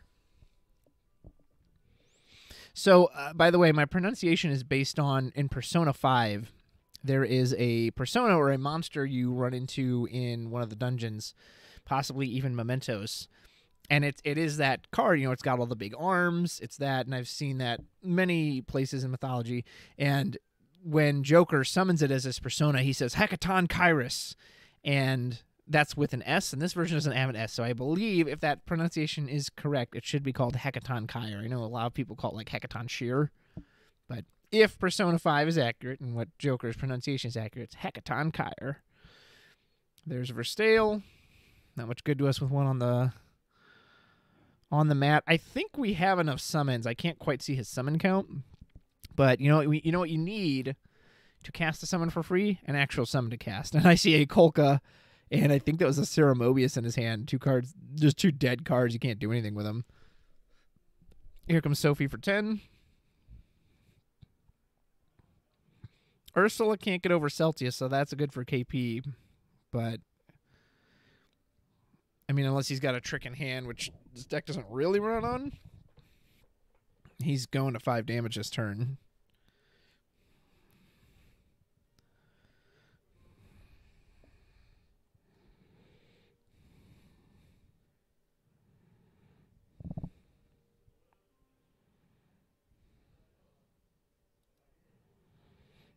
He's a thinking. I mean, if he's got another Celtius in hand, then yeah, you definitely do want to block. Yep, he does. I just saw it.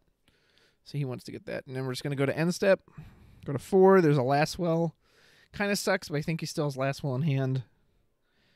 Wouldn't have minded revealing that. And it looks like we drew a Cuchulainn too, a Cuchulainn of the Impure, as my friend Alex Hancox would say. I don't know if that's really relevant here. It would be against the Lastwell. But you can't blank any of the entry auto effects.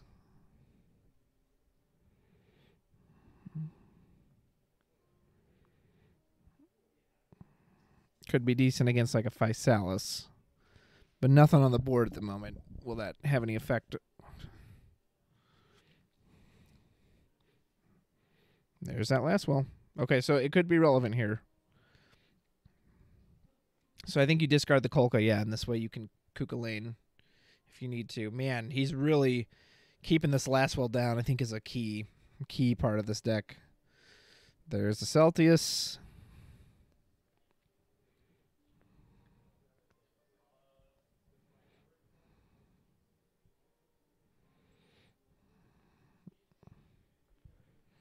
Verstale looks at him with a tear running down his cheek, all misty-eyed. Welcome back, my old friend.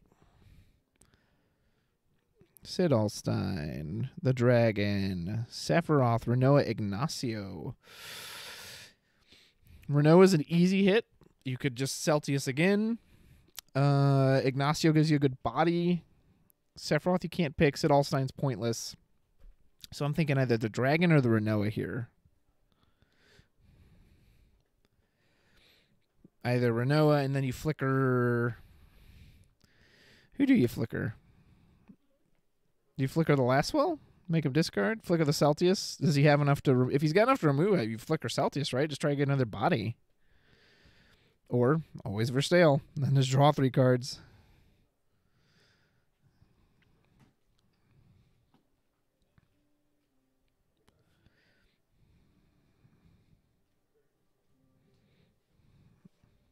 Yep, Renoa. I probably not the Laguna. It's got to be the Celtius. Just try to get another forward. You know he doesn't have Shantoto in this deck. He doesn't have a big board clear. And with a Sophie on board, you need as many bodies as you can get. All right. Another removal. Sephiroth. Isail. Uh-oh. Another. Oh, no. Are we going to whiff? Physalis. Okay, we got at least one. And Kuja. Okay, so you pick the Physalis for sure. You can Dull Freeze one. Draw a card. I guess you really want to, but at this point, I think you just put the pressure on.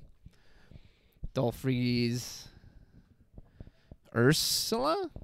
Or Doga? Might be more worth it to Dull Freeze the Doga. Ursula isn't really doing a whole lot right now.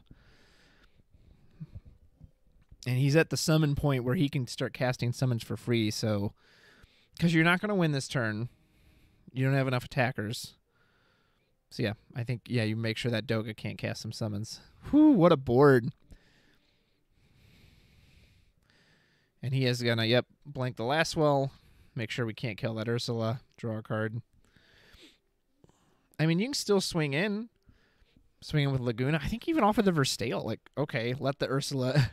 Either the Ursula's going to trade the Verstale, and then you've got 2 forwards left, one which will be frozen, or he's going to sack the Sophie for it, in which case, okay, he's still 2 forwards.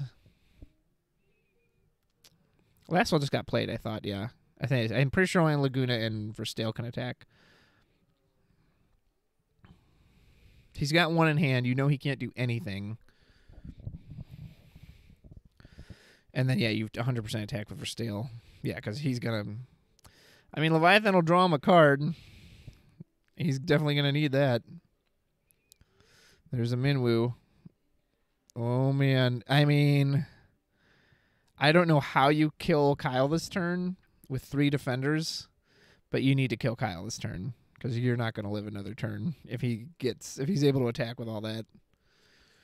And we've got a Minwoo, a Sarah, a Kukulkan, and I can't tell... A Sarah Mobius. So Sarah Mobius, Sarah backup, Minwoo Kukulkan. That's not going to cut it. And the Doga I don't think would have made a difference either.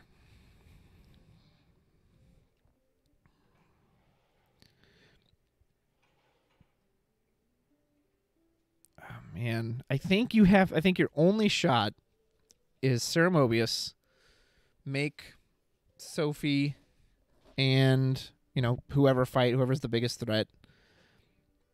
Probably Physalis or Laswell. Everyone else is an entry effect. Those are the ones that are presenting continued threat. Get rid of that. You've got another forward on board. Sophie will put him to 5. At the end of the turn, you'll draw a card. He'll have a lot of attackers, but he'll at least be down 1 form of, removing your stuff. And if you can somehow do that and keep the Kukulkan in hand again to blank either the Laswell or the Physalis. Here you go. Here's the problem with you don't have backups. Whereas normally you could tap that a single card to use that Kukulkan. Now it costs you a whole card from hand to do it. He's got a Kukulkan now. I think he's just doing this for the card draw. Because none of these forwards do anything on his turn. No, he doesn't know. He doesn't know what to do. I think you have to go with the Sarah Mobius here, right? I mean, the Kukulkan, what is it going to draw in? Again, what's your out here? What do you draw that gets you out of this situation? That you can cast, that you can actually play.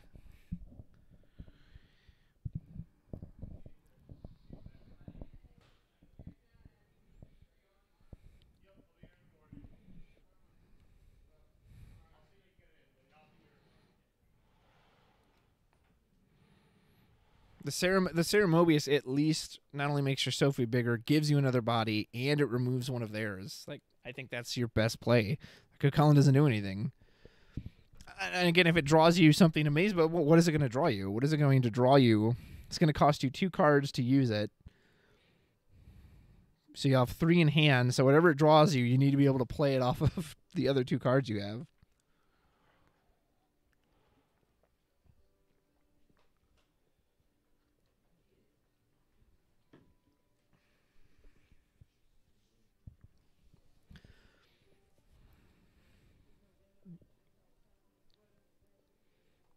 He's going for it. He wants to try and get that draw. Brick, brick, brick, brick. Oh, my goodness. Oh, that's why you don't do that. So now he can't even play the Sarah Mobius. Brick. Oh, my goodness. He drew into Light Sarah. Yeah. Risky for the bisky, folks. Yeah, that's going to be game. Yeah, I think the Ceremobius was absolutely the play. I get it. Maybe you're hoping, but yeah, drew a light card. Oh, goodness.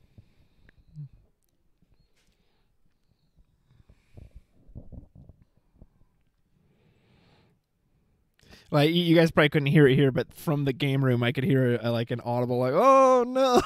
when they reveal the light Sarah. Woo! There we go. Break his backups. See, we're gonna at least make him feel bad on the way out. Looks like KP's got this locked down. I mean, at most he can make this Ursula what? A 9K body, which with the last well won't even matter. Because it'll just die to anything.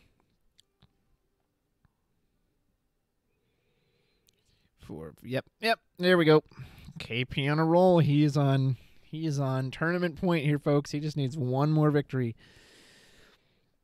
Doga came out swinging at first, but Verstale just showing its power. Man, I wonder.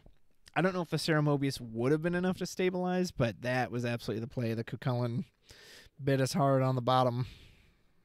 All right, let's get this updated.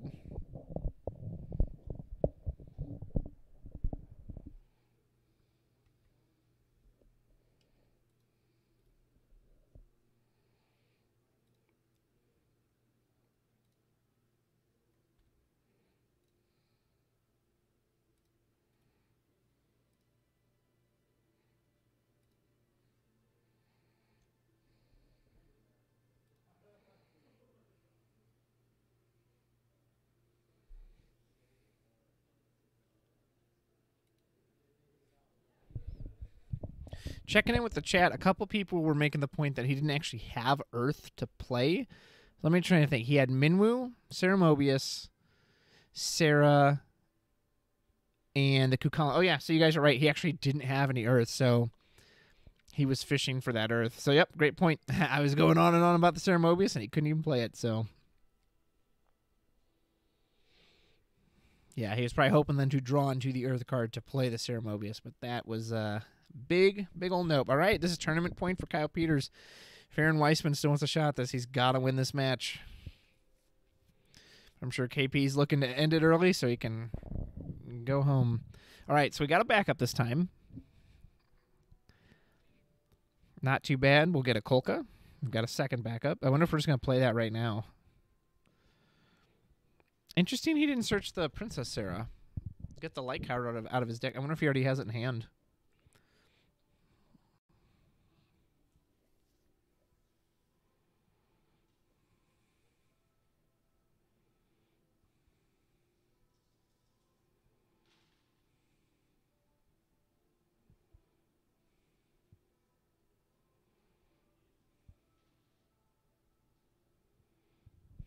Good old East Sail, man. Kyle can just summon that card at will. I think he started nearly every game I've seen with that card. Get the Verstale, and we are off to the races, as they say.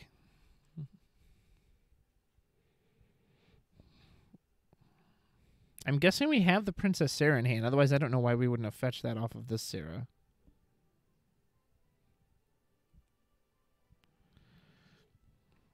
Ooh, Iridia. Nice. So we can go fetch... Is it any summon or is it an Earth summon? Might be any summon. Or maybe it's Earth. I can never remember with that one.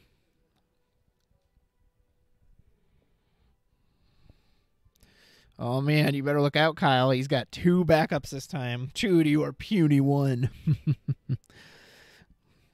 Kyle's like, you'll never defeat me. I have East Sail, 1 backup. And he's like, 1 backup. But you're unaware that I have shing 2 backups. He like adjusts his glasses anime style. Oh, it can't be. It's impossible.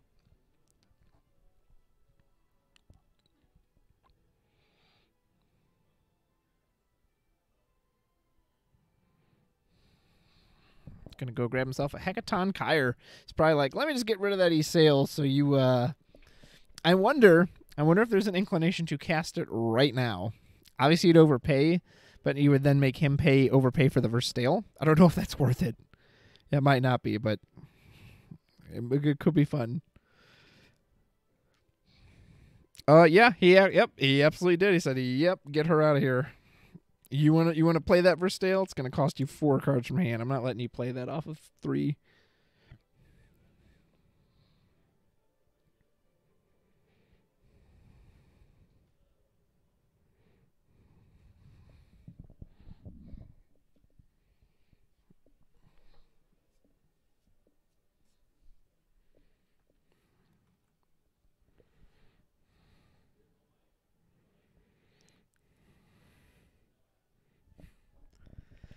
And look who came right back. He you guys know that Simpsons meme where Moe throws Barney out of the bar, and then like in the next screenshot, Barney's right back behind him in the bar. That's just what happened. He grabbed his sail. He's like, "Get out of my game!" Yeah, and he like dusted his hands off, and Esail just came walking in behind him in the bar.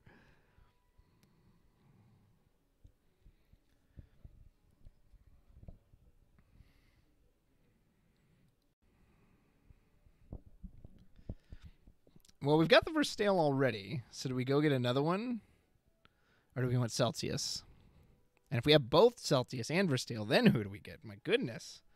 The choices.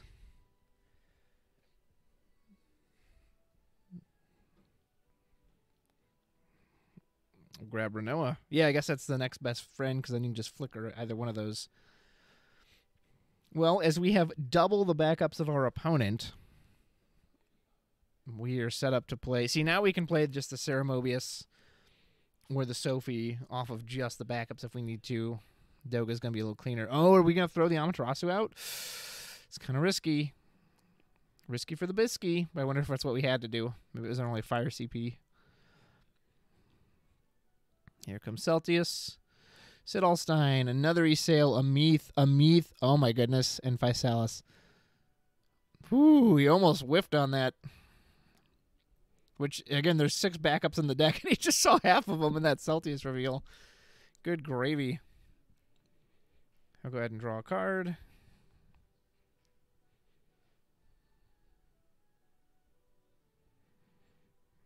One summon. Is that Ursula? Minwu, okay. I can't see. Hecaton Kyre, Sarah. 2 Lenas, maybe, and a Leviathan. And I believe Minwu just lets you get any of the summons you reveal. Depending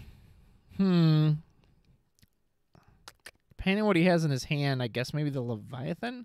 Although if you pick Hecaton Kyre, you keep the burst in the deck. So he picked whatever that last. So maybe it was Leviathan. I couldn't really see what that first card was. Leviathan or Sildra, maybe. If we can cast that Sildra for free next turn off of Minwu's swing. Do we have 4 in hand? Do we have enough to prevent Physalis? Yeah, okay, I think it was Sildra. That's what he grabbed. So if we can prevent the Physalis trigger, that's pretty nice.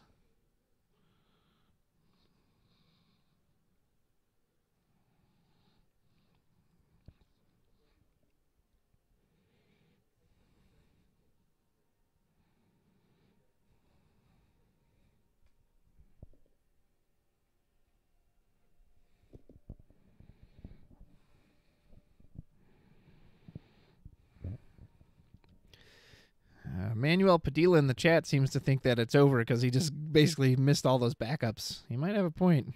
And then he was mentioning that meme with the guy going, "Oh no." Anyway, here's Verstale, Celtius, Ignacio, Sephiroth, Amaterasu. So you got 2 Sephiroth and an Ignacio. Cool mustache, Ignacio.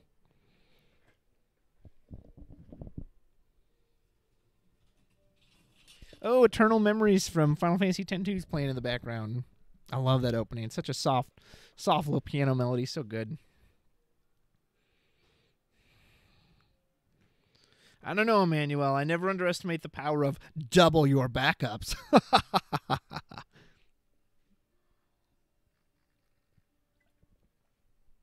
We're going to get into this big Yu-Gi-Oh turn where Kyle's like, "I'll tap my 1 backup to create 1 crystal point." And Aaron will be like, "You may have failed to notice that I have 2 backups." And Kyle, "Nani? No, it's not possible." Yes, and with the power of my 2 backups, I send you to the Shadow Realm. Bum, ba-dun. It just blows him away. Here comes Physalis. Okay, so he must have 3 in hand. So we're going to dull freeze the Minwu. No free cast of Sildra for us. What is that? Kusith was the second one. I can't tell what that first card is that went to damage. Get back Doga. That doesn't feel too bad. And we'll pass.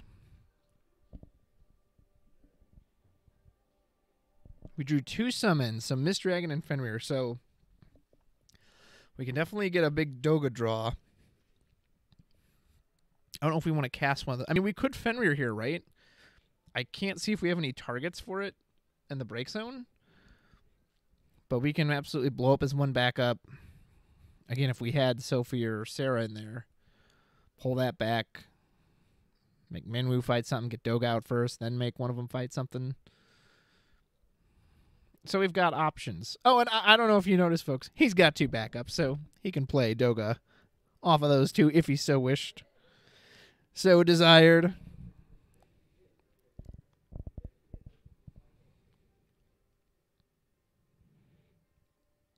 Man, the 10-2 soundtrack just makes me so sad sometimes.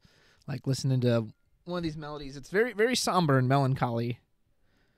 Especially when Yuna is reflecting on Tidus.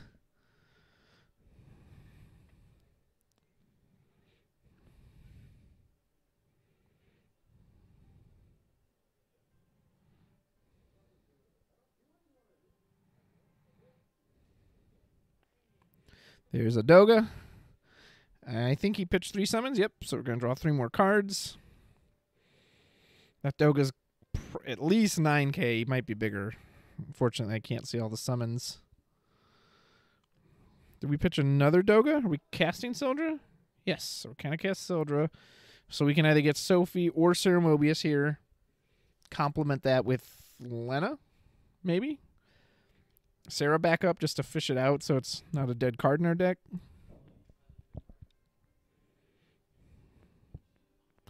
So I'm guessing he didn't have the Princess Sarah in hand from turn 1. So I wonder why he searched the Kolka instead of the Princess Sarah. I mean, you still could have gotten your CP and then your hand wouldn't have been locked. Like, obviously Kolka lets you search again, so maybe he just really wanted to get to the Doga.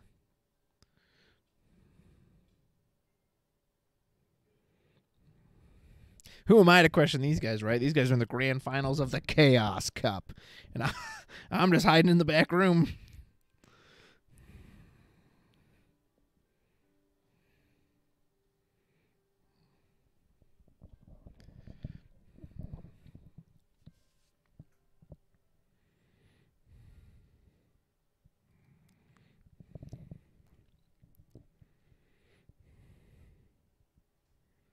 There's Ursula. Now we've got a target. There's, wow, did you see that Sophie drop? That was sick. He just like picked it up and just boom. Let it drop the base on the table.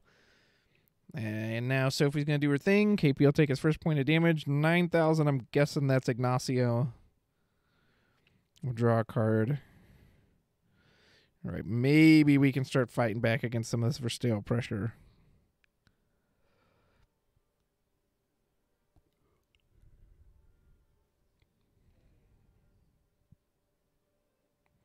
Sophie is 12k right now. I don't know how big the Doga is because I can't see the break zone. But I would guess 9 at minimum, possibly 10. Probably not to 11 yet, but...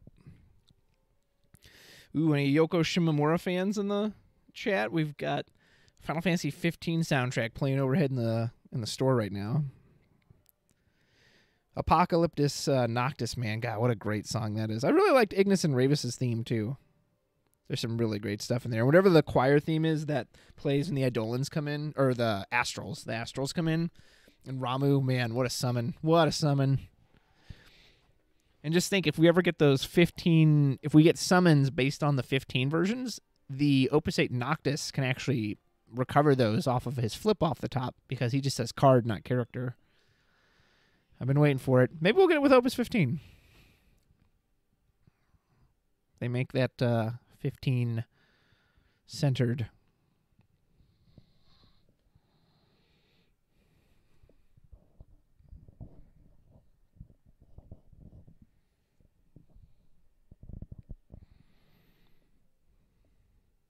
Oh, and now we're playing Sultana Dreaming from 14. I love this piece. Kind of reminds me of the opening montage from the movie Up, Pixar's Up from 2009. That's got Michael Giacchino's great waltz, very famous montage now. And this song Sultana Dreaming, which is also known as the Ulda Night theme from Final Fantasy 14, very much reminds me of it. Bum, ba bum, bum, bum, ba bum, bum, bum. And then the Up theme is bum bum bum bum bum bum bum bum bum bum bum bum bum bum ba dum bum ba dum.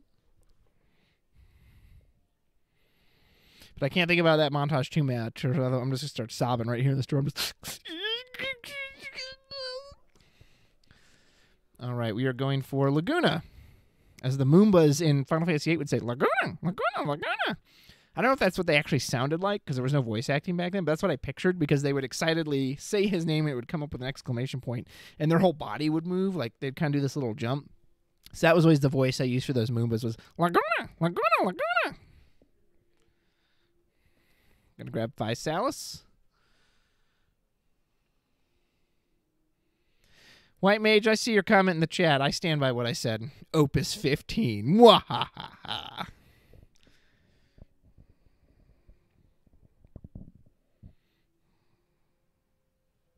Hey, James Lockwood, welcome. Glad to have you. Enjoy the grand final, sir.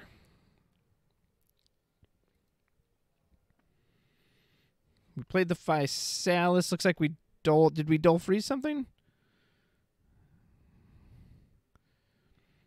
I was checking the chat there for a second. I'm guessing we froze the Minwu again. Just don't want him casting a summon for free, and who can blame him? Or no, did we draw Physalis? How is Physalis attacking? Am I crazy? Did I miss something? Didn't Laguna go fetch Physalis? I might be missing something. I'm sitting here. See, this is what I get for sitting here talking about music. I'm like daydreaming. All right, so what I do see in front of me, Physalis is attacking. Going to dull freeze Sophie.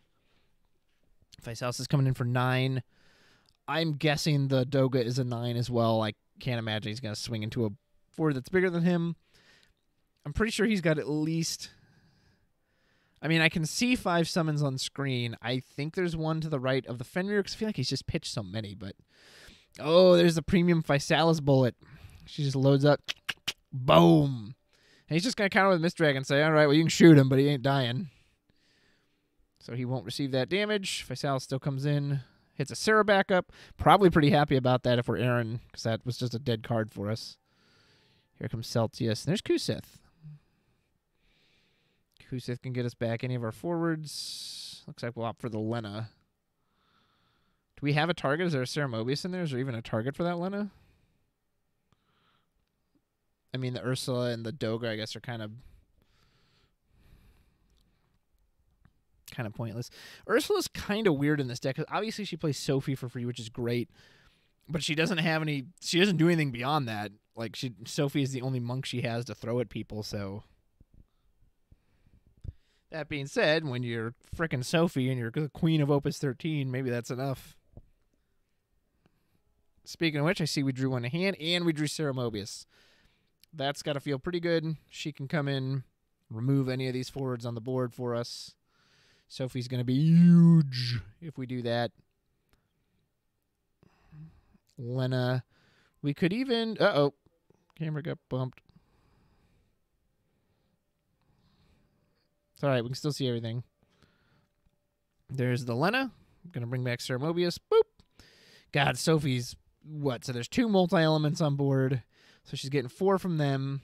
So 8, 10, 12, 14, plus her own 4. Sophie has 18,000 power right now. So Sophie's, man, she hits the gym like nobody's business.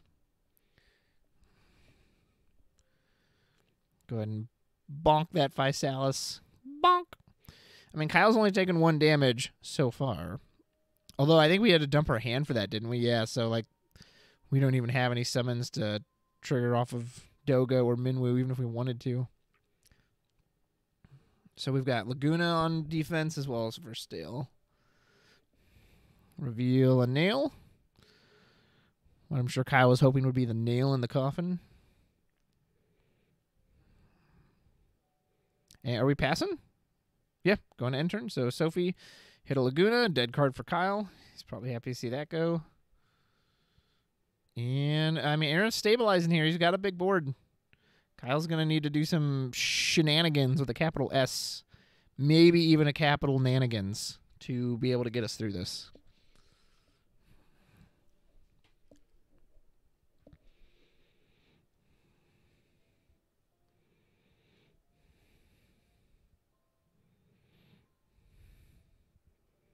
I don't think he actually blocked with, checking the chat, I don't think he actually blocked with the Doga.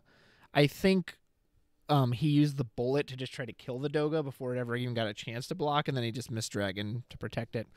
David Nunez, always happy to have you in the chat, even if you're just here to make corrections. Oh, good for you. No, I'm just kidding, man. Always happy to have you around. Circa, yeah, I have to say, having played with the new Opus 13 Scions, or the starter set, the 12.5, whatever you want to call them, you know, they're cool cards. I like all of them. Maybe with the exception of Thancred, I still feel he's a little lackluster. Like, I do like the new Y'shtola. Oracle of Light is obviously good. But other than Oracle of Light, like, if they ever want Scions to be good, and maybe they don't, you know, Alex Hancock and I mentioned that about Type 0. They could make cadets great right now. They just clearly choose not to. But if they ever want Scions to be, like, actually competitive, you know, and really show up at these events, they have to give them new Scions. You can't just keep making a new Ida or a new, you know, how many Y'shtolas do we have now? Or another thing. Like, okay, cool, but those are just now replacing cards we already had in there. We need some unique Thions. We need some unique Thions. Which, for any of you who've played the game, you know, there are more Scions than the ones we have. Moon Brita has been there. She was there in what? A Realm Reborn, I think? Or was she there in Heaven's Word? I think it was a Realm Reborn still. You know, the Crystal Exarch helps them out at one point. Like, yeah, they could do it. They just have chosen not to. What about Tataru? God, imagine if she was a Scion backup. Oh, hold on. Stream cut out. Thank you. Sorry about the yell.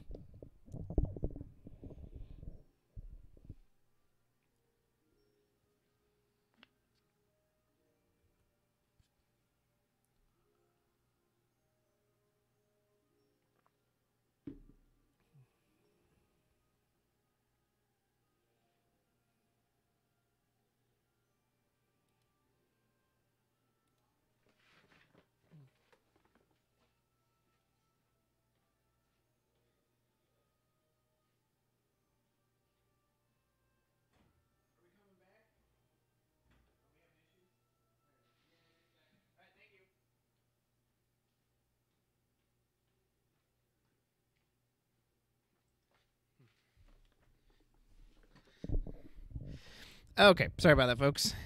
Had a stream issue there for a moment. While we were gone, I see a Lastwell on the field. I don't believe there was anything to discard, but it does give us that all-important forward removal. Now our guys can swing in, start picking off some of these forwards. Oh, he didn't block with the Ursula. Oh, man, yeah, because now if he swings again, he just kills the Ursula. Like, you 100% snap block there, right? You're not giving up Sophie for her. But yeah, I don't know why he didn't block right there. It was going to die anyway. Unless he's genuinely thinking of sacrificing Sophie, which, please don't. That seems like a really bad idea.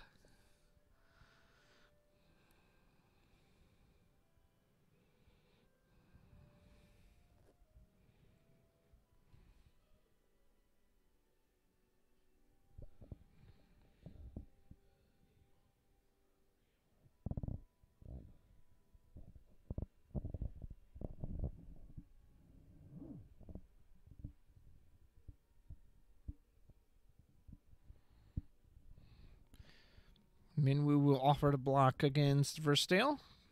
No, actually he changed his mind. It looks like, was that Lena who blocked? Yeah, I think Lena blocked. Now Saltius will shoot the Lena. Yep. And now, I don't think you want to go to 6, do you? There's an Ursula.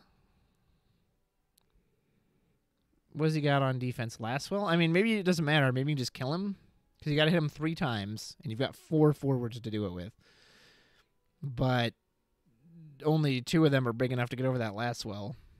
Ooh, but we drew Hecaton Kyre. That'll be good. So you just Hecaton Kyre right now, right? Make Sophie fight. Sophie or Doga fight last well, and just swing in for game. Oh, yeah. Yeah, just cast it for free. Boop. There we go. He's going to need a cloud. He needs to hit a cloud. I mean, a cloud would do it, because all we got to do is... Oh, that'll do it too. Will that be enough? Because we just got to get him to 6. Oh, boy. Dull freezes the Minwoo. 5. Okay. If Kyle hits a burst, man, Cloud or another Kuja could save him. Yeah, you got to swing. Cloud won't take out the Sophie. So now it has to be, it would have to be another Kuja.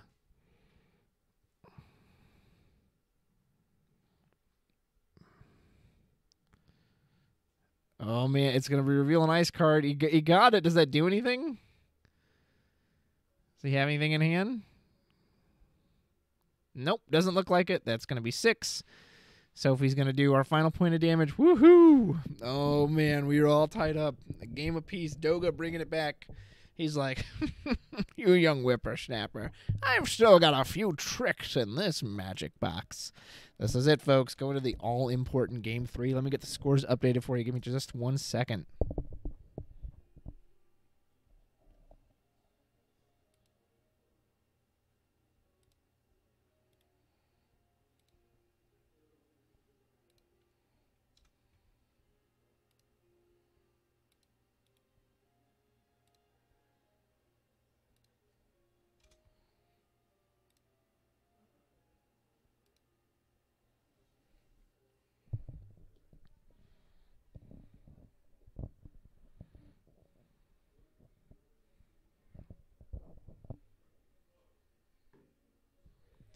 All right, and the players are going to shuffle their decks because this is it. This is our final game for the evening. And they are going to shuffle good. I will be right back, folks. Put a little music to entertain for you, and we will be back. I'm going to leave it on the stream so you can still watch them play. I just need to go grab something really quick. Be right back.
Sorry about that, folks. We are back. Looks like KP has started off with a Verstale into Renoa Flicker. He is just going all in on this one. Who needs the Assail back up? Now, That's too costly. See, hey, what did I say last game? Everyone, Emmanuel Padilla, I believe you said that KP had it, right? But Aaron had 2 whole backups. And as you know, 2 is better than 1. All right, so we're going to do our Vestale shenanigans, just completely reload our hand. Getting 2 bodies on the field and a full hand before our opponent has played a card has got to feel pretty darn good. You know, folks, I'm just going to say it. Pretty good. Pretty good. Hey, that's pretty good. Well, there's a Sarah. We've got the backup. We have the time to set up for it.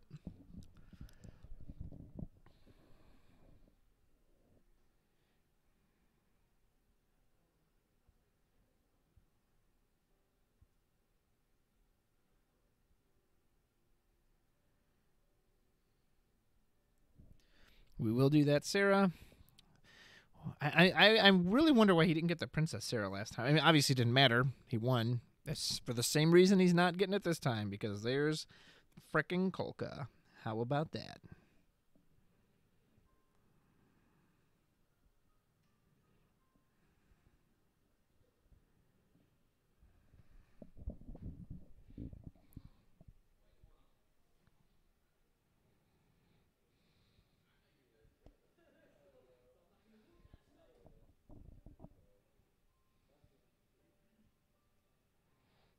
Holy cow, it's 6:35. I just checked the time. I didn't realize it is going to be a delicious meal for me after this. So he did Sarah, and he didn't even play the Kolka. He just passed. Interesting. So he's all right, just taking 2 hits. He just wants those cards in hand.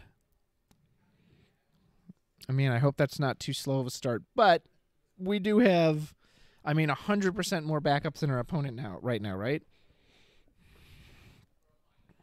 And we've seen the power of the backups in the palm of my hand.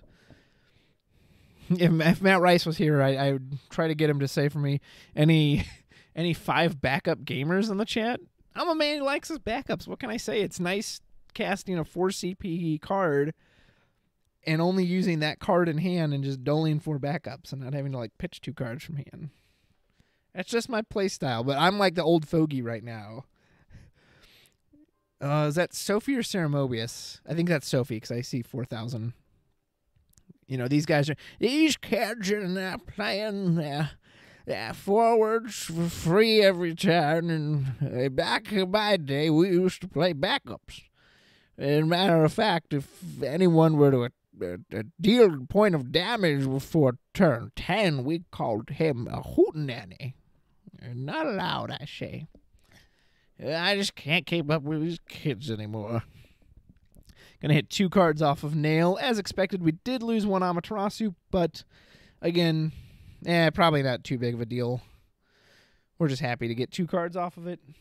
And man, we're putting on pressure. Aaron has got to respond with something this turn. We can't take time to just keep curving out at this point. You do not want to go to high damage this early, knowing all the tools Kyle has to just sneak in attacks.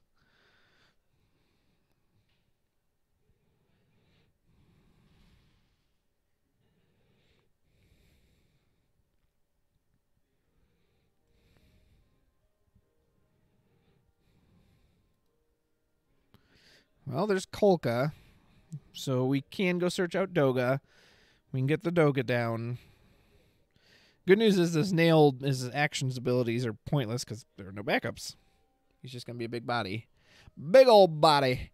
And right now that Doga... So even if we pitched 3 for a Doga, he would be at 8,000. We'd need 1 more to get him to 9,000. There is the Doga.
There's our 3 summons. There's Master Doga.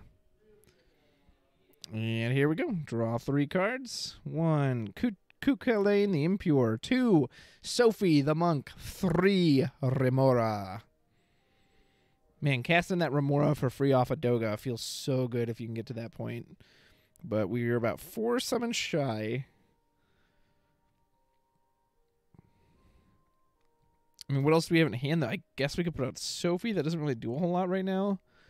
We could Hackathon to, like, take out the Versatile. Well, that's just giving KP a chance to play another one. I don't think you want to do that.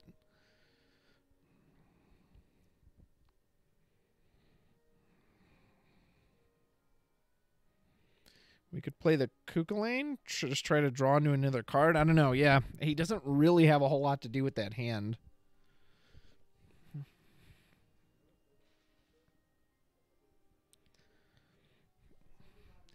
I mean, yeah, we could Hackathon. We could have Doga take out one of those 2. I don't really think that's worth it. Because, again, you don't really want him to play. I mean, it's nice to get the body off the field because Doga can't block all this, but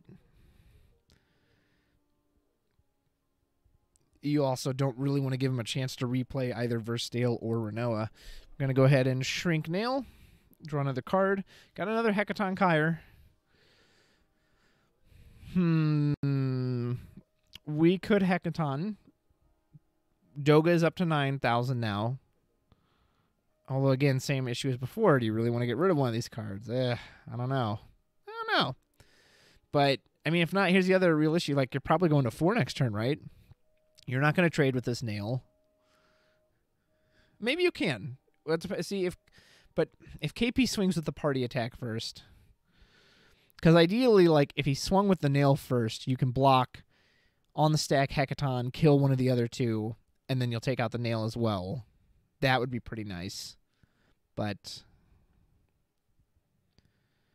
Kyle's going to have to sequence it that way. Oh, Cosmo Canyon just came on the speakers. I love that song. I love that song so much. I kid you not, I would hang out in that town. Not only was it a cool town in Final Fantasy VII, I would hang out in it just for the music because it sounds so good. Hey, there's Cody Snodgrass in the chat. Welcome, my friend. Yeah, you had a rough time, buddy. That first game, like I said, when your opening play is discard Chocobo Pass, that is not where we want to be in the Final Fantasy trading card game.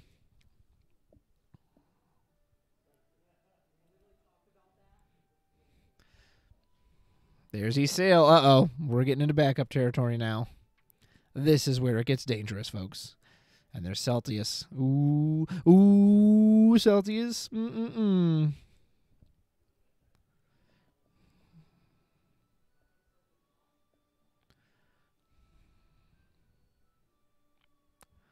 Bum ba da dum bum ba da dum bum. Here's Celtius. It's so cool because yeah, you're more than happy to just dump your break zone. Like you don't care. You're not trying to get these cards back.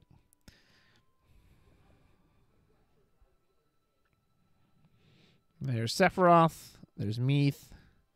Nail. Oh no. Eldori Emperor.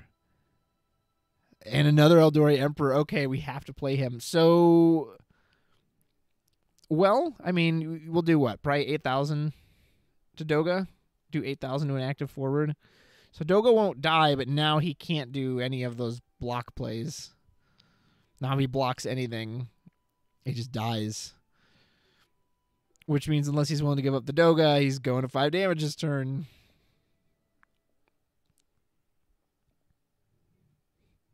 Yeah, man, that Eldori made it. Because, again, if KP swings with the nail, we can block, cast Hackathon Kyre, and get a 2-for-1. But not happening now. There's Sir Mobius. Oh, there's another Doga. Look at all those multi-element cards. There's Minwu. KP, he is looking to kill Chaos to end this tournament as the champion. And he'll have dropped a single game to Aaron and a single game to Tyler, and that's it. Other than that, he wouldn't have dropped a match, a set. Tyler needs something big here to turn this around. We need a free Remora cast at the minimum. We need... I don't know what we need. Kyle hasn't even taken a point of damage yet. Is Verstale the answer to Doga? The answer to Monks? This Sophie that was tormenting all of us for so long, do we need Verstale? Is that what can clean its clock?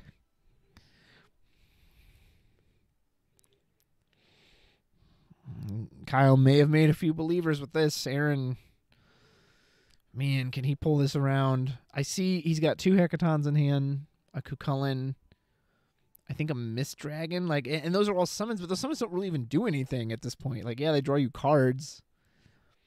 That doesn't do anything.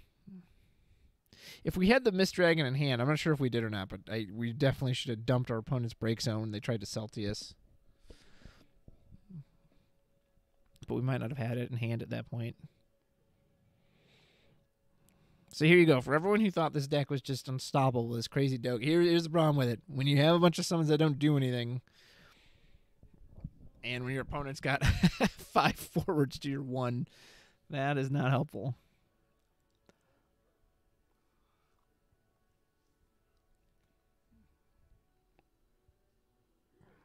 Ursula into Sophie, yep. I mean, it's a good start. Sophie will get up there. We'll deal our opponent a point of damage. But, man, do we need more than that?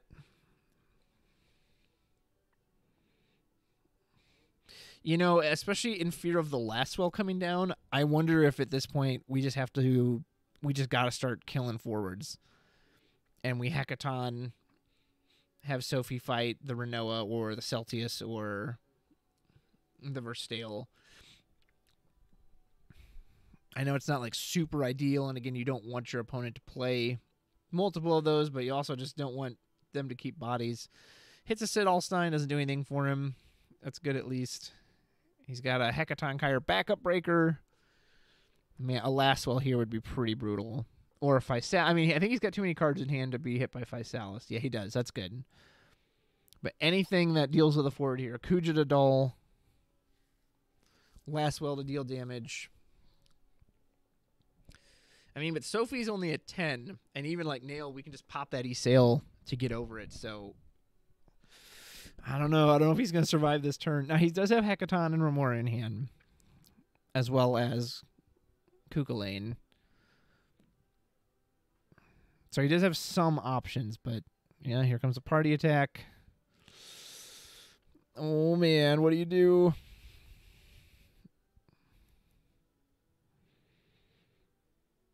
I don't know what you do here. I don't really know what you do. Do you just pray? You pray. Hope for the world's greatest EX burst, which I don't even know what it would be. A Remora, I guess, is your best option to kill the Nail.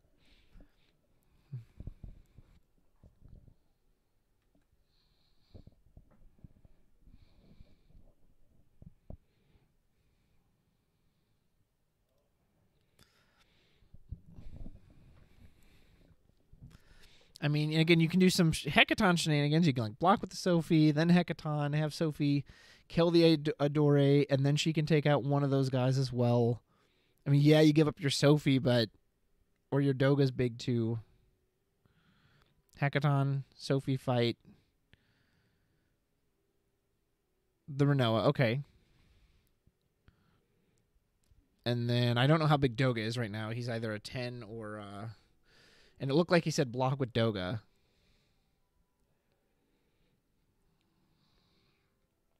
Kyle bringing out some dice just so he can remember how much damage he's taken. So Sophie would have taken 7. Doga's now going to have taken 5. Right? Because he did...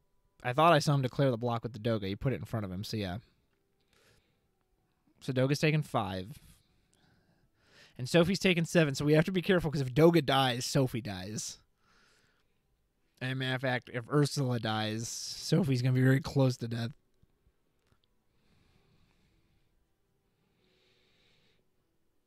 Yeah, so this is tricky. So Kyle can kind of force it a bit because, again, he's got to be careful how he does this. I mean, he's got another Hecaton, right? He's got a Remora. He can make it lose power. Cucullin doesn't really do anything. And he's still got 2 beefy 9Ks coming at him. Okay, we're going to blank Nail. We're either just getting summons in the break zone for Doga, or we're trying to draw into an answer. Hackathon, and I can't tell what that other card is. Sarah. Okay, so we can't even cast the Hackathon at this point. So, pray for Aurora.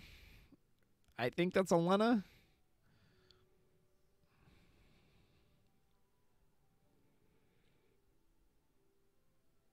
I think you just got to block the Sophie at this point, or the Ursula. You're going to have to... One of them's going to die, so you might as well have the Sophie block first before it loses power. No, don't do that. Oh, no, Sophie's going to die. Yeah, that's he was like, wait a minute, that's not going to work. Yeah, okay, block this. I was like, do not block with the Doga first. Because now Doga can still take out the nail.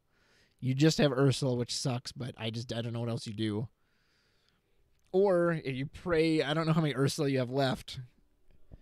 You block with the Ursula, pray you draw a new one so you can get Sophie back out there.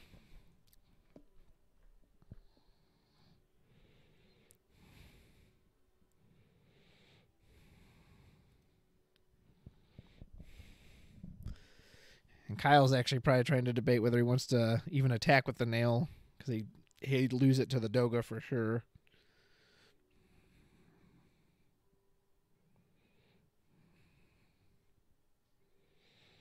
Ooh, Physalis. Do we Dull Freeze Doga?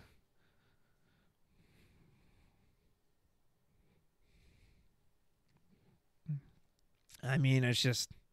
No, he just opts to draw a card, which he's only on 1 damage. So, like, even if he attacks with both these forwards, gets a Sophie out, like, you'll put him to, what, 4? Like, man, Aaron, I'd love to see you to give this a good shot, but I just don't see a way out of this, especially when you just draw Rydia back up for turn. Now, we do have Fenrir, so we can break his back up. We can get back the Sophie or the Sarah, although it'll be dull. It can't block. And we've got a Sarah back. Yeah, we don't have any forwards in hand. We have Fenrir. We have Hackathon. And then we've got 2 backups. In a deck with only 6 backups, and right now they are haunting us.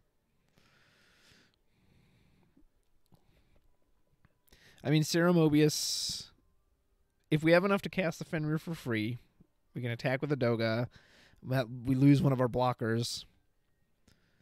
See, that's the problem, because, yeah, it'll bring in Sarah Mobius. We can kill one of the other 2, but we're still only going to have a single blocker in Ursula.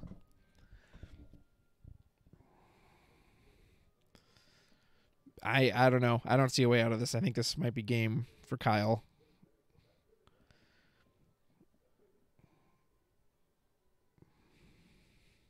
I suppose the Hackathon could make the Sophie.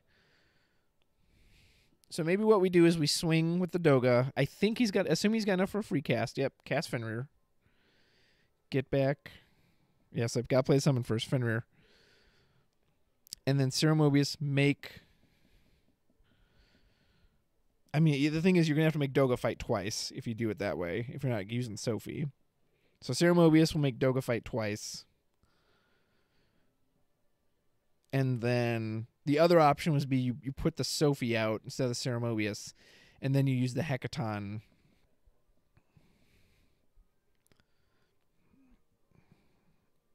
to make...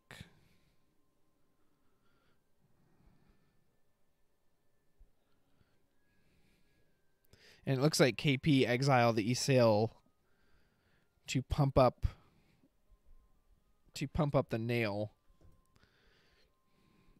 And, he's got a Physalis bullet in hand. Oh no.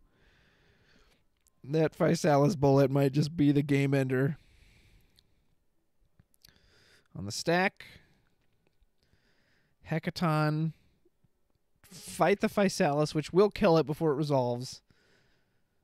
Although Dogas will now die to the bullet.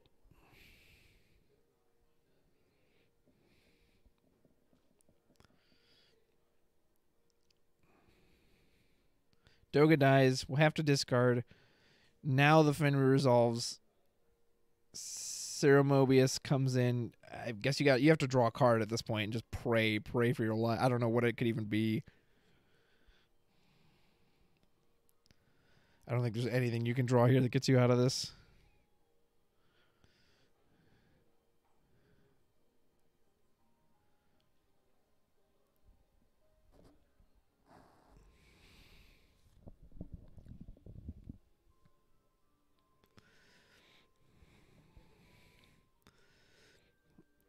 And I mean, this got to be game, right? He's on 6 damage. You just swing it with the nail. Has to block. Swing with the Celtius. That is it. That is good game. Congratulations to Kyle Peters. He has succeeded. He has killed chaos. Awesome. I know Kyle won a box of Opus 11, as well as some other nice goodies. Probably a reunion playmat. Great job to both players. They, Aaron, gave him a run for it. The Doga gave him a run for it, but Kyle just showing that Verstale does not care about this Sophie, these monks, none of it, man. Just absolutely crushed it. Great job, Kyle. Well done. Well played to both players.